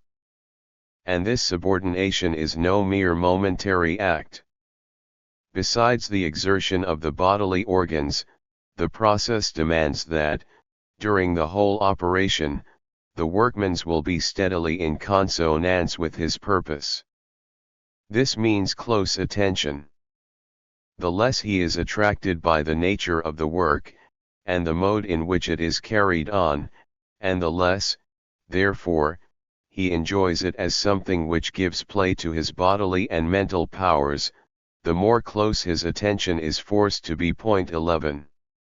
Certainly, it appears as if Marx here emphasizes that the life of a human being is always teleological, and formed through representation. But to say that the human being has this sort of ability is, paradoxically, also to say that the human lacks the ability of the spider or the bee. As Marx argues in the German ideology, human beings have history because each of them must produce their own means of life within a definite mode of production, something that is conditioned by physical organization. Representation and telos do not exist a priori for the human being, they come to exist through lack and deferral. However, over the history of Marxism, this teleological consciousness came to be foreground. For Lenin, socialism is the sublation of the anarchic capitalist economy, placing under conscious control the totality of society as one great factory. This is just an extension of the attitude of the capitalist inside the factory system. The impermeability that enables the existence of the capitalist is not something anarchic. Let us recall the following point of Marx on the roots of relative surplus value, consists in the subsequent exercise of its force. The alienation of labor power and its real manifestation, i.e., the period of its existence as a use value, are separated by an interval of time 12 after each individual laborer sells his or her labor power. He or she cannot demand payment for those things produced by means of the division of labor and cooperation. Each is individually contracted, there is literally no they that exists at this point in time. In other words, what makes relative surplus value possible is this type of temporal gap or slippage, which cannot be controlled by means of teleological consciousness. Yet Marxism forms itself on this basis. For example, Engels writes, "With the seizing of the means of production by society, production of commodities is done away with, and, simultaneously, the mastery of the product over the producer. Anarchy in social production is replaced by systematic, definite organization. The struggle for individual existence disappears. Then for the first time man, in a certain sense, is finally marked off from the rest of the animal kingdom, and emerges from mere animal conditions of existence into really human ones. The whole sphere of the conditions of life which environ man, and which have hitherto ruled man, now comes under the dominion and control of man, who for the first time becomes the real, conscious lord of nature because he has now become master of his own social organization. The laws of his own social action, hitherto standing face to face with man as laws of nature foreign to, and dominating him, will then be used with full understanding, and so mastered by him. Man's own social organization, hitherto confronting him as a necessity imposed by nature and history, now becomes the result of his own free action. The extraneous objective forces that have hitherto governed history pass under the control of man himself. Only from that time will man himself, with full consciousness, make his own history. Only from that time will the social causes set in movement by him have, in the main and in a constantly growing measure, the results intended by him. It is humanity's leap from the kingdom of necessity to the kingdom of freedom. Point 13. In contrast, Marx cautions, but it nonetheless still remains a kingdom of necessity. Beyond it begins that development of human energy which is an end in itself, the true kingdom of freedom, which, however, can blossom forth only with this kingdom of necessity as its basis. 14. Of course, the difference between Marx and Engels is crystal clear. When Marx states the above, he is emphasizing this figure of human existence as suffering. there is nothing more misguided than the idea of counterposing Marx's supposed humanism to Stalinism. The violence and inhumanity of Stalinism does not come from the repudiation of human subjectivity, but from precisely the reverse, from an absolutization of the figure of the human subject. This position has its roots in Marxism itself, and becomes unavoidable as soon as the point of departure is taken to be the transcendental character of consciousness and meaning, a position long ago staked out in Plato's Republic. Marxist authoritarianism is a derivation from the tradition of Western metaphysics and religion. I read Marx as someone attempting to deconstruct this tradition. Read any other way, Marx's texts will always necessarily invite the Stalinist reading. We must keep in mind, however, that Marx always emphasizes the perspectival perversion that exists in human teleology and subjectivity. It is not a question of what this or that proletarian, or even the whole proletariat, at the moment regards as its aim. It is a question of what the proletariat is, and what, in accordance with this being, it will historically be compelled to do. 15.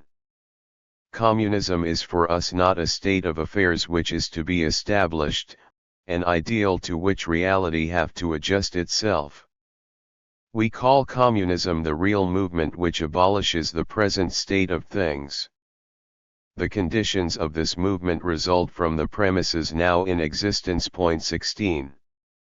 If men relate their products to one another as values insofar as these objects count as merely objectified husks of homogeneous human labor, there lies at the same time in that relationship the reverse, that their various labors only count as homogeneous human labor when under objectified husk. They relate their various labors to one another as human labor by relating their products to one another as values. The personal relationship is concealed by the objectified form. So just what a value is does not stand written on its forehead.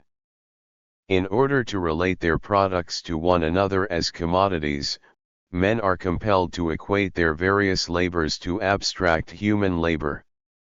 They do not know it, but they do it. 17. The working class did not expect miracles from the commune. They have no ready-made utopias to introduce par decret du peuple. They have no ideals to realize, but to set free the elements of the new society with which old collapsing bourgeois society itself is pregnant. 18. Marx insisted that to spontaneously define a problem is something fundamentally passive. Mankind inevitably sets itself only such tasks as it is able to solve. 19. However, this is not at all to emphasize the idea, beloved of the structuralists, that the human being is coerced by certain structures. Structure, whether that of the household or of language, can only itself be grasped teleologically, and we must now problematize this point. Here there is a delicate, complicated difference. Teleological consciousness itself emerges from suffering based on deferral. We do not notice this fact when human consciousness exists as spontaneity or subjectivity. And yet, since they do not know it, but they do it, it is doing something different from what the human being is thinking. Revolution does not mean to create something new, it means to catch up with the transformation already occurring. When the human being turns to face his or her situation intentionally, it is really an attempt to excessively retrieve or win back one's lateness or delay.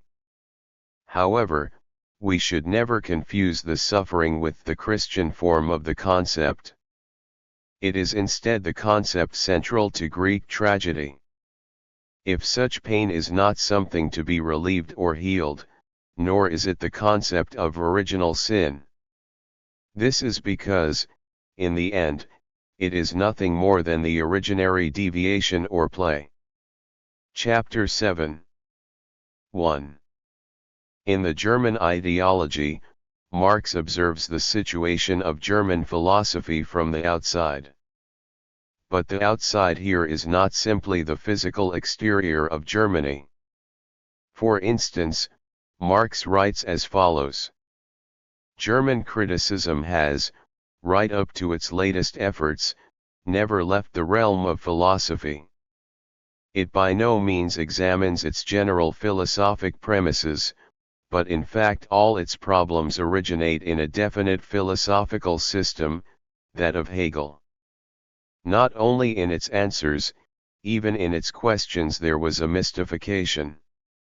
This dependence on Hegel is the reason why not one of these modern critics has even attempted a comprehensive criticism of the Hegelian system, however much each professes to have advanced beyond Hegel.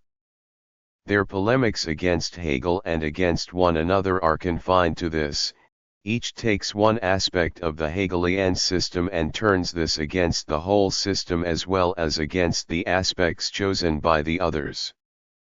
To begin with, they took pure, unfalsified Hegelian categories such as substance and self-consciousness. Later they secularized these categories by giving them more profane names such as species, the unique, man, etc. 1. What made Marx aware of this was a heterogeneous linguistic system in which German philosophy did not compute. When Marx writes, this alienation too by the philosophers, he means precisely the German philosophers, suggesting that he already saw and theorized things from a place where the term alienation had ceased to function. Marx's style begins to noticeably change after the German ideology. If a thinker changes, their style follows suit. If the theoretical content changes, but the style remains the same, it is no real change at all. To break with Hegel is to break with Hegelian terminology. Heinrich Heine, who Marx was personally close to in Paris, displayed a style alien to the young Hegelians in his On the History of Religion and Philosophy in Germany. For the European Heine, who had long been in Paris, German-style philosophical language appeared generally ridiculous, as it did to Marx. But this is not to say that they engaged in an elevation of French thought or regarded it as somehow superior. The important point is that Marx's break with Hegelian philosophy went hand in hand with an abandonment of Hegelian vocabulary. For example, the term alienation itself, central to Hegel's problematic, remained completely internal to Hegel, despite a Feuerbachian inversion. Even today, we can produce innumerable examples of thinkers attracted principally to the 1844 manuscripts who are inevitably swallowed up by Hegelian thought. What we must be vigilant about is language. It is not we who think, but language that makes us think. This is Marx's understanding in the German ideology. But we must bring this conception further. Simply to be in another country is already something significant. Regarding Descartes, who lived and thought in the Netherlands, Valery writes as follows: in the philosophical profession, what is essential is not understanding. No matter what star he fell from, he is an eternal foreigner. The philosophers must be shocked by the most commonplace and simple affairs. 3. But what Valery misses here is that, in the first place, Amsterdam in the Netherlands was the most developed and advanced industrial city of the age. The qualitative hierarchy of the medieval worldview is now just an expansion, which was not to Descartes' surprise, enabled by industrial civil society. Another eternal foreigner, seemingly shocked by that most commonplace and simple affair known as the commodity, would, as we know, go on to radically overturn that older worldview. Secondly, Valery fails to see that the cogito, in Descartes' terms, is precisely the concept of the grammatical subject in Indo-European languages. When Nietzsche writes the following, he locates in the grammatical system certain tendencies that permeate the whole of Western philosophy. That the separate philosophical ideas are not anything optional or autonomously evolving, but grow up in connection and relationship with each other, that, however suddenly and arbitrarily they seem to appear in the history of thought, they nevertheless belong just as much to a system as the collective members of the fauna of a continent, is betrayed in the end by the circumstance, how unfailingly the most diverse philosophers always fill in again a definite fundamental scheme of possible philosophies. Under an invisible spell, they always revolve once more in the same orbit, however independent of each other they may feel themselves with their critical or systematic wills, something within them leads them, something impels them in definite order the one after the other, to wit, the innate methodology and relationship of their ideas. Their thinking is, in fact, far less a discovery than a re-recognizing, a remembering, a return and a homecoming to a far-off, ancient common household of the soul, out of which those ideas formerly grew. Philosophizing is so far a kind of atavism of the highest order. The wonderful family resemblance of all Indian, Greek, and German philosophizing is easily enough explained. In fact, where there is affinity of language, owing to the common philosophy of grammar, I mean owing to the unconscious domination and guidance of similar grammatical functions, it cannot but be that everything is prepared at the outset for a similar development and succession of philosophical systems, just as the way seems barred against certain other possibilities of world interpretation. It is highly probable that philosophers within the domain of the Ural-Altaic languages look otherwise into the world, and will be found on paths of thought different from those of the Indo-Germans and Muslims. The spell of certain grammatical functions is ultimately also the spell of physiological valuations and racial conditions. This much by way of rejecting Locke's superficiality with regard to the origin of ideas. Point 4. From the perspective of the Japanese language, for example, belonging to what Nietzsche calls the Ural-Altaic languages, we can easily imagine how difficult it is for Westerners to try to escape the structure of the subject.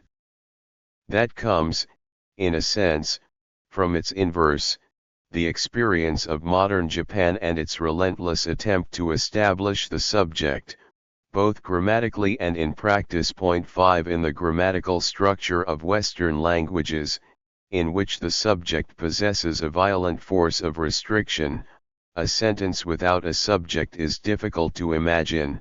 It is always haunted by the structure in which the predicate takes precedence over the subject. To put it another way, the English verb to be presupposes within itself both logic and ontology as something natural or self-evident. For example, in English we can transform the dog runs into the dog is running, resulting in an interposition or mediacy of being in every event or action, and the same logical judgment appears when is taken as the copula, as in the dog is an animal. We might say that due to the grammatical peculiarities of Western languages, logic and ontology have made inevitable the sphere of Western metaphysics.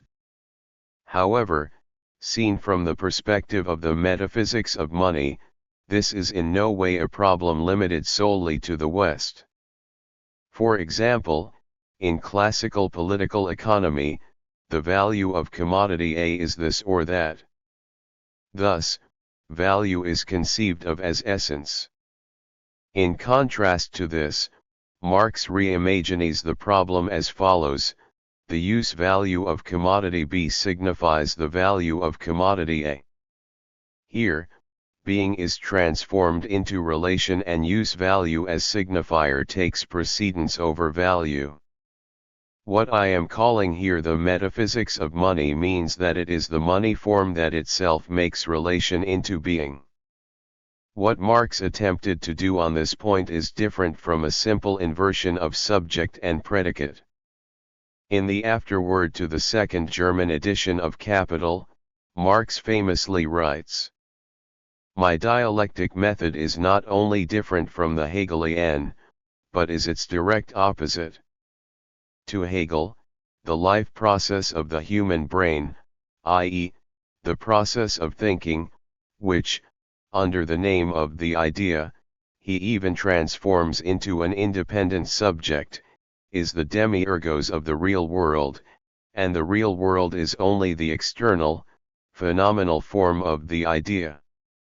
With me, on the contrary, the ideal is nothing else than the material world reflected by the human mind, and translated into forms of thought." The mystifying side of Hegelian dialectic I criticized nearly 30 years ago, at a time when it was still the fashion. But just as I was working at the first volume of Das Kapital, it was the good pleasure of the peevish, arrogant, mediocre epigones who now talk large in culture Germany, to treat Hegel in same way as the brave Moses Mendelssohn in Lessing's time treated Spinoza, i.e., as a dead dog. I therefore openly avowed myself the pupil of that mighty thinker, and even here and there, in the chapter on the theory of value, coquetted with the modes of expression peculiar to him. The mystification which dialectic suffers in Hegel's hands, by no means prevents him from being the first to present its general form of working in a comprehensive and conscious manner. With him it is standing on its head. It must be turned right side up again, if you would discover the rational kernel within the mystical shell. 6. However, Hegelian logic cannot be overcome simply inverting the subject and predicate. What makes the critique of the Hegelian system fraught with difficulty is the fact that it exists as the representative of a Western metaphysics begun by Plato. Certainly, Marx inverted Hegel, but that is precisely where the difficulty started. It goes without saying that the dialectic is a logic formed through the subject and predicate, but merely saying that the predicate becomes the subject is meaningless. What we ought to question instead is the original binary itself of subject and predicate, signified and signifier. For instance, when Marx emphasizes this idea that the use value of commodity B signifies the value of commodity A non-existent value has already appeared. Thus, in this expression itself, value as signified is presupposed in advance. If we are to make Marx's theory of the value form something truly capable of deconstructing the Hegelian dialectic, it cannot simply invert the subject and predicate, but must be read as a question of the origin from which the structure of subject and predicate is itself derived. That is, we must read something that we have not yet thought, Heidegger. He writes, apropos of Nietzsche, and I quote at some length, "Nietzsche's philosophy, according to his own testimony, is inverted Platonism." We ask, in what sense does the relation of beauty and truth which is peculiar to Platonism become a different sort of relation through the overturning? The question can easily be answered by a simple recalculation. If overturning Platonism may be equated with the procedure of standing all of Plato's statements on their heads, as it were. To be sure, Nietzsche himself often expresses the state of affairs in that way, not only in order to make clear what he means in a rough and ready fashion, but also because he himself often thinks that way, although he is aiming at something else. Only late in his life, shortly before the cessation of his labors in thinking, does the full scope required by such an inversion of Platonism become clear to him. That clarity waxes as Nietzsche grasps the necessity of the overturning, which is demanded by the task of overcoming nihilism. For that reason, when we elucidate the overturning of Platonism, we must take the structure of Platonism as our point of departure. For Plato, the supersensuous is the true world. It stands over all, as what sets the standard. The sensuous lies below, as the world of appearances. What stands over all is alone and from the start what sets the standard, it is therefore what is desired. After the inversion, that is easy to calculate in a formal way, the sensuous, the world of appearances, stands above, the supersensuous, the true world, lies below. With a glance back to what we have already presented, however, we must keep a firm hold on the realization that the very talk of a true world and world of appearances no longer speaks the language of Plato. But what does that mean? The sensuous stands above all. It means that it is the true, it is genuine being. If we take the inversion strictly in this sense, then the vacant niches of the above and below are preserved, suffering only a change in occupancy, as it were. But as long as the above and below define the formal structure of Platonism, Platonism in its essence perdures. The inversion does not achieve what it must, as an overcoming of nihilism, namely, an overcoming of Platonism in its very foundations. Such overcoming succeeds only when the above in general is set aside as such, when the former positing of something true and desirable no longer arises, when the true world, in the sense of the ideal, is expunged. What happens when the true world is expunged? Does the apparent world still remain? No. For the apparent world can be what it is only as a counterpart of the true. If the true world collapses, so must the world of appearances. Only then is Platonism overcome, which is to say, inverted in such a way that philosophical thinking twists free of it. But then where does such thinking wind up? During the time the overturning of Platonism became for Nietzsche a twisting free of it, madness befell him. Heretofore no one at all has recognized this reversal as Nietzsche's final step, neither has anyone perceived that the step is clearly taken only in his final creative year. 7. We should be aware that Platonism survives within the conceptions of hidden structure, the base or infrastructure, the deep structure, and so on. Heidegger pointed out such a difficulty, but was he able to cut through the problem with his question of being? Where Nietzsche rejected the concept of being, Heidegger recodes and reinterprets Nietzsche's thought ontologically. In other words, Heidegger unfortunately returns once more to what Nietzsche called this common philosophy of grammar. This return shows us precisely the fundamental difficulty. In the end, Marx's inversion of Hegel's philosophy took place through the Hegelian vocabulary itself. However, is it not the case that, in capital, it is precisely through this loyalty to Hegel that the most effective negation of the Hegelian system, compared to any other critique, became possible? To truly read capital is to throw ourselves into the midst of this difficulty.